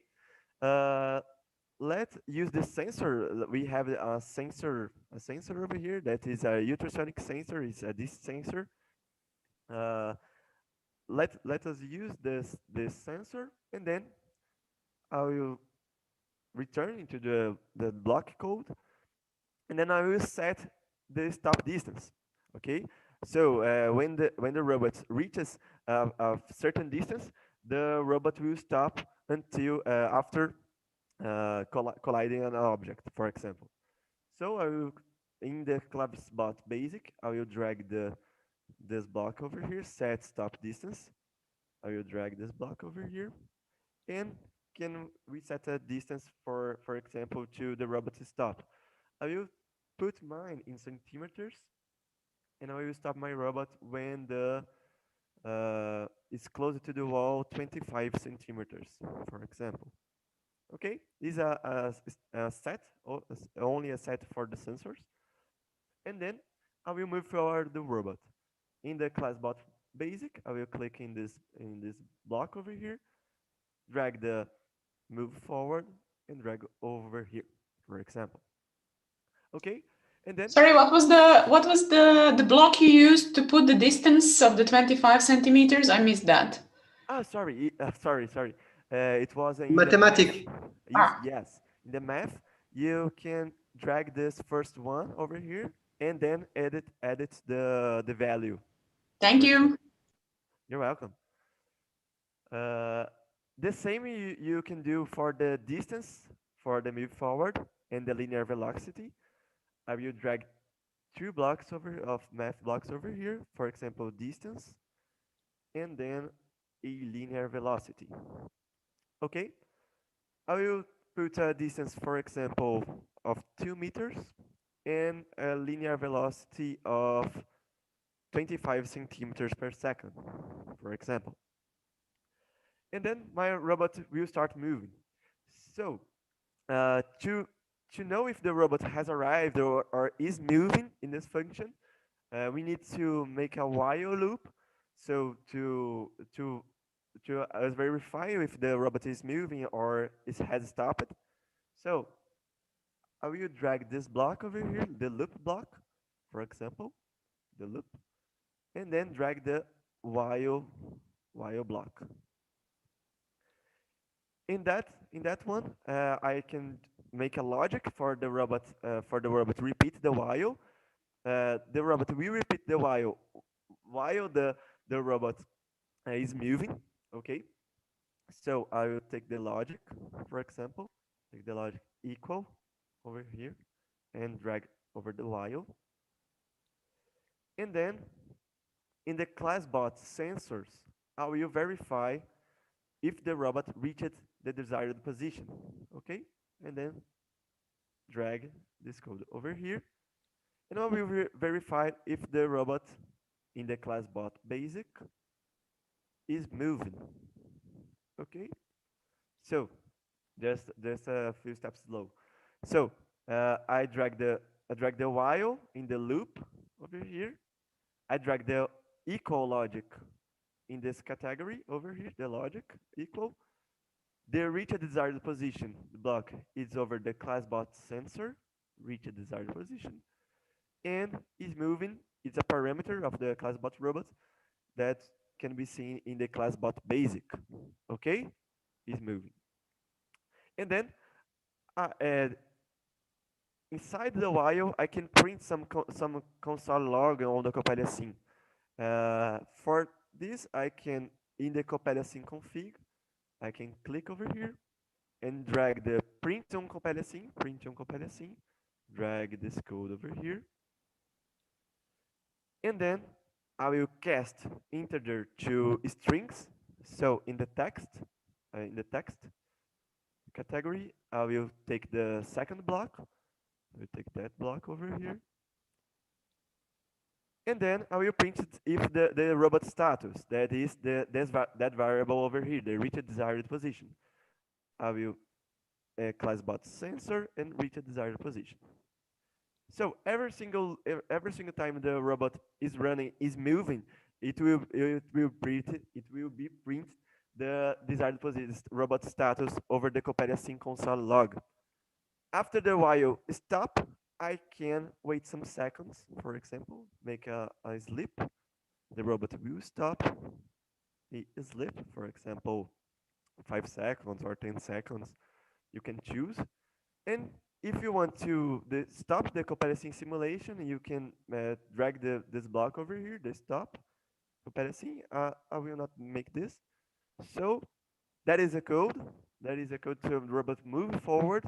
That's a simple code that resumes a lot of coding in Python coding. So when you hit the button, for example, split, you can see all the Python code that is provided for the student or for the teachers. And then I can run the code over run code button. Okay, I will hit this button over here. The simulation has started.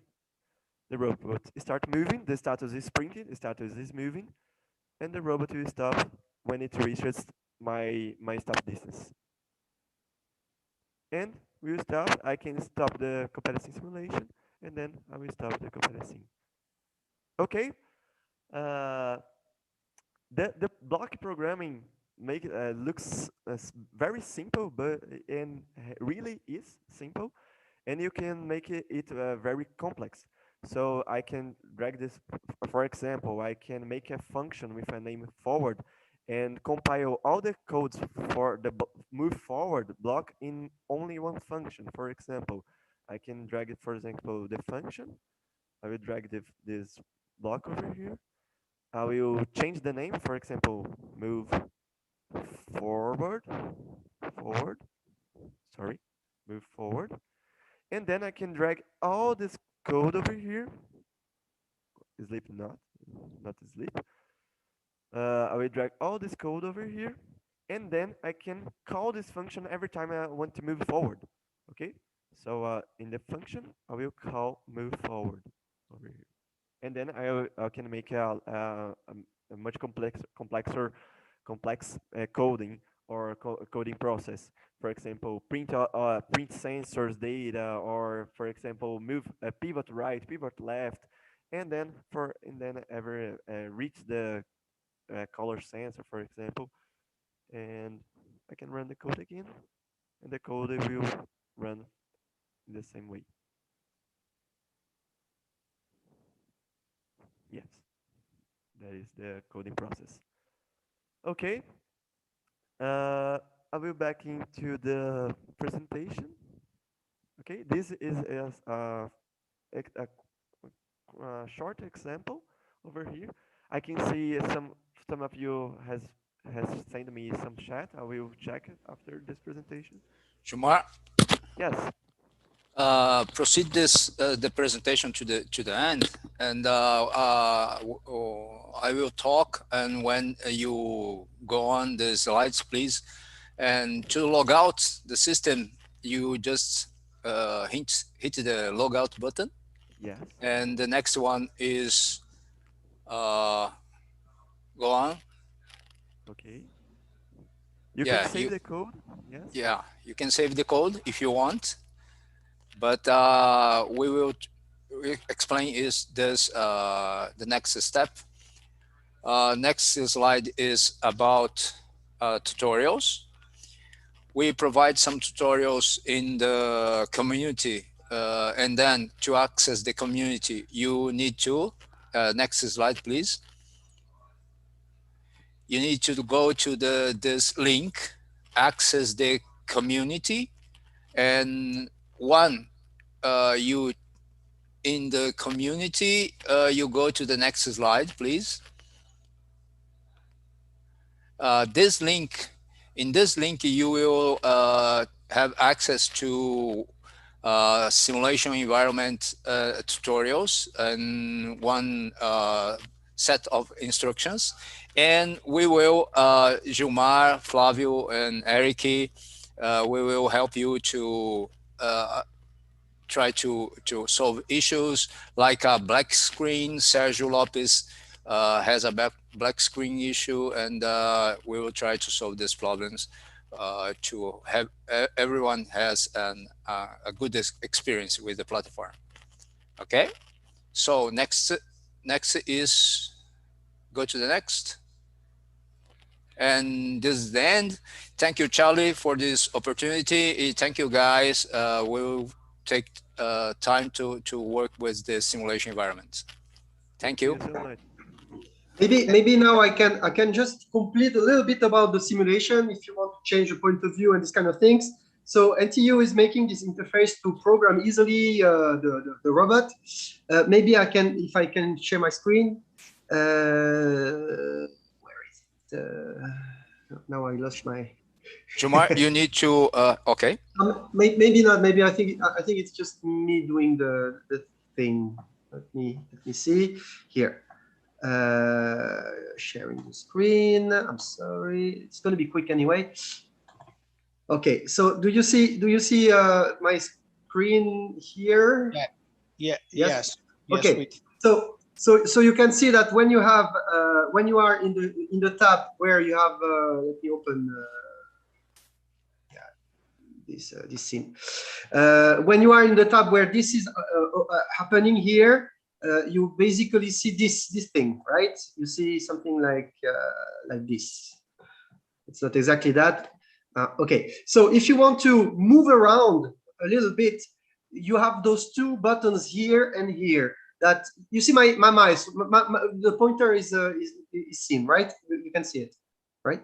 Okay, so this button here is to pan. You can pan, so you click and move around the point that is connected. If I want to pan over this, if I pan here, it's not going to work because it's in the emptiness. And same for rotation. This is rotation. So rotation allows you to click on the point and it will rotate around this point. If I want to see another thing from the robot, I can do something like this. If you want to see a top view, you can click on this button here and then select the view you want to see. So here, this is something nice. You can also zoom in, zoom out. For that, you use the mouse roll or the two fingers to move to roll. That's a possibility also. And what else can you see? What is important to know? I think if you want to zoom on the robot, you click on the robot, and you can press this button here. Fit the view, so it will go a big zoom on the robot with the sensor, actually, the robot and the sensor, so you can see the robot in another way. Like here, if you feel like you're too far away, you can click this button and you will be closer, okay, and follow the robot in your trajectory. Okay, So that's what I wanted to show you. Here, this is the scene hierarchy. You don't really need to touch this code in here. This is you can press those two buttons to make actually those tabs disappear to have a little bit more. You can see a little bit better, and you can also take off these things here. And when you are doing some printing, things are appearing here from the simulation. So that's it. That's what I wanted to share with you guys. If I can stop sharing my screen, I don't know where. Here we go. Oh, okay. Thank you, Eric, Flavio, and Gilmar. I think we're ready now for Andrew to basically present a little bit about the robot simulation. And Andrew works for Space Trek.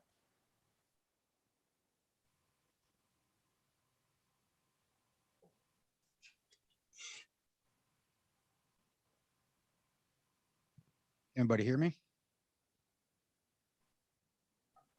Can you hear me? Yes, we do. Yes. I can hear you.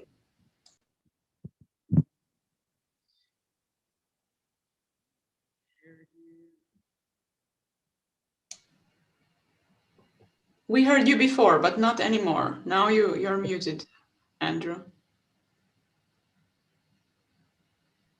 Oh, I find out if you click on pin, the video becomes full screen. I don't know if someone else. Oh, okay. You're sharing your presentation. So I should be sharing. Never mind. Sorry. You should be looking at some code right now. Yes, and we are. What I'm going to talk about is what you're going to need to modify as far as the code that we're going to put on the actual robot and let you drive a real robot. Now, part of the purpose of this challenge is that you use the simulator to figure out what your logic needs to be. And then you can come modify a small part of this code to implement that. Once you've done your experiments with the simulator and decided, hey, here's how I want to change my logic to improve upon it, you'll change the code in here, send it back to me, and we'll put it on the actual robot and run it on the track and let you watch it moving through the camera. So I suspect we have some people that are programmers and can look at the code and very easily pick up what's going on. And I suspect we have a lot that are not programmers, and this is going to look very foreign to you. Don't worry, when I send you this file, the only thing that you're really going to need to worry about is some code down here at the bottom. These things at the top, I have them all commented so you can kind of get an explanation for what they are, but you don't need to worry about them. They're things that need to be there for the program to actually function. Okay, so you'll come down and you'll see this commented out section that's going to give you a list of commands that are going to be the ones that are relevant for what you'll be doing. So for instance, moving the robot forward, or reverse, pivoting right, pivoting left, turning the motors off, getting the value from the distance sensor. Okay, so what we're going to do is we're going to randomly go explore. So we've got a robot. It's in a location where we can't necessarily get a signal from it back right away. So we want to program that robot to go out and do a mission on its own. We don't want to have to control it. And we're going to do that with this little loop right here. And you're not going to need to modify this loop. But essentially what it's going to do is it's going to move the robot forward until the distance sensor tells it to stop. So it'll go ahead and stop it after that point. And then it's going to turn the robot to randomly go in another direction. Now we're only going to be operating with 4 directions: forward, backwards, left, and right. Really, you could break that up into, say, 360 directions, or if you want to, use fractions of a degree, you could go even smaller, but we're only going to go with 4: forward, backwards, left, and right. Okay. So your challenge will be to improve upon this random direction function. And that's right here. And this is going to use a real basic, just a while loop. It's going to come in, so we've triggered our distance sensor. The robot's been told to stop. It's called this random direction function. It will come in, it will make a random number, and then it will basically turn that into, was it an odd number or an even number? And based on that, it'll either go right or it will go left. Doing this, you could see, okay, one, it's very simple, so that's nice, but there could be some problems with it. Let's say you get in a corner and you randomly go left and there's another thing blocking you there, but then you randomly go right and you sit there banging back and forth and you just randomly happen to get left, right, left, right, left, right. well, you get stuck in that corner. Another issue with it is you could potentially miss an opportunity to explore a new direction. So maybe you randomly turn left and that's blocked, but then you randomly turn left again, and now you're facing the way that you came from. Well, that's obviously going to be open, but maybe if you had gone right, that would have been open as well. So now you're going to miss an opportunity to go explore a new area. You're going to go back from where you came. So there's some improvements that can be made to this random direction function that will make it, one, a little bit more efficient. You're not going to sit there going back and forth and get stuck in a corner. And two, you can ensure that you're always going to get maximum exploration out of it. So for the first part of the challenge, you'll be modifying this code right here, basically just this one little function, and making that so that you have a better algorithm. How it'll work, since we don't have robots at every location, what we're going to do is have every team is going to basically modify this code and email it back to me, and I will put the actual program file and my email in the chat. And make sure when you send these back, send them to me in an email. Don't put them in the chat, because then everybody can see what your code was. So we'll get that stuff in the chat here in a minute. There's a very high likelihood that you don't have this piece of software. It's called the Arduino IDE. I'm using that. It's nice. It kind of shows you, it highlights some of the syntax in different colors, which makes it a little bit easier to read. If you have the Arduino IDE and you want to use it, I will include the INO file so that you can open it there and have the syntax highlighting. If you do not have the Arduino IDE and you just want to use a simple text editor, I'm also going to include a .txt file that's the exact same text, and you'll just go down to this area and modify this section, and then I'll convert that over to a file that we can actually compile and put on the robot. So hopefully that was fairly clear what the mission is. I'll repeat it again. Basically, you're going to take this existing random direction function, which is very basic and not efficient, and you're going to improve upon it. And we want you to use the simulator to figure out what your logic should be, and then implement that logic in this code. And don't worry if you've got little syntax errors like leaving a semicolon out or something like that. I'll try to get that corrected for you. The idea is that you work out a new set of logic and you use the simulator to do that, and then implement it here, and then we can run it one time. So with that, I think I will, well, I guess, were there any questions? Yeah, that's a good idea. Does anyone have any questions?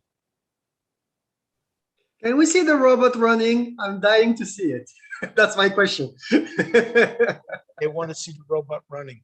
They want to give a demo. A real demo. Trey, that would be nice. I haven't seen it yet, and I mean only the simulation. So I'll stop sharing here. And okay, Eric, he's going to stop, and they're getting ready to set up and actually run the real robot. Oh, that's cool. Cool site. Yeah. It's really nice. I'm sorry. I don't know if it's on.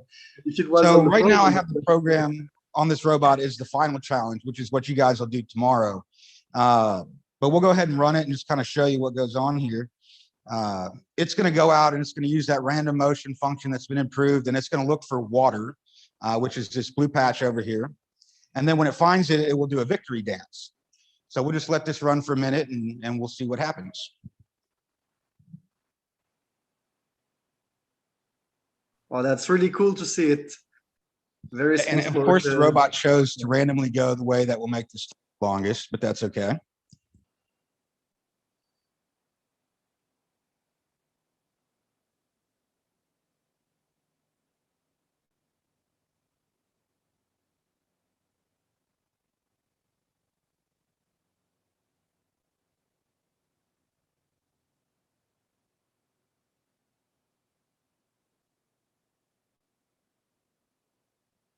It is really picking every worst possible random direction. Which is exactly what we wanted to see. Imagine if it would find the perfect solution by chance. People would say, there's no there's no challenge in there.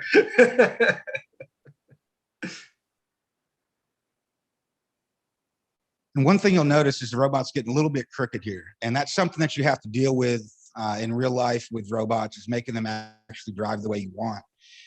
With the limited set of sensors we have on this one, it's a little bit difficult to do that every time, but it works out for this particular event.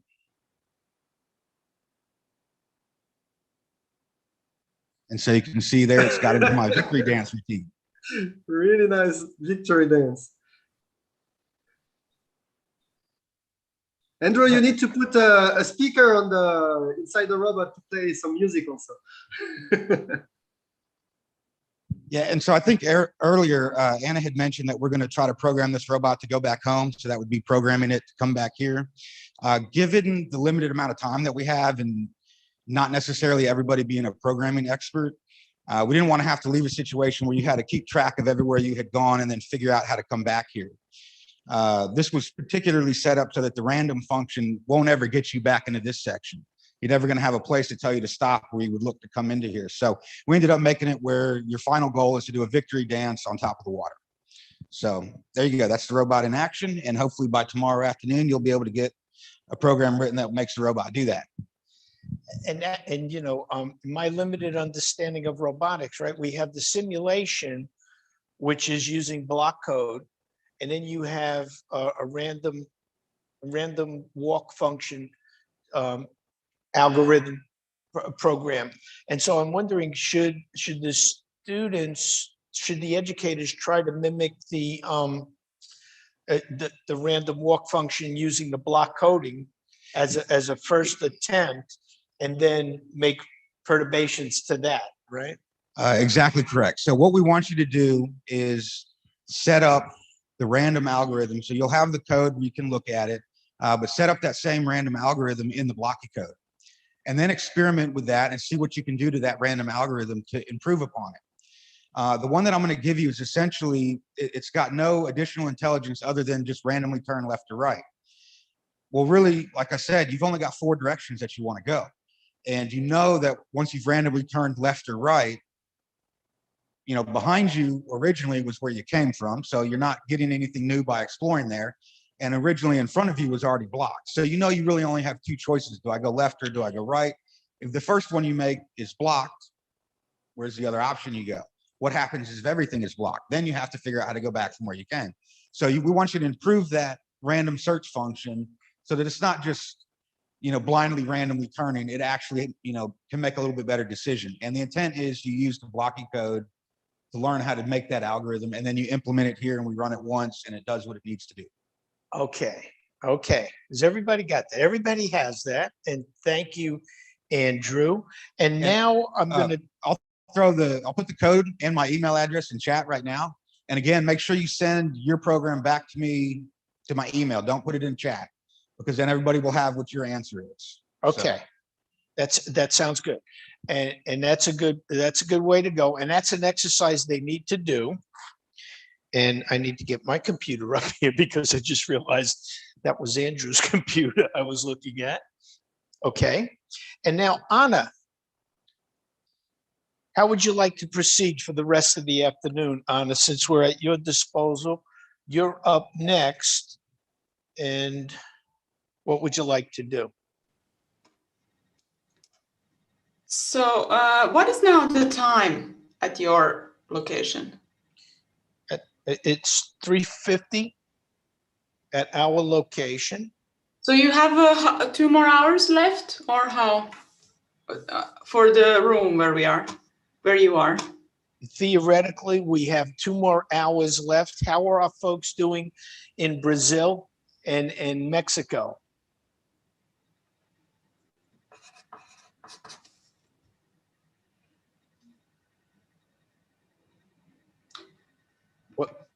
Please tell us something or write in the chat. Are you okay to proceed for 2 more hours?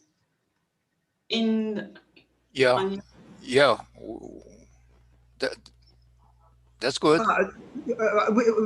Talking to us. So yeah, I'm here. I'm here as long as you need, guys.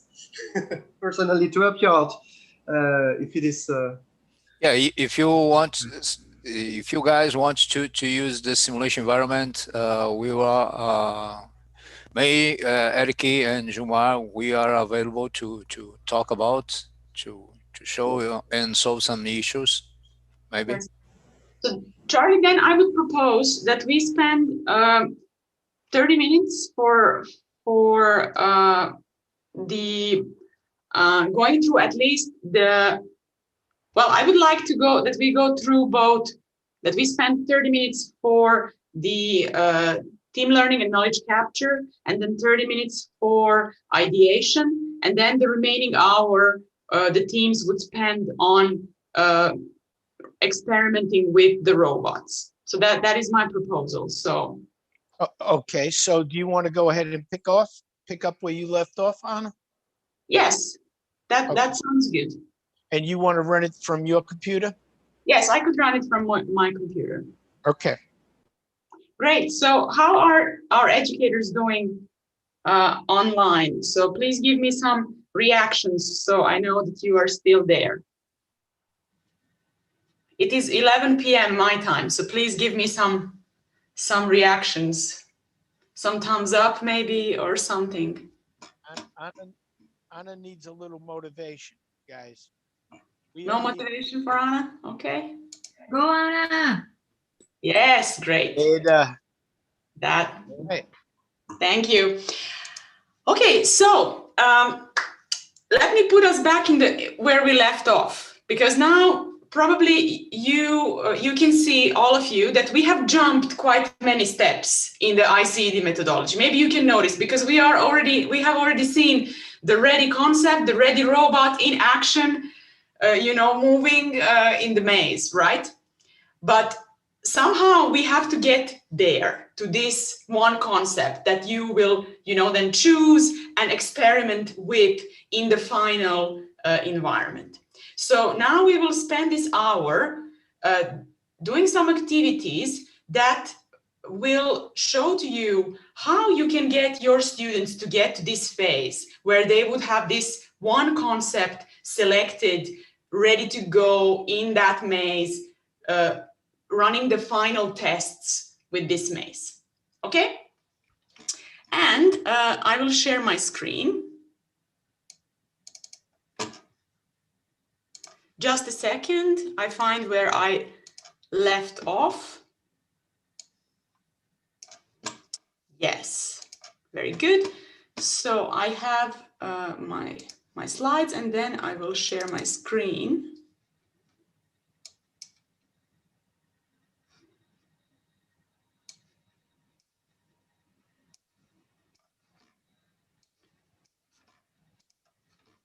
Just a second. Yes, so this is where we left off. Charlie has told you already a little bit about the working in teams. I will put this here. Very good. So this is where we left off. So I have presented to you what the challenge is, and probably that has created some maybe confusion, where you've been maybe thinking, okay, what is now the challenge really? What are we supposed to do? How we go on? And that is really where you are when you're starting to solve any problem. So basically that then leads you to the very first phase of the ICED methodology, that is the team learning and knowledge capture.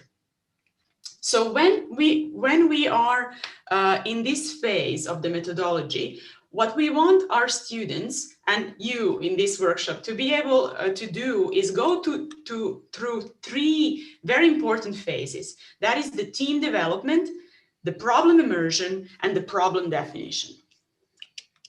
Now, what does that mean from the standpoint of what are really the outcomes that we are expecting from this phase? Those minimum requirements I've been telling you in the beginning. Well, what we want our students and you to be able to do during the team development is you should be able to define the rules and processes you will follow as you are solving this challenge.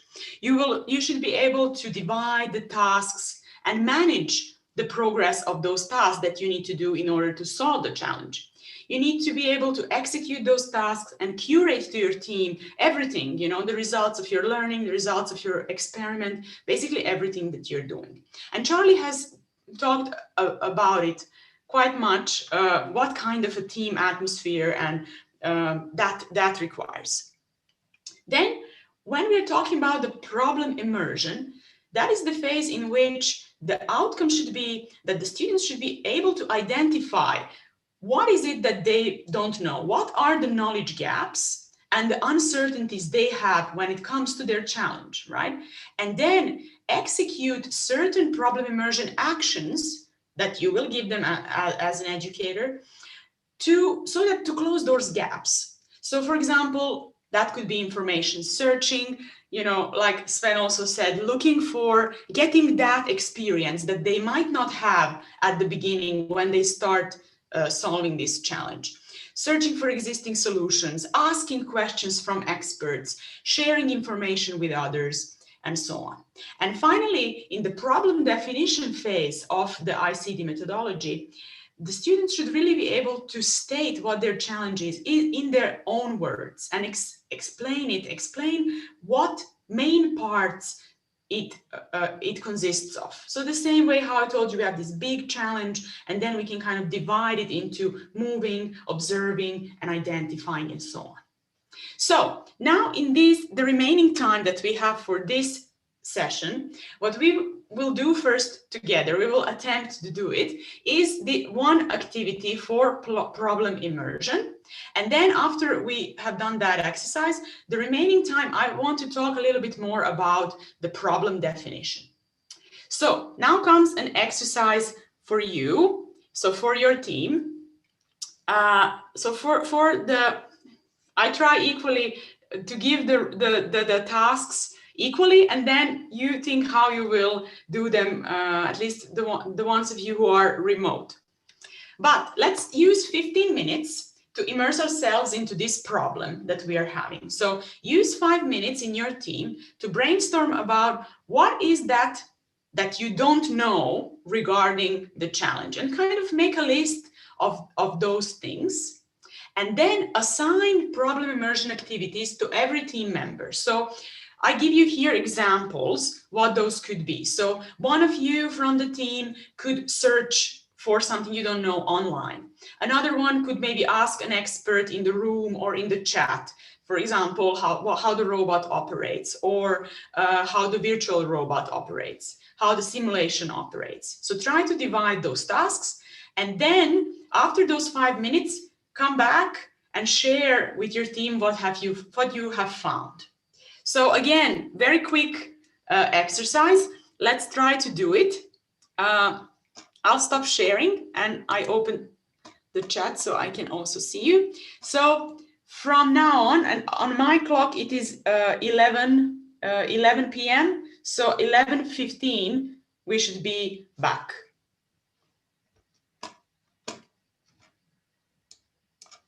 Okay, Anna, thank you. And while the teams will be thinking about how to solve this problem and what questions to ask, and they could enter those questions in the chat box. Is that correct?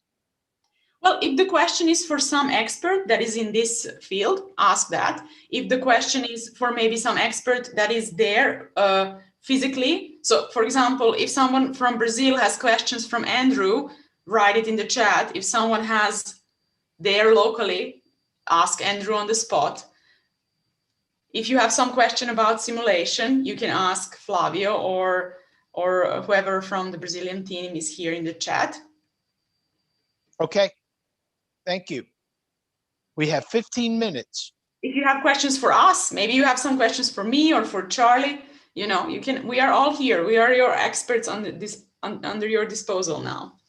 Okay, we have our little team here thinking about it. I see the wheels turning. And Flavio and Eric, they can't see the wheels turning because their team's all virtual, but maybe in the place where they have a couple of people. How about you, Ada? How are you doing? Hi, we have a WhatsApp group and I'm trying to keep up. Okay. Perfect. So you have found a way to communicate. Very good.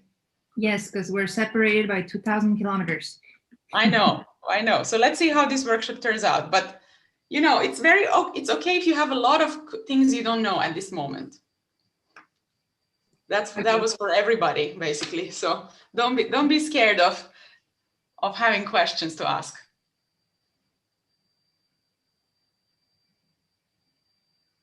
Okay.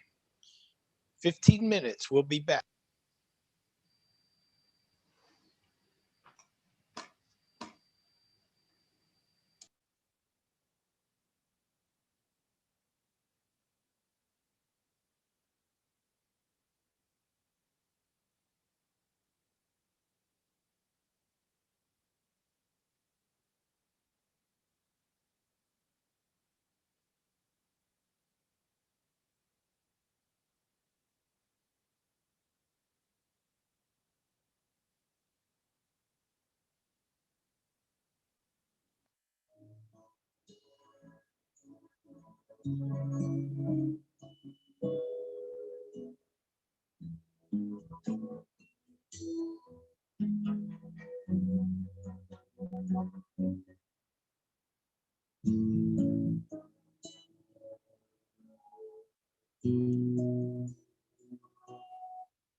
just to give you a timer. So we have about 5 minutes left from this exercise.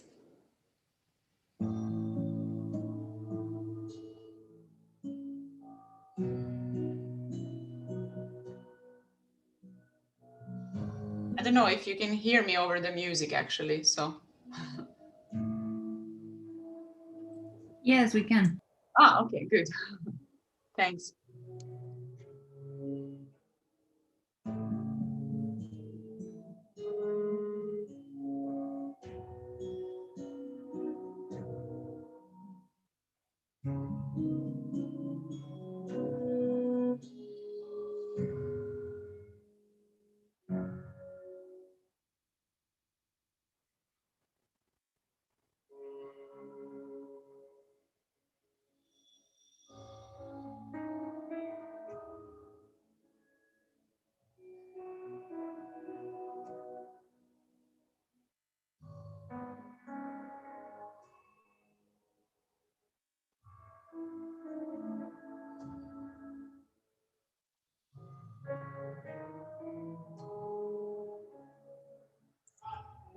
Okay, Anna, we're back. Sorry about that.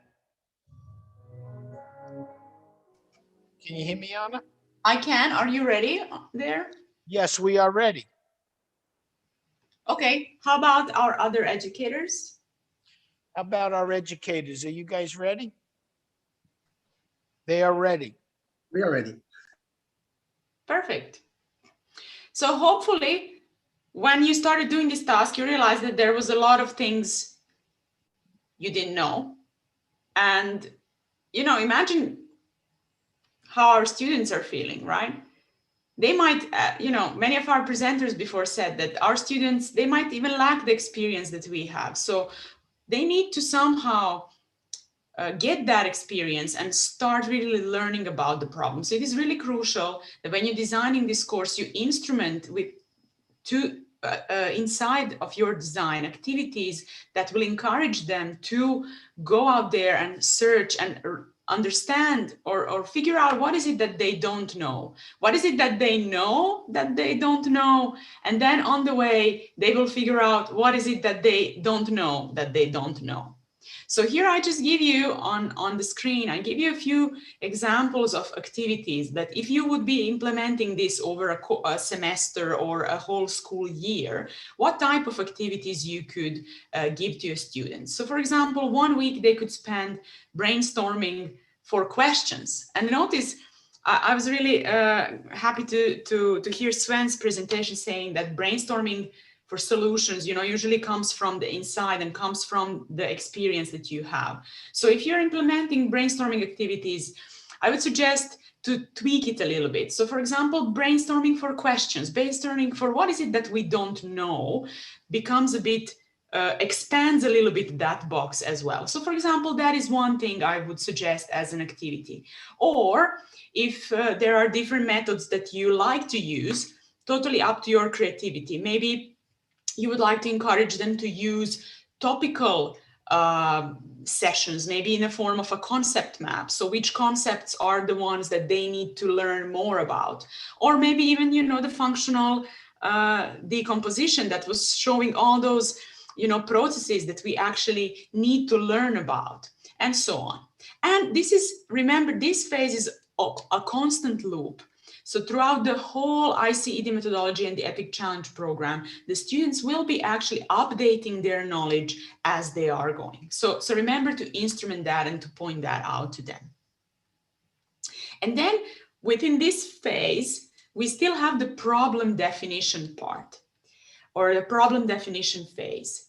So on that, I just want to touch a little bit because it is really important for everyone to understand what really is the problem. And when I talk about this with, you know, students here or with some of the colleague educators, I like to use this quote when I start, which says that people don't really want to buy a drill, but what they really want to buy is a hole in the wall. So what is really a problem is the hole. And this is what we have to understand when we are getting out, when we are thinking about the problems. What is the difference between the problem and the solution? And sometimes I notice that our students have a trouble understanding the difference. So we can use in the Epic Challenge program many methods to actually describe that problem better to them. So I will try to take a very simple example that we teach together with my colleague Heikki Immonen here in Finland to explain to you how functional abstraction can be used to describe the problem a bit better. And for that, I will try to use an example of, a very simple example of, imagine there's a lot of snow here in Finland. We have a lot of it. So we have this problem that we need to clean the snow every day, every morning before getting to work. And imagine you have my colleague Heikki Immonen there with the shovel. Now, let's try to understand this problem a bit better.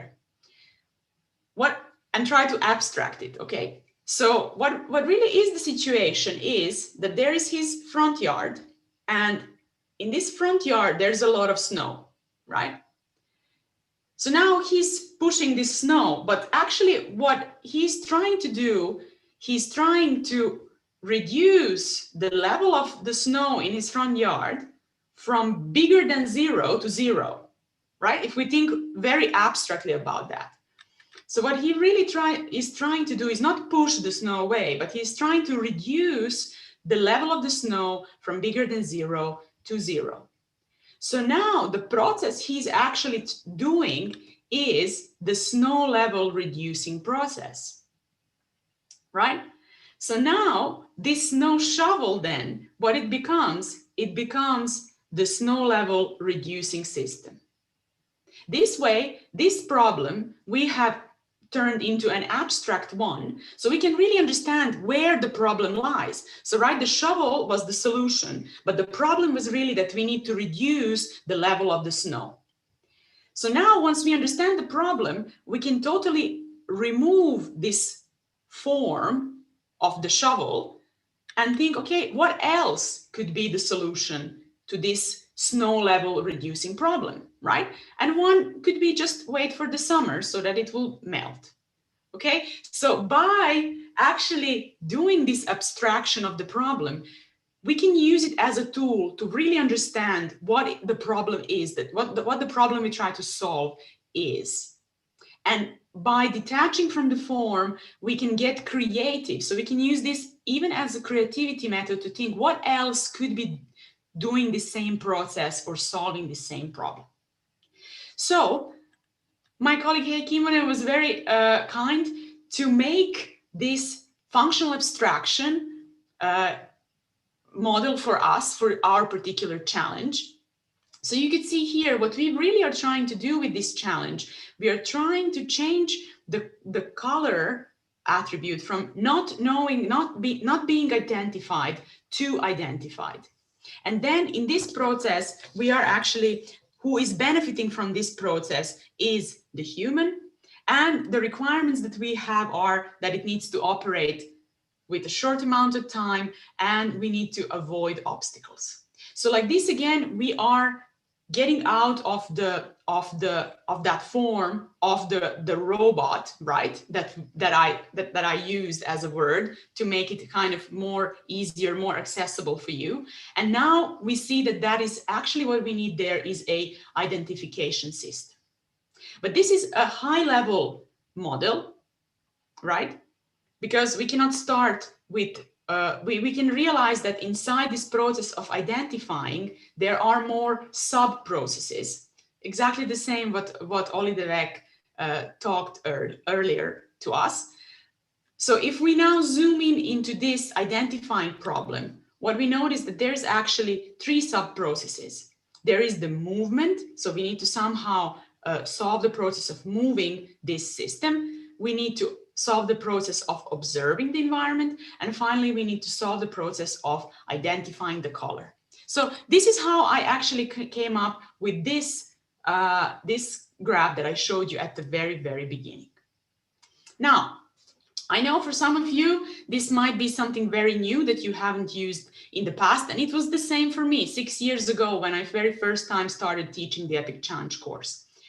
But we really encourage you to try to yourself more explore this functional abstraction and decomposition so that you could see how you can actually better explain to your students what really the problem is, and then adapt it to that level. Exactly how Professor Devek said, that we can do abstraction for any level. We just have to think what is the level of that abstraction that is appropriate at that level. And you know, we at the Epic Education Foundation, you're very welcome to use this abstraction that I'm showing you here. Or if you need support, we can provide materials and link you to ways to learn how to use this method. But I would really encourage you to try to use it. And if not, even this simple way of abstraction and decomposition that I'm showing you right here will help your students understand the problem better. Okay, so this is what we had for this first phase of the ICED methodology. And now we are ready to jump into the next phase, which is the ideation and concept generation. Are there any questions at the moment that in the audience or live or online?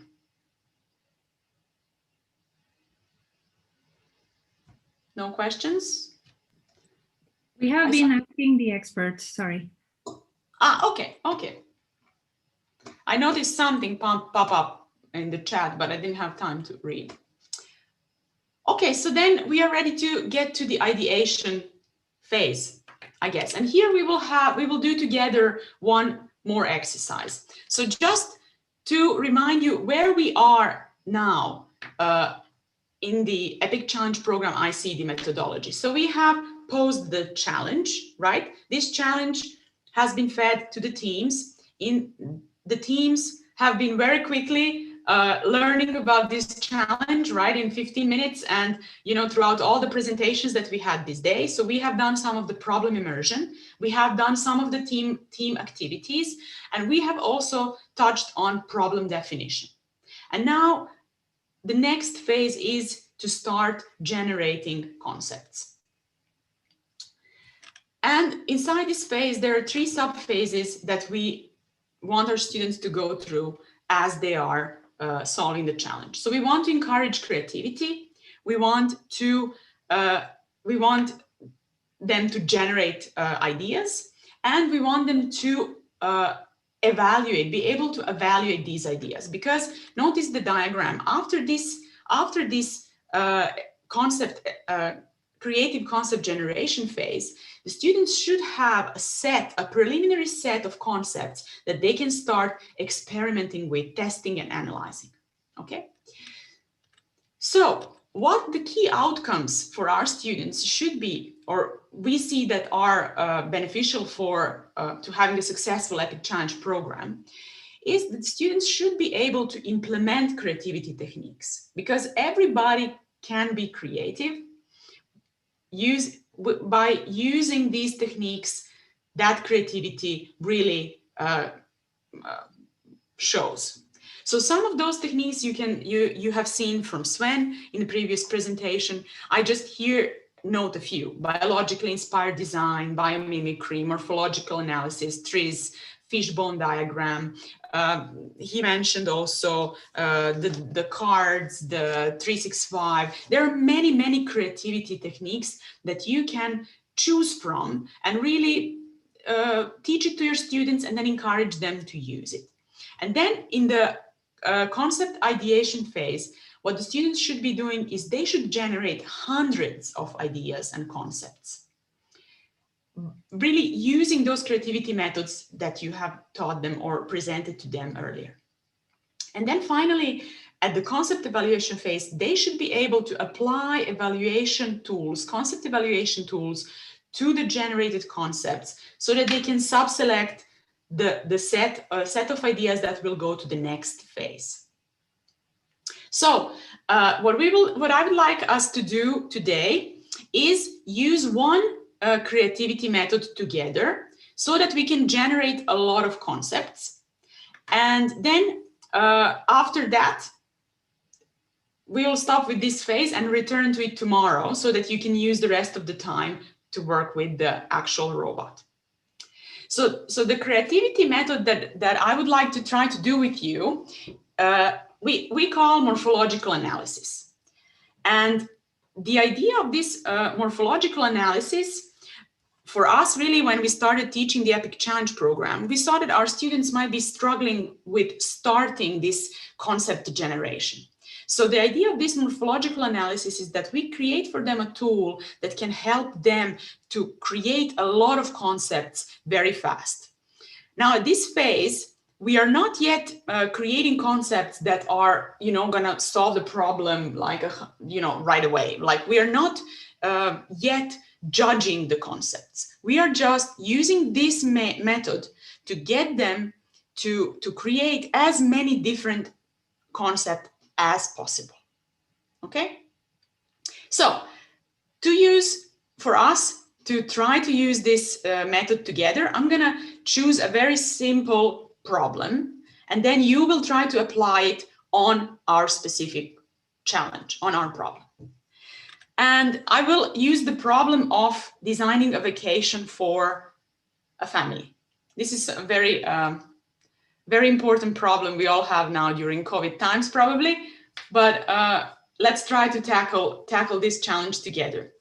So the idea is that if I look at this vacation as a problem, as a big problem, it's really hard to start solving it right away. So I decompose it, like we did it with our robot challenge, to 3 sub-problems. The first sub-problem is, how are we going to travel to this vacation location, right? That's the first problem, the first sub-problem.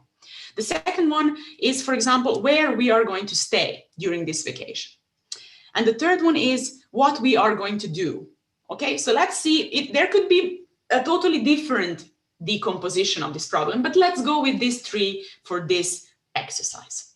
And now, so what I'm going to do is I will put these 3 sub-problems in a table, and then I will just look at one column. So now I will stop this full screen, and so I can show you better. So I will focus just on this one column, right? I will just focus on the method of traveling, and I will just start bringing up ideas of what methods of traveling we could use. At this moment, I'm not thinking about whether that method of travel is the best or not, but I'm just trying to think what those methods could be. So would somebody from you want to give me some ideas? What type of traveling methods we could have? You could speak them out or just write them in the chat, or however. I try to, whatever is the easiest. Car, yes, very good. So we could go, for example, with a car, or any other. Subway. Sorry? Subway. Okay.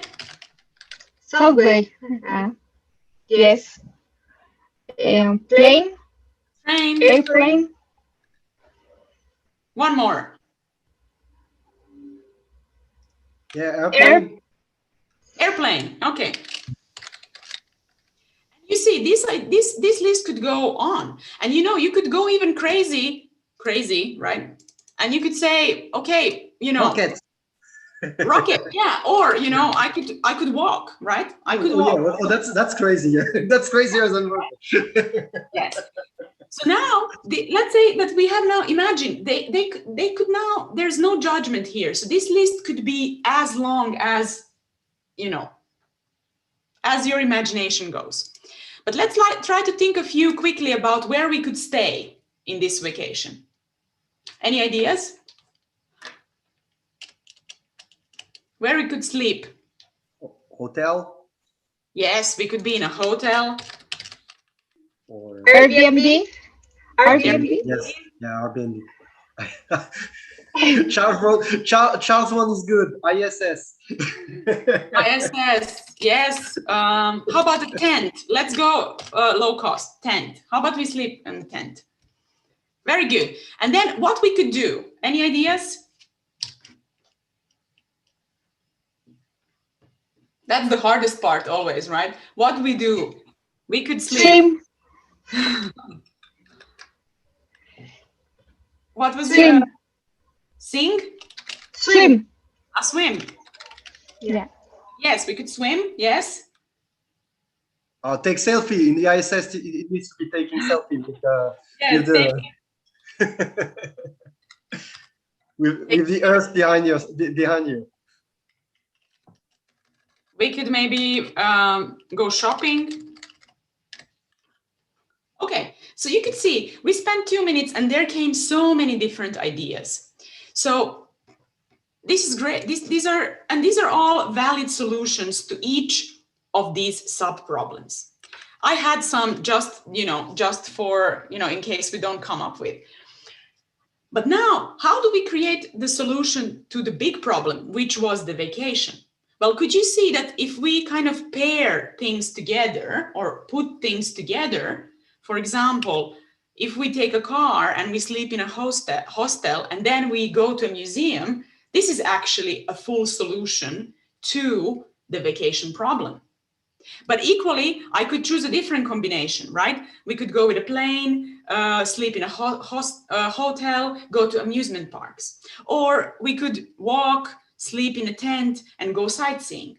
So this table now becomes a solution generator. You can create as many solutions, as, I don't even know, maybe somebody can calculate how many combinations there is just from these 4 rows that we have created. And I here just want to highlight still one point, the difference between an idea and a concept.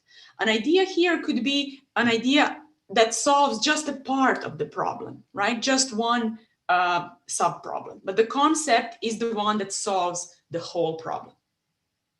So now, what I would like you to do is try to do the same for our challenge. So instead of this, what you will put on, and I also had some examples of what our students have done when they use this method.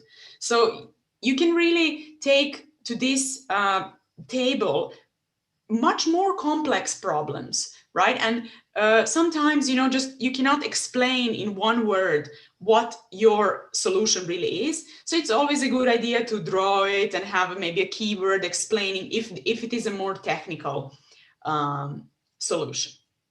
But yeah, so what I would like you to do in the next 15 minutes is try to use this method for our challenge that we have posed to you. So you remember, I have decomposed the big challenge of identifying our water, right, to 3 sub-problems. The first problem was how this system will be moving. The second problem was how this system will be observing the environment. And the third was how it will identify the color. And you can notice that I put there in orange, I put the solution that we came up with, the concept we came up with, right? We had wheels, we had a distance sensor, and did we have wheels or we had the what was it in the final? No, that's tracks, a caterpillar. Tracks. Yeah, we had the tracks. Okay. Yeah, it's I will not the wheels. Wheel is another solution. Tracks. Okay, we had the tracks and the distance sensor and the RGB sensor. So now spend 15 minutes just, trying yourself the same way we did with the vacation problem. Look at each sub-problem. Here I have the instructions. So take a piece of paper or an Excel table, put the sub-problems in the rows, in the columns, and then try to think, as many ideas that come to your mind. And please, at this moment, don't, try to expand your box as much as you can and try to generate 2 new concepts that are very different from this one. So right now it's 2:30. So let's meet up at 1:45. And if you have any questions, I'm here. So please ask. If you're not yet fully comfortable with this tool, let me know. I'm here to help. Okay, Anna, we'll be back. We'll come back at 4:45 Eastern. Sounds good. Charlie, could you leave the screen like this, because the music is a bit, at least for me, starts to be a bit distracting. You want to leave the screen like this? Yeah, if that's possible, so we can still talk if someone has a question here. Okay. Thank you.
Just to remind about the time, so we are halfway for this exercise. So about 7 minutes left.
We have about 2 minutes left.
Hey Anna, hey everyone.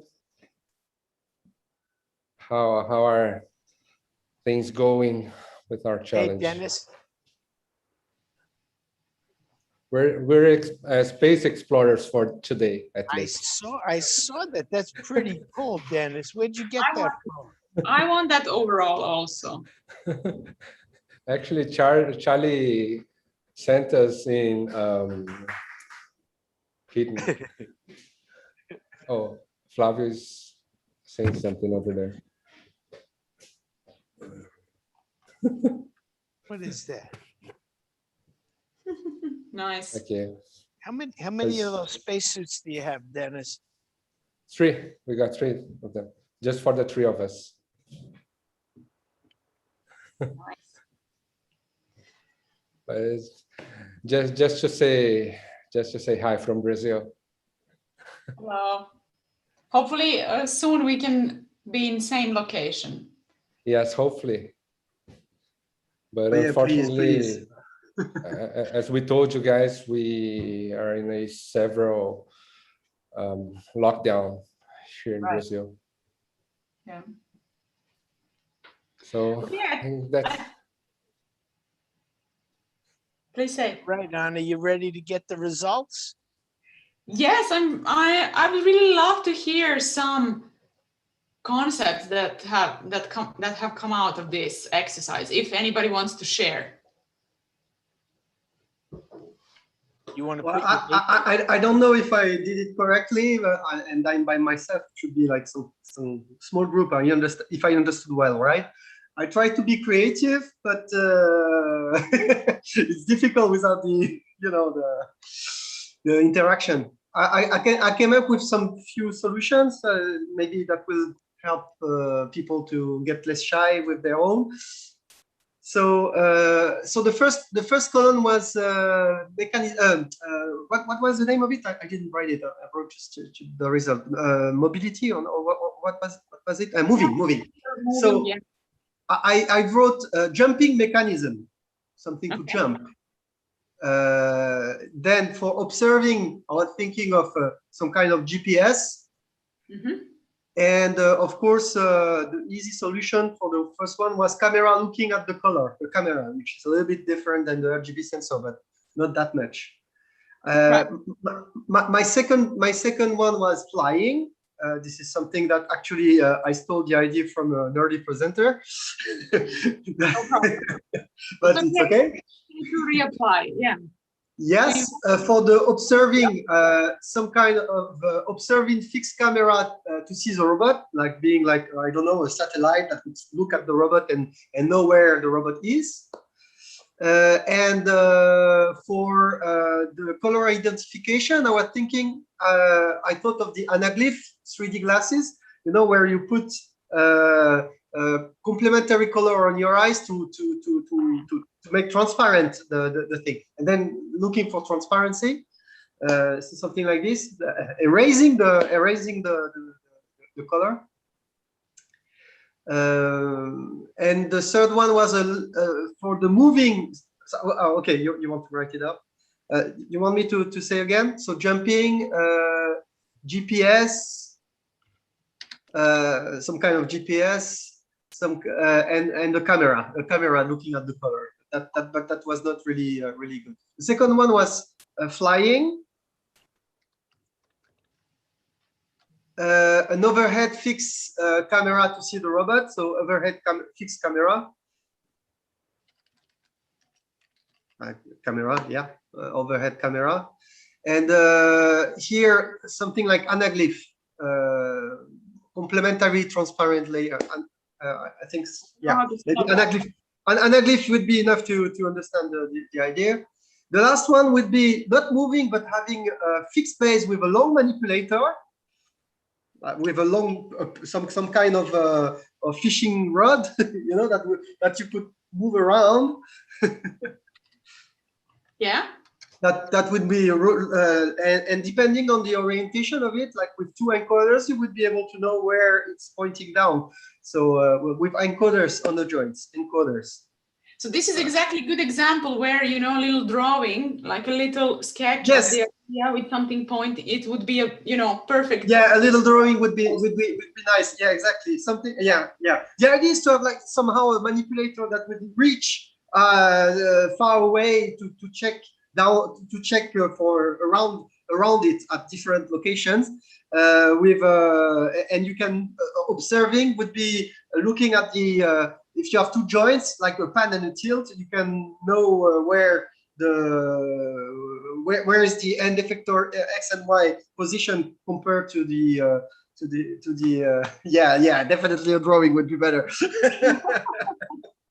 But yeah, we get the idea, I think. The idea, so encoders, just encoders to I think that would be the idea, to detect what are the angle and a mechanical mathematical model to detect yeah, so angle detector, yeah, angular, yeah, angular. And for the color identification, I was thinking like something different, like chemical reaction to see something that would be allergic to blue. Right. Yeah, chemical. Yeah, I was trying to be yeah. As it is color, at some point I thought it was water that we were looking, so I was thinking of a paper, you know, absorbing to test the humidity to try if it's sucking the humidity out of the thing. But it's a color, so color doesn't. So I thought of that. Yeah, I tried to be creative, to get out of my own box, because like the first solution that came out was I studied that as postdoc. So the solution that was coming back was purely robotics, and you said that we needed to be like from. Yes, I try to be giving something my son would be saying, my 9-year-old son will be having as ideas. Here, it is really important that we also notice, you know, when it happens with our students, we don't want to start to get copies of the same idea, because then what we are really doing, you know, what happens very early on, and we notice that from experience, you know, it just happens that we lock down on one idea very early on. Even, you know, even without going through any of the creativity methods, you know, some idea comes to our head and we think this is our idea, this is the best idea ever. And so we just somehow keep producing copies of that idea. And that, it's not really creative. So we want to expand that box as much as possible and try to identify, even for yourself and for your students, when that happens, that, oh, actually, you know, you might be not producing new concepts, but you are just recreating the same concept. And what is there really the danger is that if that concept that you have selected early on ends up failing, like that tank that Charlie has showed you at the very beginning, you know, the whole project could be jeopardized. The whole project could fail because you don't have another idea that is different that you could take as a plan B and continue with your projects. Yeah, so exactly. This is why we encourage that you try to produce as many as possible different concepts. And I have seen in the chat also there came few ideas. Very good. Distance measurement by flying, radar, laser-based. Yes, very good. So I hope, I would not like to take more of the time for this exercise, but I hope you noticed how there are these different tools that you can use to really help your students and yourself, you know, sometimes when you get stuck and you don't know how to go forward or you don't know how to start, to actually start producing those concepts. And remember, at this phase, you are not yet thinking about what is the perfect solution. On the contrary, you're accepting all ideas, all very, very different ideas, because at this phase, we are not yet evaluating. There will come a phase, right? There will be a step here when we will evaluate that concept, those concepts. But at this phase, we want to have as many as possible so that we are not early on choosing. So today, please save this, what you have done today, because we will come back to this tomorrow when I show to you what tools you can use or you can teach your students to actually objectively now choose which idea should I continue with in the next step, right? We have chosen that concept for you, right? We have chosen, where is it? Here, we have chosen this tracks, distance sensor, and RGB camera. And you will now start doing your experiments with this solution. But remember, when you are implementing the course, the students need to still make that choice. So I will tomorrow show you first off, very early, how we can, what techniques we can use to choose concepts, to evaluate those concepts and create that preliminary set that will then go to a phase of testing. So now we are up to the next phase of the ICD methodology. I will just show it very quickly. So we will skip this concept evaluation today. We're going to come back to that tomorrow morning first, and we are going to jump into rapid concept development, which is the third phase of the ICD methodology. And what I want to highlight here is the key phases or the key principles that we are governed by in this phase is the design, optimize, analyze, test, and prototype loop, that we want our students to fail in these experiments, small, fast, cheap, early, and often. And then we would like them to use the building block approach. And the key outcomes in this phase would be that as they are doing this design, optimize, analyze, and test, and prototype, they should be able to design and execute as many experiments as possible.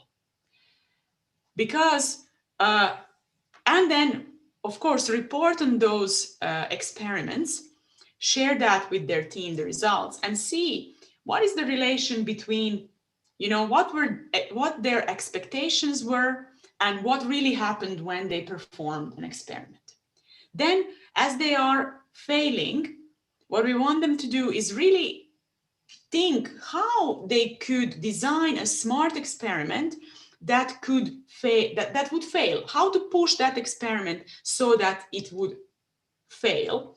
And then when that failure happens, they should understand why that failure happened and, you know, what they're learning from that failure. And Charlie will talk more about this, how why is that really important. And finally, the building block approach. So we want our students to be able to design incremental tests. So first, start small, then gradually increase the complexity of the experiment so that what they would be able to do in this way is they would be able to understand better the mechanism of failure and understand the design space, you know, within which their solution exists or operates. So I think with this, I will give the word to Charlie, and he can talk more about the rapid concept development. And then after that, you are welcome to, if you are located in Florida Kennedy Space Center, take the robot, start running small tests, small experiments. Andrew show you the code, what you can do with it. If you are remote, you can go to the simulation environment and start running similar tests to understand how that robot will work. And ideally, if you are even at Kennedy Space Center, some of you would also use the simulation environment. So you could run some tests in the simulation environment and then go to the live robot and see how that translates what you have learned in the simulator to real life. Yeah, it's better to break the robot, the simulated robot, than the real one. Exactly. So that we will also come back to tomorrow when we talk more about what is the benefit of having that simulator environment where you can really go to failure very cheaply. Sorry for the spoiler. Charlie, so I'll stop sharing. So if you want to. Okay. Actually, I'm going to stop sharing for a minute, and I'm going to stop sharing.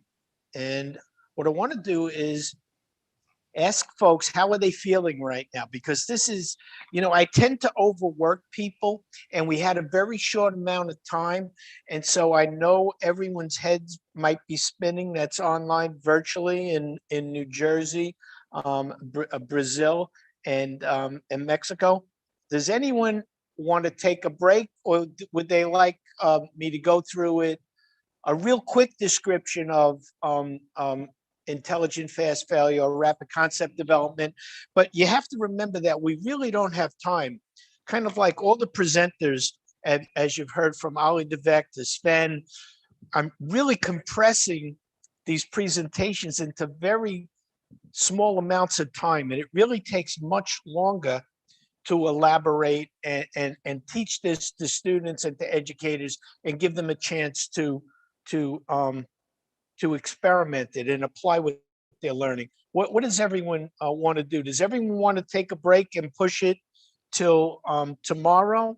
Or would you like me to just finish up with a quick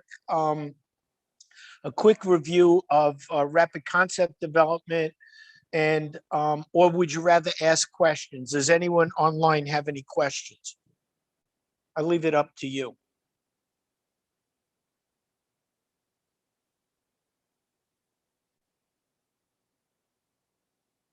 I mean, Anna has to be the most tired. It's getting, you know, it's getting close to 12 o'clock. It is 12 o'clock in Finland.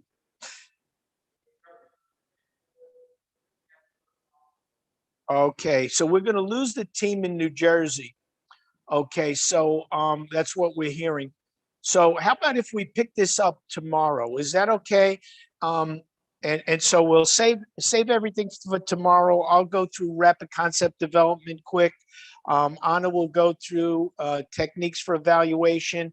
And what I'll do is I'll leave it open for our team in Mexico and Brazil to see if they have any questions about the program. So we'll say good night, good evening to our friends in New Jersey, our team at Bergen Academy, and open it up for questions so far.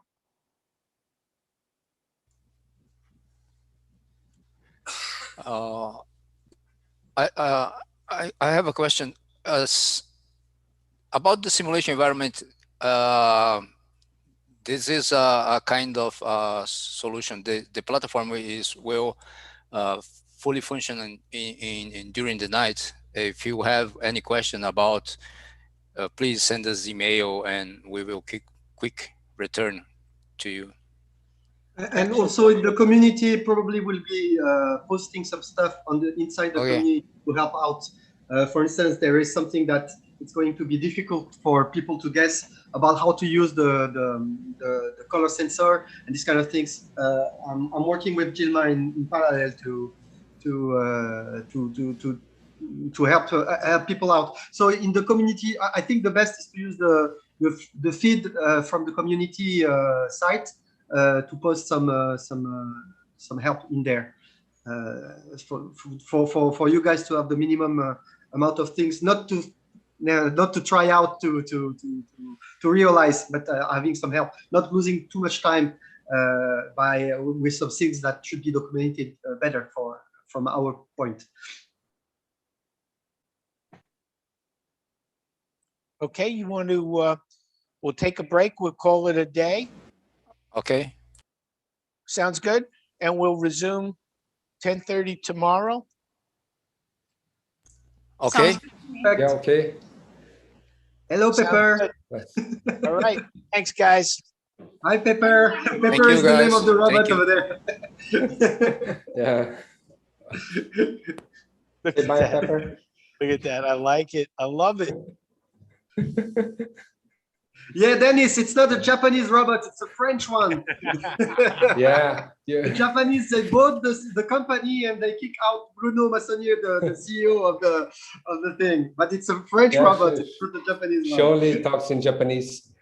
Same thing happened with Queen's robot Fukushima. They said the first Japanese robot, hey man, is a little bit French, that was mine. Yeah, you have to suggest us the French one. Yeah. Right. But yeah. They're still half French anyway. Yeah, but we see you guys tomorrow. Okay. Thank you. Great. Okay, see you tomorrow. Fabio, Eric, Ada, thank you guys. See you tomorrow. Thank you. See you tomorrow. Bye. See you tomorrow. Bye bye. See you on the community. Thank stuff you. for Thank that. you, everyone. Yeah. Bye bye. Any doubts? Um, Just put in the community, okay? Thank you. Hey, Trey, See you Trey, tomorrow. can we save the You're breaking out, Charles. What did you say?